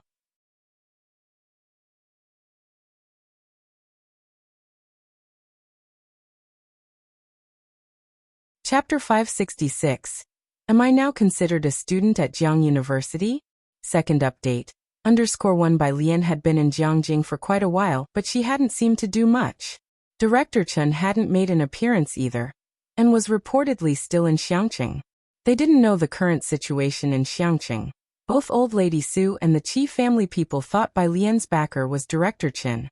Thus, with Director Chen's absence, they didn't hold her in such awe, only politeness. What the assistant Su meant, even the butler didn't know. But, having worked with Suan for so long, when Assistant Su said this, it wasn't without reason. The butler spoke in a low voice. Old madam, if the young master and the others are doing this, they must have their own reliance. You shouldn't worry about it. But, old Madam Su sat on the sofa lost in thought. In the end, she remained silent. The next day, Bai Lian stood at the entrance of Jiangjing University. A few steps away, Pu Xiaohan was frantically shooting the gate. Everyone around her was doing the same thing. Bai Lian lazily used her hand to shield her head from the sun. Okay, Pu Xiaohan had just arrived in Jiangjing and was eager to visit Jiangjing University. Let's go into the campus. As she spoke, she took out her phone to scroll through WeChat for the reservation message. Before she could find it, she saw Bai Lian already standing behind the barricade. Bai Lian held a campus card in her hand, tapping it leisurely against her palm, her pitch-black pupils looking at her as if asking, "What's the hold-up?" Pu Xiaohan stowed her camera properly and followed her in. "Where did you get this campus card?" She reached for the card in Bai Lian's hand. "Classes haven't started yet. Even if you are a student here, you wouldn't have received your card, right?" As she spoke, she looked down and saw the name on the campus card, Jiang Fulai.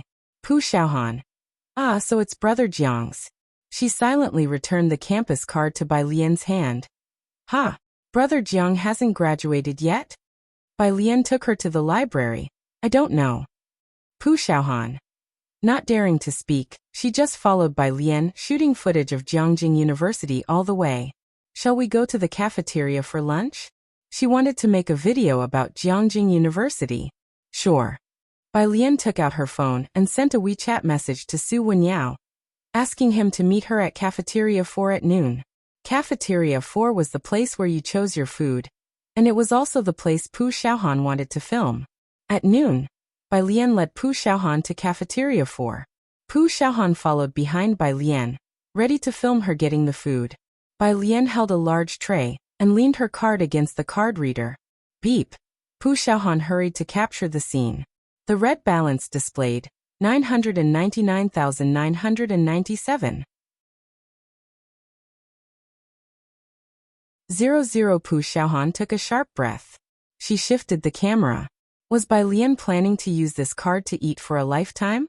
The first-time cafeteria user, Bai Lian. She took her gaze back, finished getting her meal, and served a bit for both Chen Hong and Su Wenyao. Then she found a spot to wait for the two to arrive. The three had arranged a time, and Su Wenyao and Chen Hong arrived quickly. Chen Hong greeted Pu Xiaohan. Hello, Junior. Pu Xiaohan had just turned off her camera and hurriedly responded. Legend, I didn't get into Jiangjing University. I'm just following Sister Lian for the experience. Su Wenyao had met Pu Xiaohan a few times. They exchanged greetings. Chen Hong looked at Pu Xiaohan fiddling with the camera, shooting whenever there was nothing better to do, and thought this was what a normal person coming to Jiangjing University should look like, unlike Bai Lian. His gaze shifted to Bai Lian. She was looking down at her phone, tapping the keyboard deliberately with one hand, the keystrokes heavy as if she wanted the person on the other end of the phone dead. Beside her lay a book about music theory. Chen Hong felt like she was after the life of the person on the other end of the phone. His eyes landed on the two books beside her. Junior, You're looking at music theory too? Yeah, Bai Lian slowly put down her phone, casually lifting her head. Just a cursory glance. Oh, Chen Hong nodded. He was just about to say something. At the entrance of the cafeteria, a group of people appeared. Chen Hong lifted his head and immediately exclaimed with excitement, "Hey, old Su, it's Qi Shuyan and the others." As he spoke, he waved to the people at the entrance. Seeing Chen Hong's reaction, Pu Xiaohan also turned to look towards the entrance of the cafeteria. Qi Shuyan gave a brief glance in their direction, but didn't come over. The boy wearing glasses beside her walked towards Bai Lian and the others. "Qi Jun," Chen Hong stood up smiling. "You came to eat with Qi Shuyan and the others. Why don't you call her over too? We were just discussing the issue with the model." "Oh right, this is Wenyo's sister, Bai." With a stern countenance, Qi Jun looked at Chen Hong, cutting him off abruptly. "No need to discuss it. I have decided to leave the team." Chen Hong was stunned. "Now?" "Yeah," Qi Jun's gaze swept over Su Wenyao. "I came to notify you to reform the team." Without waiting for Chen Hong or Su Wenyao to respond, he left immediately. Is there some kind of misunderstanding? Chen Hong quickly stood up and chased after him. The three of them were fixed partners, each with their own areas of focus. The Buyuan-based summer camp was about to start, and most people had already formed their teams. Finding a temporary teammate would not only be difficult, but the integration could also be a problem. Qi Jun paid no heed to Chen Hong. He was always a man of few words, no misunderstanding. Having said that, he walked directly towards Qi Shuyan and her group. Qi Shuyan's team were all potential candidates chosen by Dr. Zhua, and there was even a student from the Buyuan class. Compared to Su Wenyo's team, Chen Hong seemed somewhat lackluster. Qi Jun always held himself in high esteem and had always looked down on Chen Hong.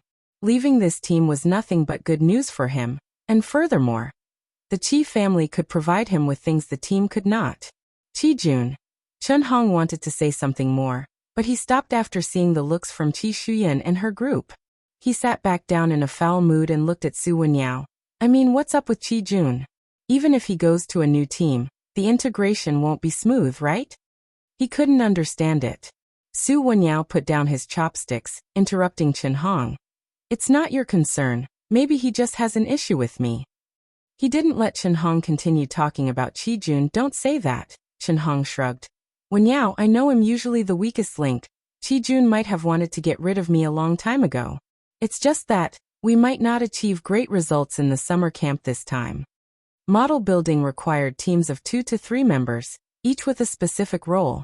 Most of Chen Hong's work involved organizing the format and collecting data, which wasn't very difficult. Bai Lian sat beside Su Wenyao. Listening to their conversation, she occasionally glanced at them, and only after they finished speaking did she put down her chopsticks, reached for the lemon water on the side, leaned back, and spoke in a very casual tone. Qi Jun, what's his relationship with Qi Shuyan? He's Qi Shuyan's cousin. Chen Hong looked at Bai Lian with surprise, remembering that she was Su Wenyo's sister. Yet she seemed unclear about their relationship. Su Wenyao didn't have time to stop Chen Hong and explained to Bai Lian. He's been wanting to leave the team for a while. Pu Xiaohan sat on the side, not daring to speak. She had never participated in model building and only silently put down the camera, feeling some sympathy. Now that he's quit, you're down one person. Won't that be very troublesome? Definitely. Chen Hong picked up his chopsticks again, clearly devoid of energy. Qi Jun's professor gave him a lot of tasks. His grandfather is a professor, and he has read countless papers. He is still very important to us, and we probably won't find a suitable teammate in a short time. He had hoped to make a push with this summer camp, but now that the team was suddenly one member short, the results were definitely going to be affected. Bai Lian held the clear straw between 2 fingers, absently stabbing it into the lemon water, contemplating. Can university students also participate in the Buyuan summer camp? Chen Hong didn't understand what Bai Lian meant by the question and simply nodded. Yes, it's not a summer camp for direct PhD. Admissions, so there's no restrictions on grade level. I know some students who will be sophomores next year are also participating. Bai Lian bit the straw, looked down at WeChat, and saw a message from Jiang Fulai with just an ellipsis. She skipped over it and asked, "Am I currently considered a student of Jiang University?" Jiang teacher. "Did you sign the agreement?" By student. 1 Okay, 111. Jiang teacher. "Then you are." Jiang teacher. "Why do you ask?" Bai Lian looked up, her eyes on Su Wenyao, tapping the straw thoughtfully. "How about I join you as an extra member?" Chen Hong was taken aback. "Junior sister, have you participated in math modeling competitions before?" Bai Lian hadn't participated in a formal competition. She shook her head. "No, but I have studied math modeling." She had never taken part in a serious competition. She had only ever researched models with He1, and later built a quantum simulation model. If you find any errors, ads pop up, ads redirect, broken links, non-standard content, etc., please let us know report so we can fix it as soon as possible.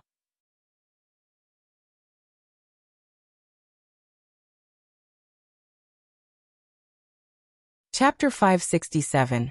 225 This is her ruling area _1 The top scorer in the college entrance exams must have some real skills. Give Bai Lian another year or two, and she'll be her own strongest ally.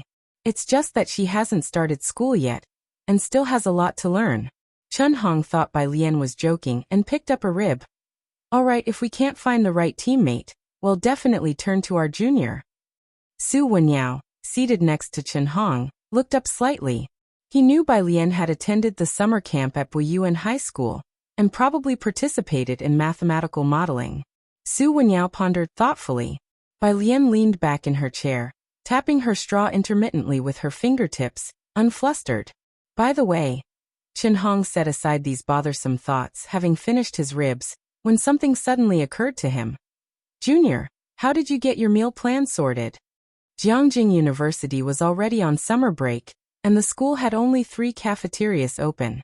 They were at the Yunha restaurant on the first floor of the 4th cafeteria, which was also a famous online hotspot known for its variety of tasty and affordable dishes, but it only accepted meal cards.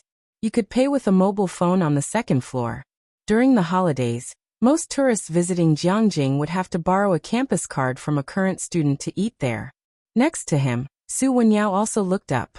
Bai Lian made several trips to the library to borrow books. How could she enter the library without a campus card? When this came up, Bai Lian paused in her action of drinking lemon water. "Someone gave me their campus card." Su Wenyao looked at Bai Lian with slight surprise. Bai Lian knew other people from Jiang University? After the meal, Su Wenyao and Chen Hong had to get busy. Bai Lian took Pu Xiaohan to check in at other spots. Su Wenyao and Chen Hong watched the 2 girls leave, and waited for them to walk away before the smile on Chen Hong's face disappeared. He turned to Su Wenyao with a not-so-pleased expression. He massaged his temple. "We should ask Yu Sheng and the others." "Let's go." Su Wenyao turned to accompany him. "Is the registration deadline the day after tomorrow?" "Yeah." Chen Hong took out his mobile phone from his pocket, and got in touch with friends he knew. Over here, Bai Lian was showing Xiaohan around Jiangjing University. She wanted to shoot footage of a campus bus arriving. And as soon as one bus left, Bai Lian waited under the shade of a tree beside her. At the crossroad, a blue bus with cartoon drawings lazily approached. Pu Xiaohan finally captured the scene she wanted and walked over with her camera. "Alien, there should be fewer people at Celebrity Statue Square now. Let's go, last stop." Jiang University's celebrity statues were already a draw for visitors, and after the broadcast of Great Yong, their popularity skyrocketed. Each character in the drama could be a lead on their own, but the most dazzling of all was Yen Lu, whose every move, sitting posture, and use of the spear was an epitome of that era. The historical figure by Xiang Juan was already popular, and Yen Lu's portrayal turned the character into an ultimate crush in the public's heart. These days a random video search online would either show a montage of Yen Lu or criticisms of Emperor Jiangwen. Historically, opinions about Emperor Jiangwen were mixed.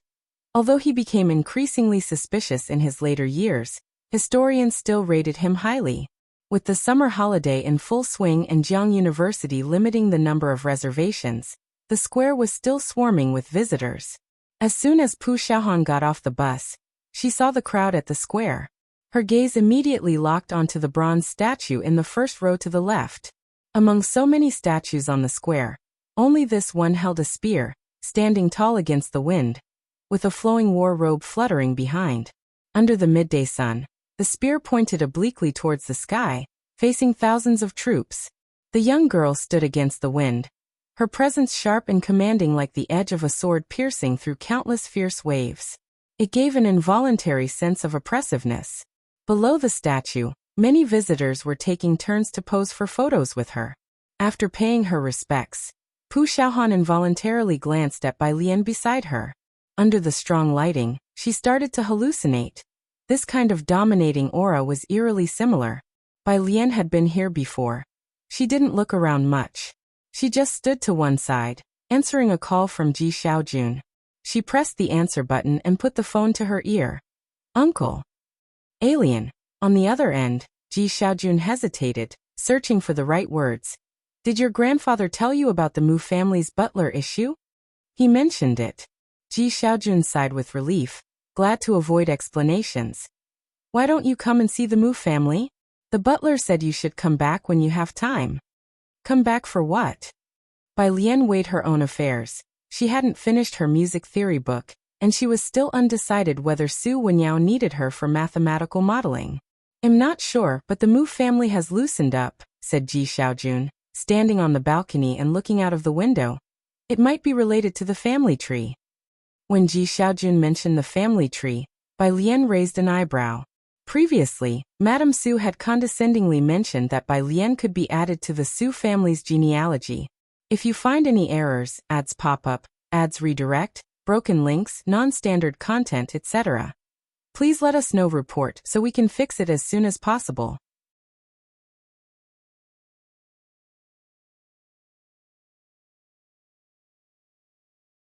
Chapter 568. 225. This is her ruling area _2. The Bai family even expunged her from the clan genealogy. Bai Lian knew their ancestry was ancient and the clan concept strong, but nowadays, any genealogy meant the same to Bai Lian. It was not as if they were living in a feudal era. In the past, the genealogy was utilized to conveniently implicate 9 generations. "I won't go," Bai Lian refused without a second thought. "If you need something, you can find me." Even though it was summer vacation, Bai Lian was still very busy, with music theory knowledge alone being enough to keep her occupied. Ji Xiaojun had anticipated her response, and was not surprised. He hung up the phone, opened the door to the balcony to enter the living room, and told the butler about Bai Lian's reply. "She's not coming." The butler looked up in surprise but didn't dwell on it. He continued to inquire without much concern. "What about the other one?" "The other one was Run Wanxian." "Her? She should be on her way." Ji Xian's expression was much fainter when he mentioned Run Wanxian. The butler wasn't surprised by this pace. "All right, I'll let the old master know once she arrives."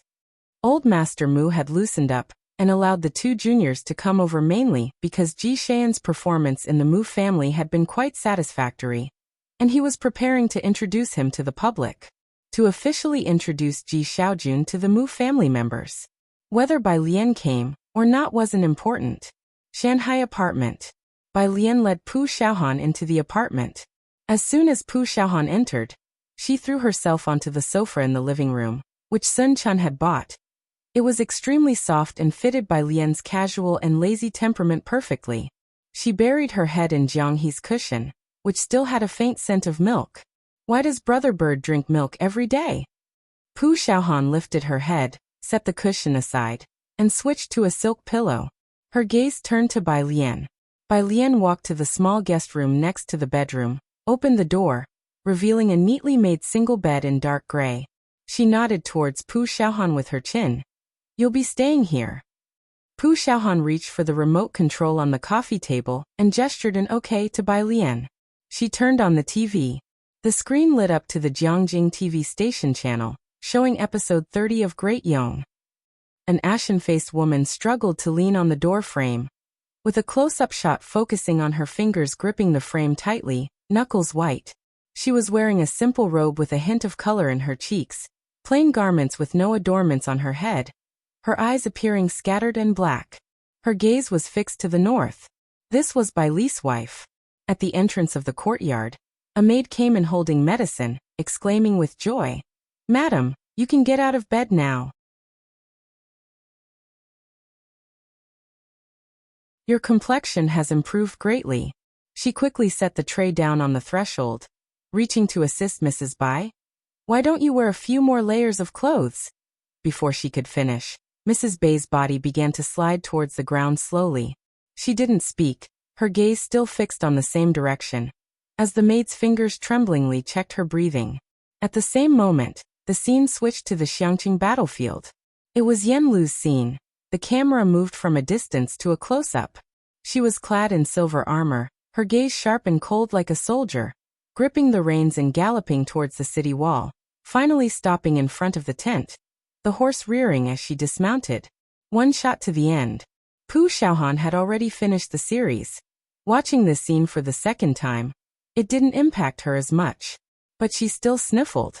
Great Yong had become an online sensation ever since it first aired, not only because of the production team, but also due to the director's casting choices. When an entire crew uses real locations, no green screens, actors ride real horses without stunt doubles. Everyone was working hard for this series.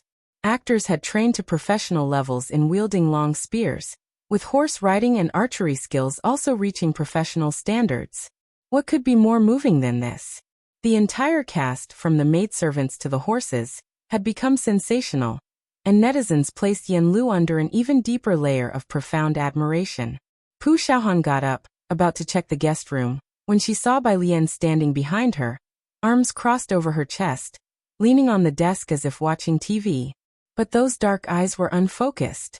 Bai Lian had always been very strong in front of Pu Xiaohan. The students of Class 15 had a kind of cohesion unmatched by other classes, with Bai Lian at their core. She understood the people in her class better than Lu Lingxi. From Pu Xiaohan to Zhang Xiais to Yang Lin, their trust in Bai Lian had long exceeded that of anyone else. Bai Lian was like a general commanding an army, poised and free. This was the first time Pu Xiaohan saw such an expression on Bai Lian, as if she was cut off from this world, with an air of having no one behind her.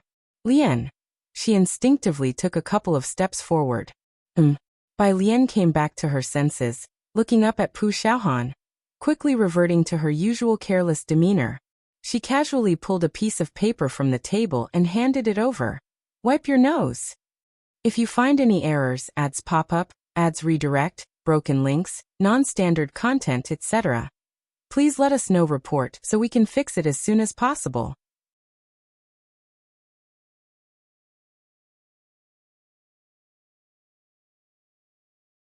Chapter 569, 225. This is her domain _3. Pu Xiaohan took the paper, wiped her eyes and nose. "Oh." Bai Lian stood up straight. She gestured for Pu Xiaohan to move about freely as she took 2 books on music theory to the study. In the study, Bai Lian placed the books on the desk, and then opened the right-hand drawer that contained a box of cigarettes Sun Chun had left there. She casually pulled one out. Taking a lighter, she went to the window, opened all the windows, leaned lazily on the windowsill with the slim cigarette between her fingers, the smoke blurring her face. People were continuously going in and out on the first floor. From this angle, she could just see the small garden of several square meters on the first floor, where workers were jointly lifting a stone table out. A message came through on her cell phone from Xiaoqi. Bai Lian glanced down at it. "Xiaoqi. Someone is looking into Sun Chun's info." The place in Jiangjing with the most comprehensive information was undoubtedly the Azure Dragon Bar, a law unto itself. Wanting to investigate their people here, naturally, the task would pass through Xiaoqi's hands. Bai Lian guessed immediately who would want Sun Chun's information. "Bai Lian, just give them a bit." After replying, she casually set her phone aside, leaning lazily on the windowsill, biting the cigarette and watching the people bustling below. Outside the door, Pu Xiaohan was watching TV while video chatting with her parents, indicating that she had arrived in Jiangjing. Noise came from outside the door. Pu Xiaohan stood up with her phone. "My sister seems to have a visitor, I'll hang up now." She ended the call, about to open the door when she saw the door open automatically. In the doorway stood a tall figure, with scholarly rimless glasses perched on his nose as he lowered his left hand, his indifferent gaze glancing at Pu Xiaohan through the lenses, born with an air of nobility that not even the simplest black attire could conceal. Haven't seen Jiang Fulai for a few days. Pu Xiaohan involuntarily took a step back. Behind Jiang Fulai, Jiang He squeezed in. Seeing Bird Brother, Pu Xiaohan relaxed and greeted Jiang Fulai, Jiang Brother. Jiang Fulai responded casually as he entered, his eyes catching the TV in the lobby for a moment before he removed his hand from the door handle and looked away. He closed the door and looked towards the partially closed study, noticing the open music theory books on the table and the empty seat. In the study, Bai Lian's cigarette had burned out, the stub held between her fingers. By the window, only a faint scent of tobacco lingered. Her left hand propped lazily on the balcony, in a very relaxed posture. As she turned her head to look at Jiang Fulai, his gaze fell on the cigarette stub between her fingertips. Quite openly, Bai Lian flicked the stub into a nearby trash bin, her hand on the window, raising her eyebrows. Jiang University is really something. Even meal cards can be used to buy a house. Bai Lian's train of thought was certainly unique. Jiang Fulai instantly knew what she was getting at. She was referring to his topping off the school card. He reached out, closed the laptop on the desk, and his light eyes settled on her face before suddenly saying, "Let's go." Huh? Bai Lian tilted her body, looking lackadaisical. To where? Next door. Jiang Fulai stood up straight, slowly and meticulously removing his glasses and placing them on the table. Next door? Bai Lian shivered, and as she followed Jiang Fulai out, next door was 302. The wooden door was shut tightly, and Jiang Fulai casually placed his finger on the fingerprint lock. The door clicked open with a light sound. The inside was already finely furnished. Jiang Fulai did not redecorate but did replace all the furniture, covering the floor with brown carpet, and using his accustomed Chinese-style furnishings. He walked straight to the room on the left and opened it. It was a music room. The room was large, with wooden flooring and a music stand in the middle, holding another zither. On the right side, there was a display stand with flutes, eras, pipas, and various other musical instruments. Near the floor-to-ceiling windows was a small bookshelf filled with sheet music and music theory books. Jiang Fulai approached it, casually straightening a crooked music theory book before tilting his head to speak. "There's soundproofing installed here, you can practice anytime." He stood by the window, with the sunlight slanting through, casting a chilly light on his sharp profile. His long, pale fingers rested on the book, elegant and carefree. Bai Lian approached, lightly running her hand over the strings of the zither. From top to bottom, the clear scale of the zither sounded forth. At Ji Heng's place, afraid of disturbing the neighbors, she would not practice after 8 o'clock at night. Here, without her mother, someone would still make clothes for her by hand, embroidering her favorite peonies, and there would still be someone to prepare a music room for her. The next day, at the Su family, Su Wenyao stood by the window making a call. "If you find any errors, ads pop up, ads redirect, broken links, non-standard content, etc., please let us know. Report so we can fix it as soon as possible."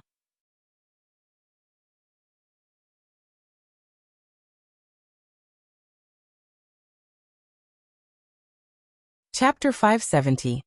225. This is her ruling area _4. He had officially started his summer vacation, and occasionally took time to learn something at the Su family company. Behind him, Su En and Su Shujia were discussing a problem. When Su Wenyao finished his phone call, Su En handed over the signed documents casually to Zu's assistant. "Didn't you have lunch with Alien today?" In the past few days, Su Wenyao had been showing Bai Lian around Jiang University. A friend of hers came. Su Wenyao spoke. Next to him, Su Shujia looked up. "What friend?" "A high school classmate." Bai Lian's high school classmates should be those students from Xiangqing No. 1 High School. Then it wasn't Chen Hong's people. Su Shujia diverted her gaze and, recalling something, sat up straight. "Brother, are we really with the Qi family? Let's not talk about this matter anymore." Su En interrupted her. He stood up to attend a meeting in the conference room. Su Shujia stopped Zu's assistant and leaned back against the sofa, squinting her eyes. What exactly is going on with them? Qi Shuyan was now making her way into the Su family circle through Miss Lu, and falling out with them wasn't a good thing. Miss, said Zu's assistant without revealing any emotions, I don't know anything. Su Shujie watched Zu's assistant leave. Then her gaze fell back on Su Wenyao, and she asked pointedly, is there a problem at school? Someone from the group has left, Su Wenyao said nonchalantly. Su Shujie sat up straight. Is the impact significant? She didn't understand modeling, and Su Wenyao answered tersely, I can model, I'm just not as specialized as he was. Even without him, Chen Hong and I can still get it done. It's just that this time, the chance of winning first prize seemed dim. Su Wenyao was tapping on his phone. Director Huang had implied that he should participate in mathematical modeling. Because of the Qi family? Su Shujie asked. This time, Su Wenyao didn't reply. Su Shujie picked up her coffee as a phone nearby lit up. She grabbed the phone from the coffee table and opened the information the butler had sent her. It was about Sun Chun. The information was only a sparse page long. Unearthed by the Su family matriarch through a private detective. Sun Chun hadn't graduated high school, always hung out at bars, mixing drinks, selling liquor. Nothing seemed particularly remarkable. Bai Lian's friends all had quite the characters, still not having completed high school, and Su Wenyao, a Jiangjing University student of high caliber. How did he even hold conversations with Bai Lian's underachieving friends? Su Shujie was astonished since, apart from Su Zhiyue, everyone else in the family would find it a bit challenging to converse with Su Wenyao. Bai Lian took Pu Xiaohan around the area, and by the time they went back to Jiang University to borrow books again, 2 days had passed. Pu Xiaohan ventured out to the Jiangjing scenic area on her own to check in. At noon, Bai Lian, with a stack of books in hand, went to the third cafeteria. Su Wenyao and Chen Hong had already arrived. They had finished getting their meal, and Su Wenyao had a laptop in front of him. There were other people sitting at the table too, and Bai Lian immediately recognized one of them as Qi Jun. The same guy with the black-framed glasses from last time. The sunny young man sitting 2 places away from Su Wenyao raised his glass to Qi Jun. His tone couldn't hide his envy. Qi Jun, does your group have a Tongfeng class third-year student? The Tongfeng class was probably the pinnacle of Jiangjing University. Qi Jun glanced at him, didn't raise his glass, and just finished the last bite of his meal. Then, picking up his meal card beside him, he stood up to leave, only responding with one word. Yeah. The table was filled with familiar faces. After Qi Jun left, Chen Hong finally turned to the sunny youth. Yu Sheng, since you've got nothing else to do, why not join us for the number modeling competition? Yu Sheng set down his beverage, apologetic. It's not that I don't want to help you, but you know I still have a paper to write. Yu Guang saw Qi Jun's figure walking away, and Yu Sheng hurriedly stood up, apologizing to the other two as he said his goodbyes and chased after him. All of Su Wenyo's class had left. Chen Hong wasn't surprised, and without much enthusiasm, he waved at Bai Lian. The junior student has arrived. Bai Lian sat next to Su Wenyao. Su Wenyao, clad in a white shirt, sat upright in his chair, his slender fingertips resting on the black keyboard of his laptop, the image of a refined scholar. He indicated to Bai Lian to eat first and then raised his head to speak to Chen Hong. I'm not as good at modeling as he is, but I can hold my own. It's fine if there are just the 2 of us in the team. Let's pick problem C. This time we want aim for the first prize. That works, Chen Hong perked up. I'll handle the data. Bai Lian ate leisurely, aware that they were not planning to look for new teammates. Her gaze casually fell on Su Wenyo's computer, which displayed the Buyuan summer camp's main page. Why are you aiming for the first prize? Su Wenyao clicked on the homepage, and was brought to the registration page where he explained in a low voice to Bai Lian. Having a first prize boosts your graduate school entrance evaluation, and it greatly increases the chance of getting a recommendation. Most labs also value this. The registration page showed the teams that had been successfully formed. Beneath it was the entrance to register. Su Wenyao was filling in his and Chen Hong's information. Registration was set to close at 1 in the afternoon. Bai Lian had been casually looking at the registration page until she caught sight of a name in the middle, Bai Xiaoka. Her fingertips paused for a moment, vaguely recalling that this was the son of her father's mistress, the brother of Bai Xiaoqi. Su Wenyao had already filled in his and Chen Hong's names, his finger poised over the enter key, about to press down. But it was blocked by the tip of a chopstick. Bai Lian, holding the chopsticks, focused on a line of text on the computer screen, and, under Su Wenyao's surprised gaze, she spoke. Do you have any thoughts about the first prize? The first prize. On the other side, Chen Hong sighed, who attending the summer camp wouldn't have thoughts about the first prize. But junior student, this time at the Buyuan base summer camp, there's even the senior Tongfeng class. Even with Qi Jun, we won't have much of a chance. Bai Lian retracted her chopsticks and moved her gaze away from the screen, looking up at Chen Hong. What position are we still lacking? Her tone sounded professional. Chen Hong answered, we're missing someone who's good at advanced mathematics and linear algebra, and who knows modeling. A number modeling partner was very important. Reliable teammates could make the work twice as effective. The three of them had collaborated more than once before, and had even won a second prize at a national competition. The three of them formed the perfect team, each capable of equally dividing the work. Constructing models, programming computations, and writing. Su Wenyao was gifted at programming. Chen Hong gathered data and wrote papers. And Qi Jun was exceptionally good at advanced mathematics and linear algebra, with a solid foundation in mathematical theory and strong modeling skills. Advanced mathematics was taught in the first year, while linear algebra was only tackled in the second. Hearing Chen Hong's explanation, Bai Lian nodded and tilted her chin slightly toward Su Wenyao. With an unhurried tone she said, then add me to your team. If Su Wenyao's group lacked programming skills, Bai Lian wouldn't have been of much help. She was not familiar with modeling software.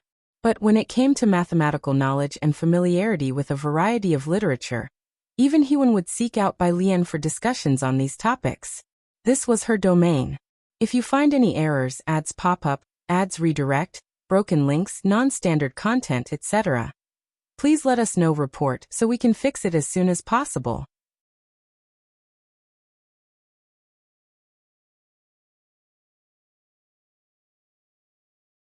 Chapter 571.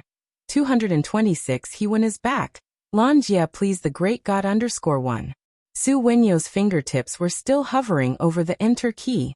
Hearing Bai Lian's words, he pondered for a moment, then moved the cursor and typed in Bai Lian, under Chen Hong's name. The Jiang University campus network had always been reliable. After the small transparent circle on the screen spun around, it displayed, successfully registered, in 4 blue regular script characters. The topic will be released at 3 o'clock the afternoon the day after tomorrow, and we still need to choose a mentor, Su Wenyao said to Bai Lian, looking down at the details after the successful registration.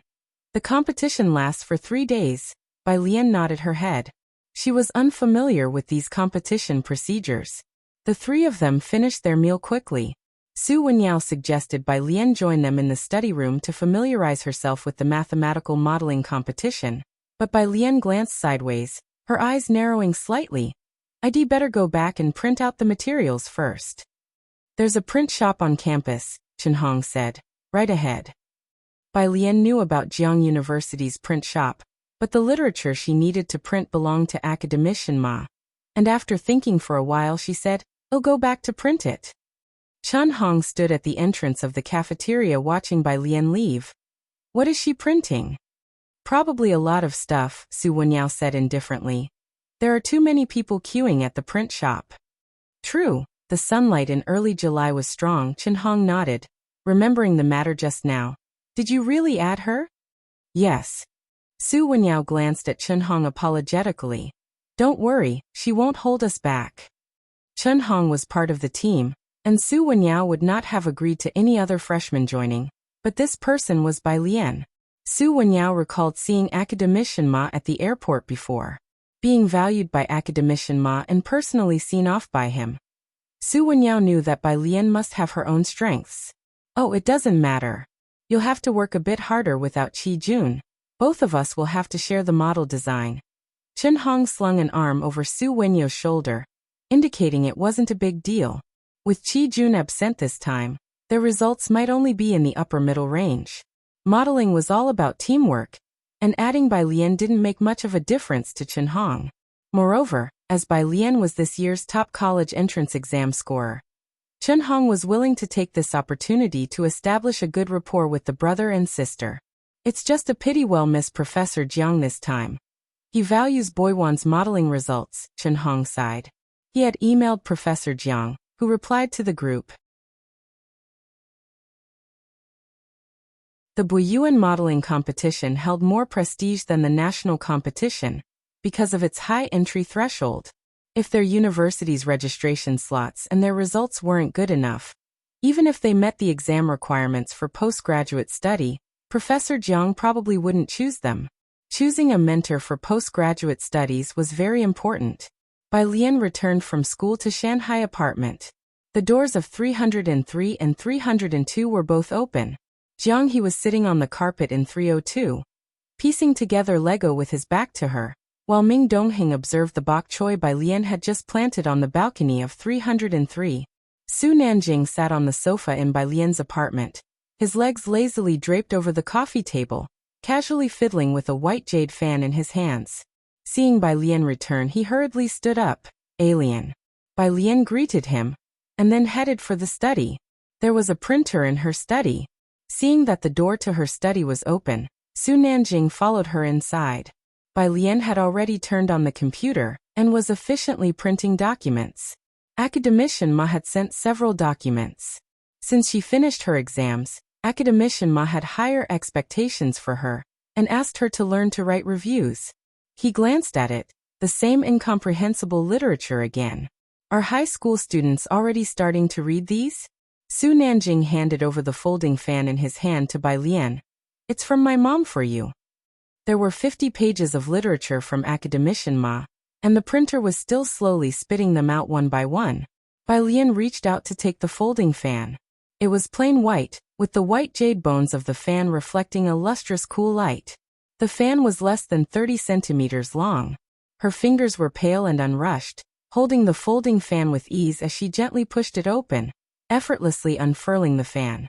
White jade fan bones, Bai Lian said, while spinning the fan around twice with her index finger as the pivot, and then suddenly snapping it closed, gently resting the fan handle against the palm of her hand. Her movements were as smooth as flowing water, leisurely as if she was accustomed to handling a fan. Su Nanjing paused for a moment. Let me try. He took Bai Lian's folding fan, trying to replicate her movements. With a single hand push, it didn't open. After 3 attempts, Bai Lian opened the next document and, seeing his clumsy efforts, took the fan back to demonstrate again, like this. She shifted slightly, holding the folding fan in her right hand. Her slender middle finger rested casually at the bottom of the fan, with the thumb pushing outwards and the index finger pushing inwards, slowly spreading it open. If you find any errors, ads pop up, ads redirect, broken links, non-standard content, etc., please let us know. Report so we can fix it as soon as possible.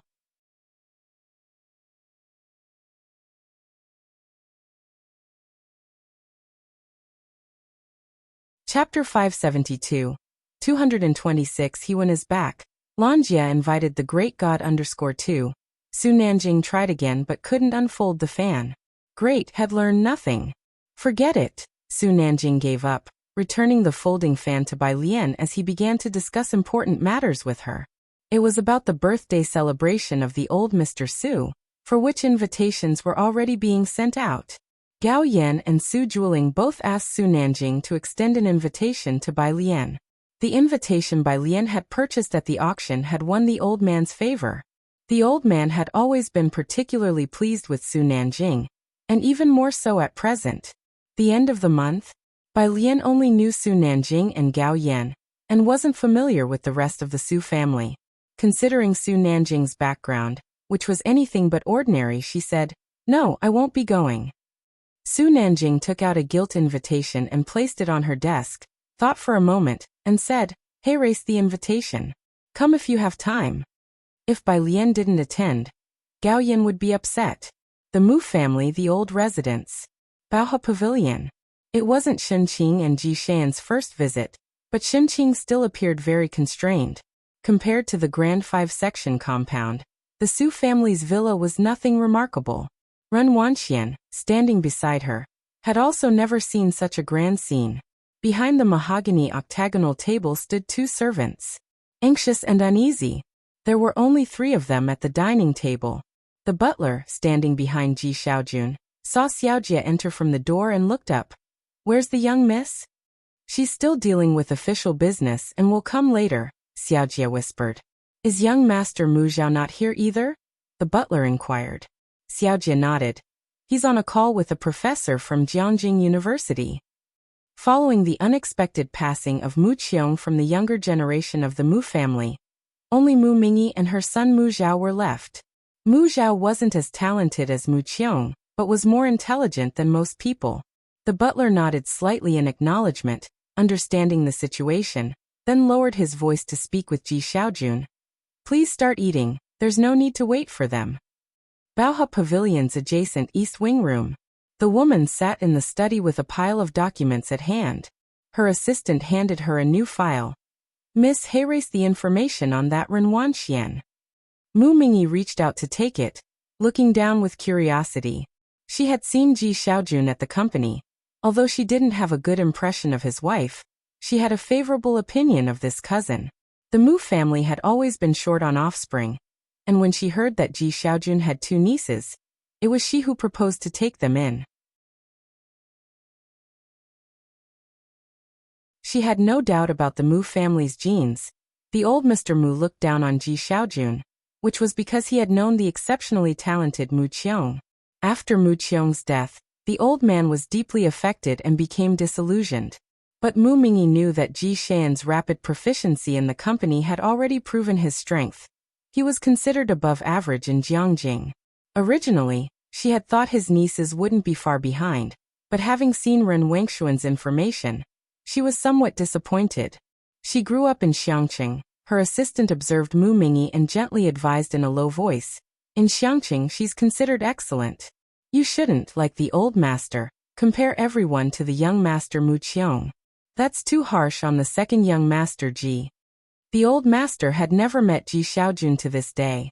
"I know." Mu Mingyi pressed her forehead, closed the file and sighed.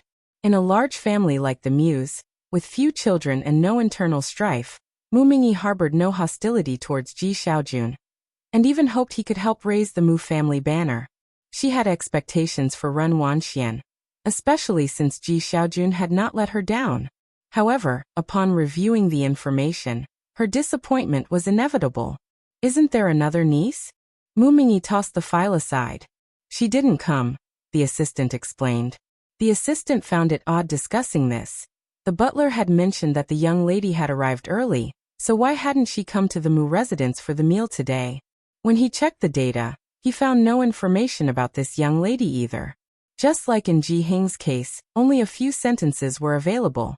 There was also scant information on Ji Xiaojun, while there was a pile of data on Xinqing and Ren Wanxian. All right, with Ren Wanxian as a precedent, Mu Mingyi was not that curious about the other niece she hadn't met. The next morning, early on, Bai Lian didn't go to the library but joined Su Wenyao and Chen Hong in the computer room. Jiang University had several computer rooms, and because of the Boyuan summer camp competition, the rooms would be open all summer long.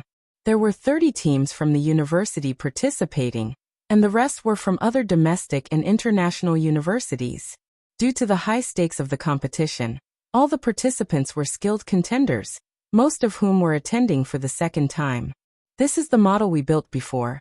The computer room was not crowded, and Chen Hong and his group were in the last row. He plugged a USB drive into the main computer, opened a file, and introduced it to Bai Lian. "Do you have any thoughts on the advisor? If you find any errors, ads pop up, ads redirect, broken links, non-standard content, etc., please let us know. Report so we can fix it as soon as possible."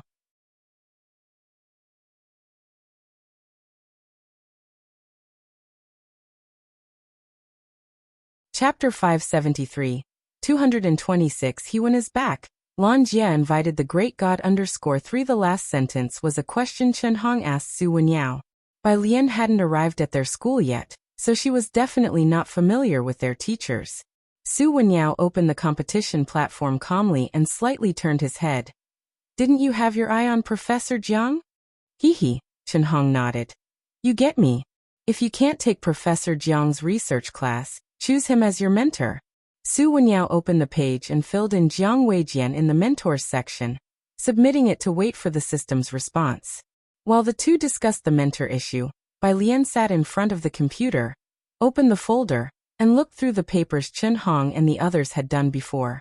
The first model they had done was on the shortest path topology problem, an area Bai Lian had some research on, so she watched carefully.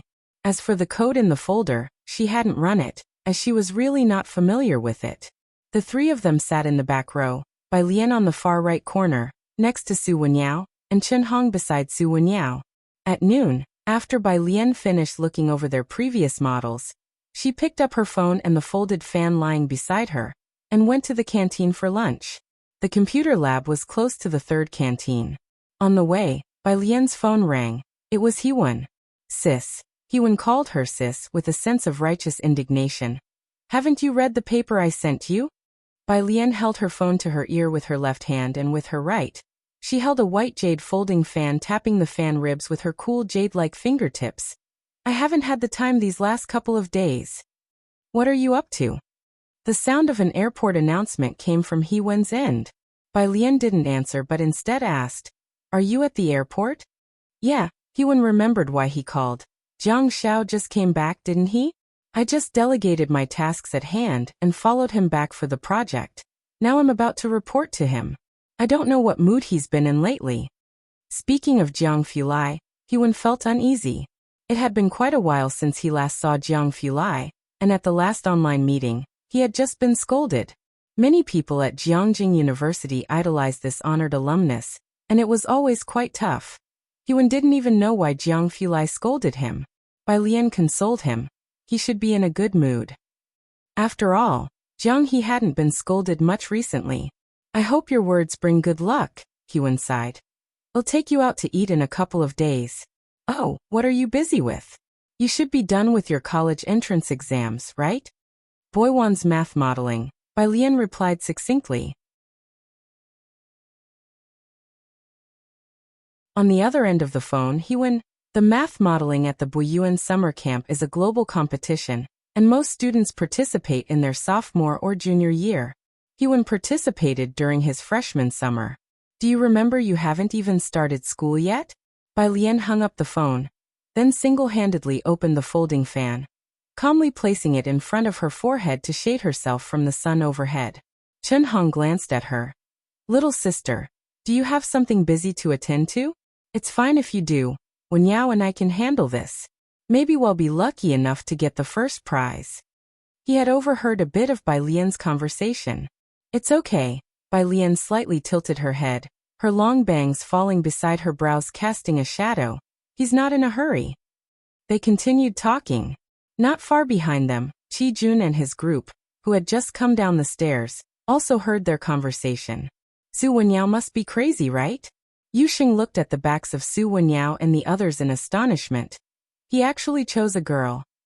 He had heard Chen Hong's remark, Wenyao and I can handle it. He almost laughed out loud. First prize? Even Qi Jun wasn't sure of winning the first prize, let alone now that Qi Jun had left their team. Qi Jun remained silent, just watching the backs of Chen Hong and the others, then took out his phone to send a message to Qi Shuyan. In the evening, in the university office, Bai Xiaoke respectfully held a document and knocked on the door. Professor Jiang. Only after hearing a voice from inside did he push the door and enter. Professor Jiang stood by the window on the phone, his voice betraying a trace of ingratiation. You've just returned, and it's only right that we welcome you back. You're at Jiang Xiao's place? Okay.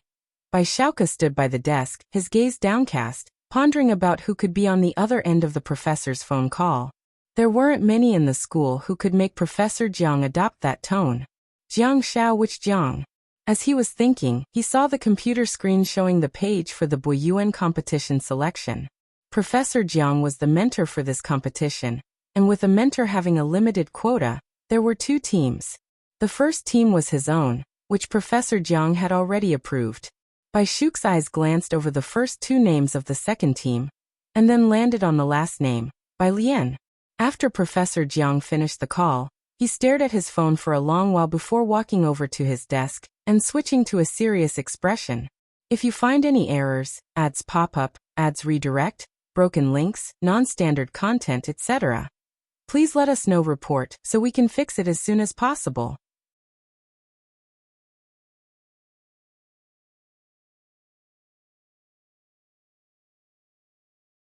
Chapter 574. 226. He When is back. Lan Jie invited the great god _4 noticing the direction of Bai Shu's gaze fixed on the screen.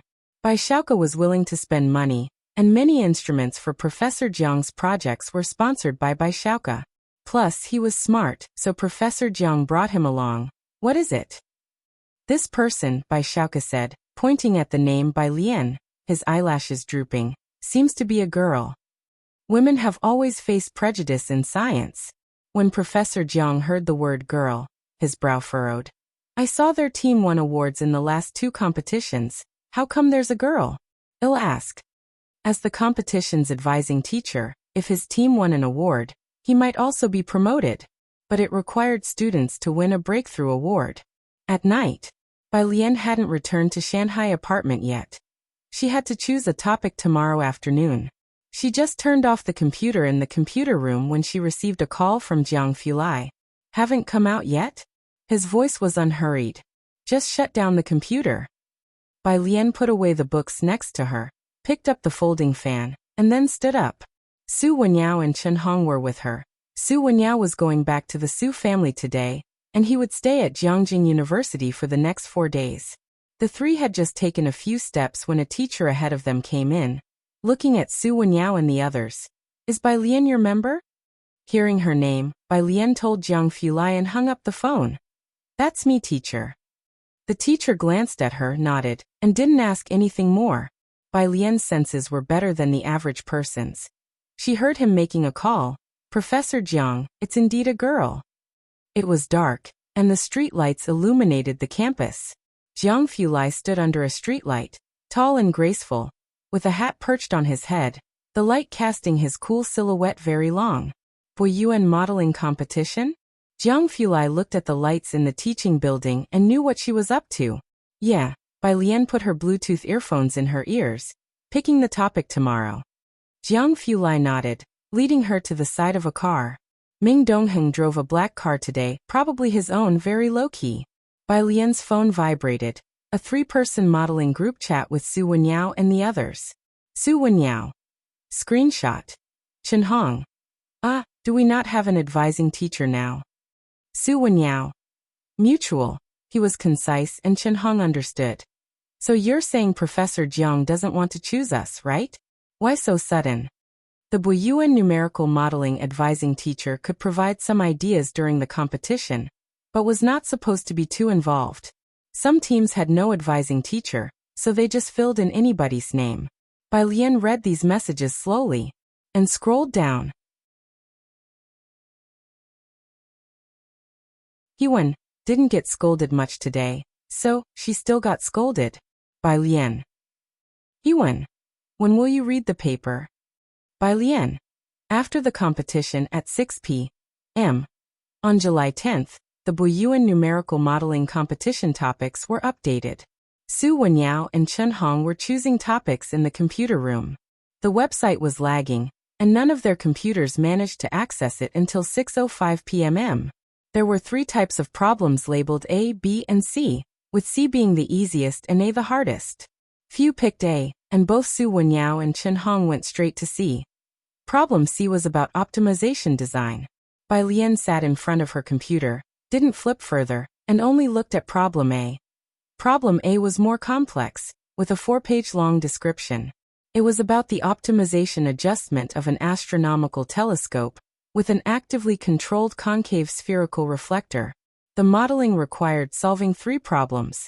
Bai Lian read through the problem line by line. Su Wenyao, seeing her focus solely on the last problem, couldn't help but speak up. Alien, problem A is too difficult for us. Next to him, Chen Hong was also taken aback and said in a low voice, Junior, let's choose C. This time the A problem is too tough. I guess there are only a handful of groups in the entire school daring to pick it. Choose A. Bai Lian tapped her fingertips on the table, giving them just 2 words. Su Wenyao turned his computer screen to problem A and saw the astronomical telescope. A vein throbbed on his forehead. He was confident in choosing C. I can't be sure about problem A. He shook his head. I didn't ask you to do it, Bai Lian said, already having an idea as she pondered the problem. Junior, calm down, Chen Hong discussed with her calmly. We mainly don't have a mentor this time. Bai Lian picked up a bottle of mineral water next to her, twisted it open with one hand, took a sip, waited for him to finish speaking, and then looked at Chen Hong with a lazy tone. Who says we don't have a mentor? Huh. Chen Hong was surprised. Had Bai Lian found a mentor at a time like this? Bai Lian lifted her chin and pointed to his phone. I invited him to the group. Chen Hong and Su Wenyao picked up their phones. Bai Lian invited Stand Straight When Scolded to the group. Stand straight when scolded. Location, without a word, he sent a succinct location tag. Bai Lian. 1. After copying down the modeling problem, she propped herself up from the table, stood up, and looked at Chen Hong and Su Wenyao. Let's go, he's waiting for us. Su Wenyao and Chen Hong shut down their computers, followed by Lian, and exchanged glances. They tapped on the location. It was the Lawson Cafe on campus. This cafe was located under the doctoral dormitory building number 1 at Jiangjing University. Building number 1. This was where the brainpower ceiling of Jiang University resided. The doctoral students living in building 1 had mentors who might well be academicians. These residents were almost mythical figures, with most conducting research under renowned academicians. Moreover, half of the distinguished alumni came from this place. Building 1 was quite far. They took the campus shuttle and walked for another 10 minutes through a path before reaching the cafe. Bai Lian walked in through the door without hesitating. Chen Hong stood beside Su Wenyao. Wenyao, which big shot did our junior find? As he spoke, Bai Lian had already come to a halt. The young man was seated by the floor-to-ceiling windows, dressed in a short t-shirt with a silver laptop in front, and one leg casually draped over the other. He was typing with one hand and sipping coffee from a cup held in the other. Upon noticing Bai Lian, he set down his cup and stood up. You were right.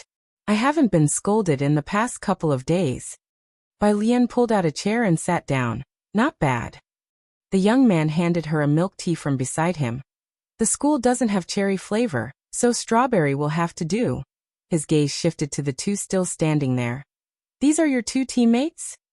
He turned his head slightly, allowing Chen Hong and Su Wenyao to finally see his face clearly. On the stone plaque behind the celebrity statue on campus, his ID photo was posted. 1. If you find any errors, ads pop up, ads redirect, broken links, non-standard content, etc., please let us know. Report so we can fix it as soon as possible.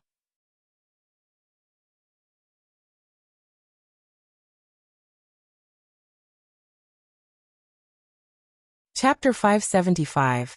227 Who Dares to Speak Up? The building butler saw Principal Sure_1 Hewen settled back into his seat, his gaze sweeping across Chen Hong and Su Wenyao. He had spent nearly a year in the lab, and his complexion was a pale, cold white. There weren't many people in the coffee shop, the lighting was dim, and as it shone on him, the breathing of both Su Wenyao and Chen Hong became noticeably lighter. Hewen had chosen a seat by the window. The table was a rectangular piece of raw wood, one end up against the floor-to-ceiling window, with a single stool set apart at the end facing the window. Bai Lian was sitting on this solitary stool. Her left hand rested casually on the armrest, her demeanor composed and unhurried.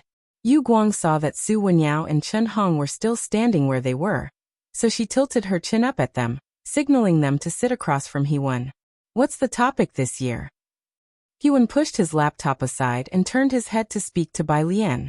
He didn't ask whether they had chosen question A or C. As he spoke, Chen Hong and Su Wenyao finally snapped back to reality. Instinctively, they both thought to take out their phones to show Hewen the question. Astronomical telescopes. Bai Lian set down her milk tea, her fingertips tapping rhythmically against the cup.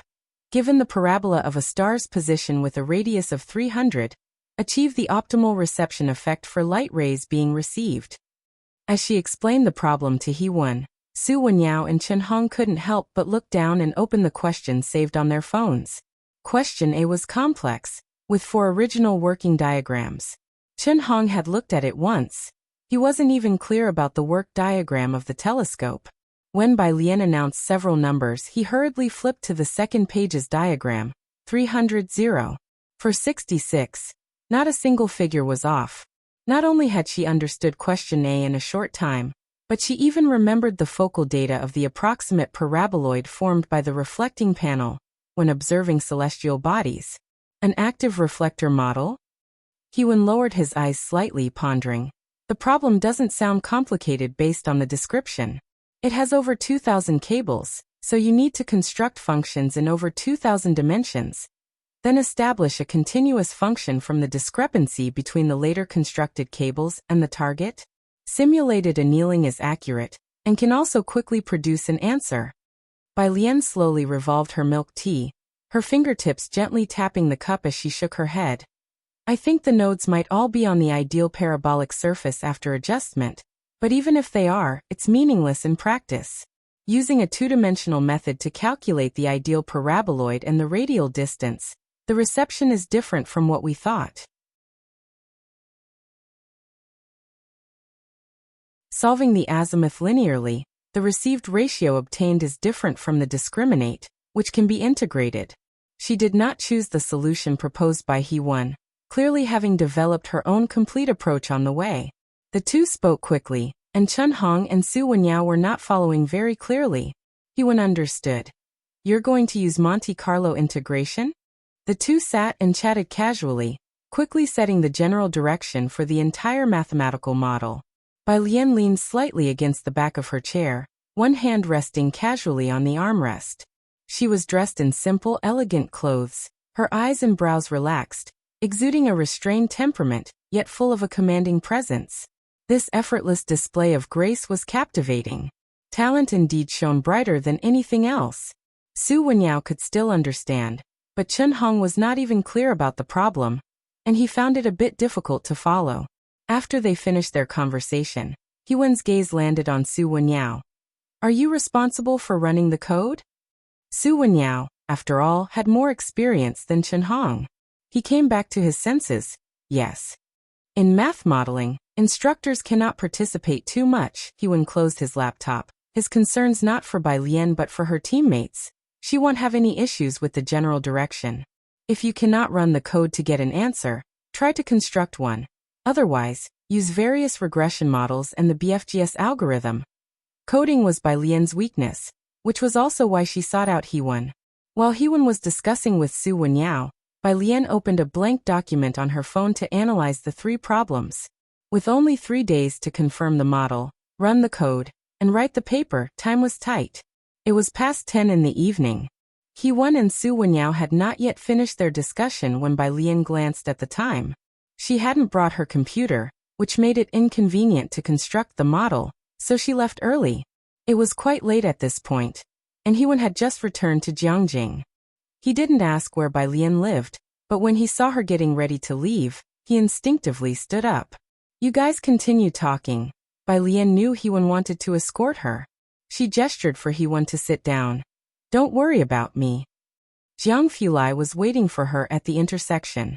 Midnight. Su Wenyao and Chen Hong stood downstairs, watching Hee-won enter the dormitory building. They waited until Hee-won's figure disappeared from sight before Chen Hong pinched his own arm, seemingly in a daze. Is Senior Hee-won our mentor? Su Wenyao nodded. If you find any errors, ads pop up, ads redirect, broken links, non-standard content, etc., please let us know. Report so we can fix it as soon as possible. You're tuning in to the Li Mei Sword of Destiny YouTube channel. We're so grateful for your support, and don't forget to subscribe to join us on this incredible journey through captivating stories. Your generosity through donations truly makes a world of difference, as it's the primary source of revenue that allows me to expand and enhance this channel for you. Thank you from the bottom of my heart for being a part of this adventure.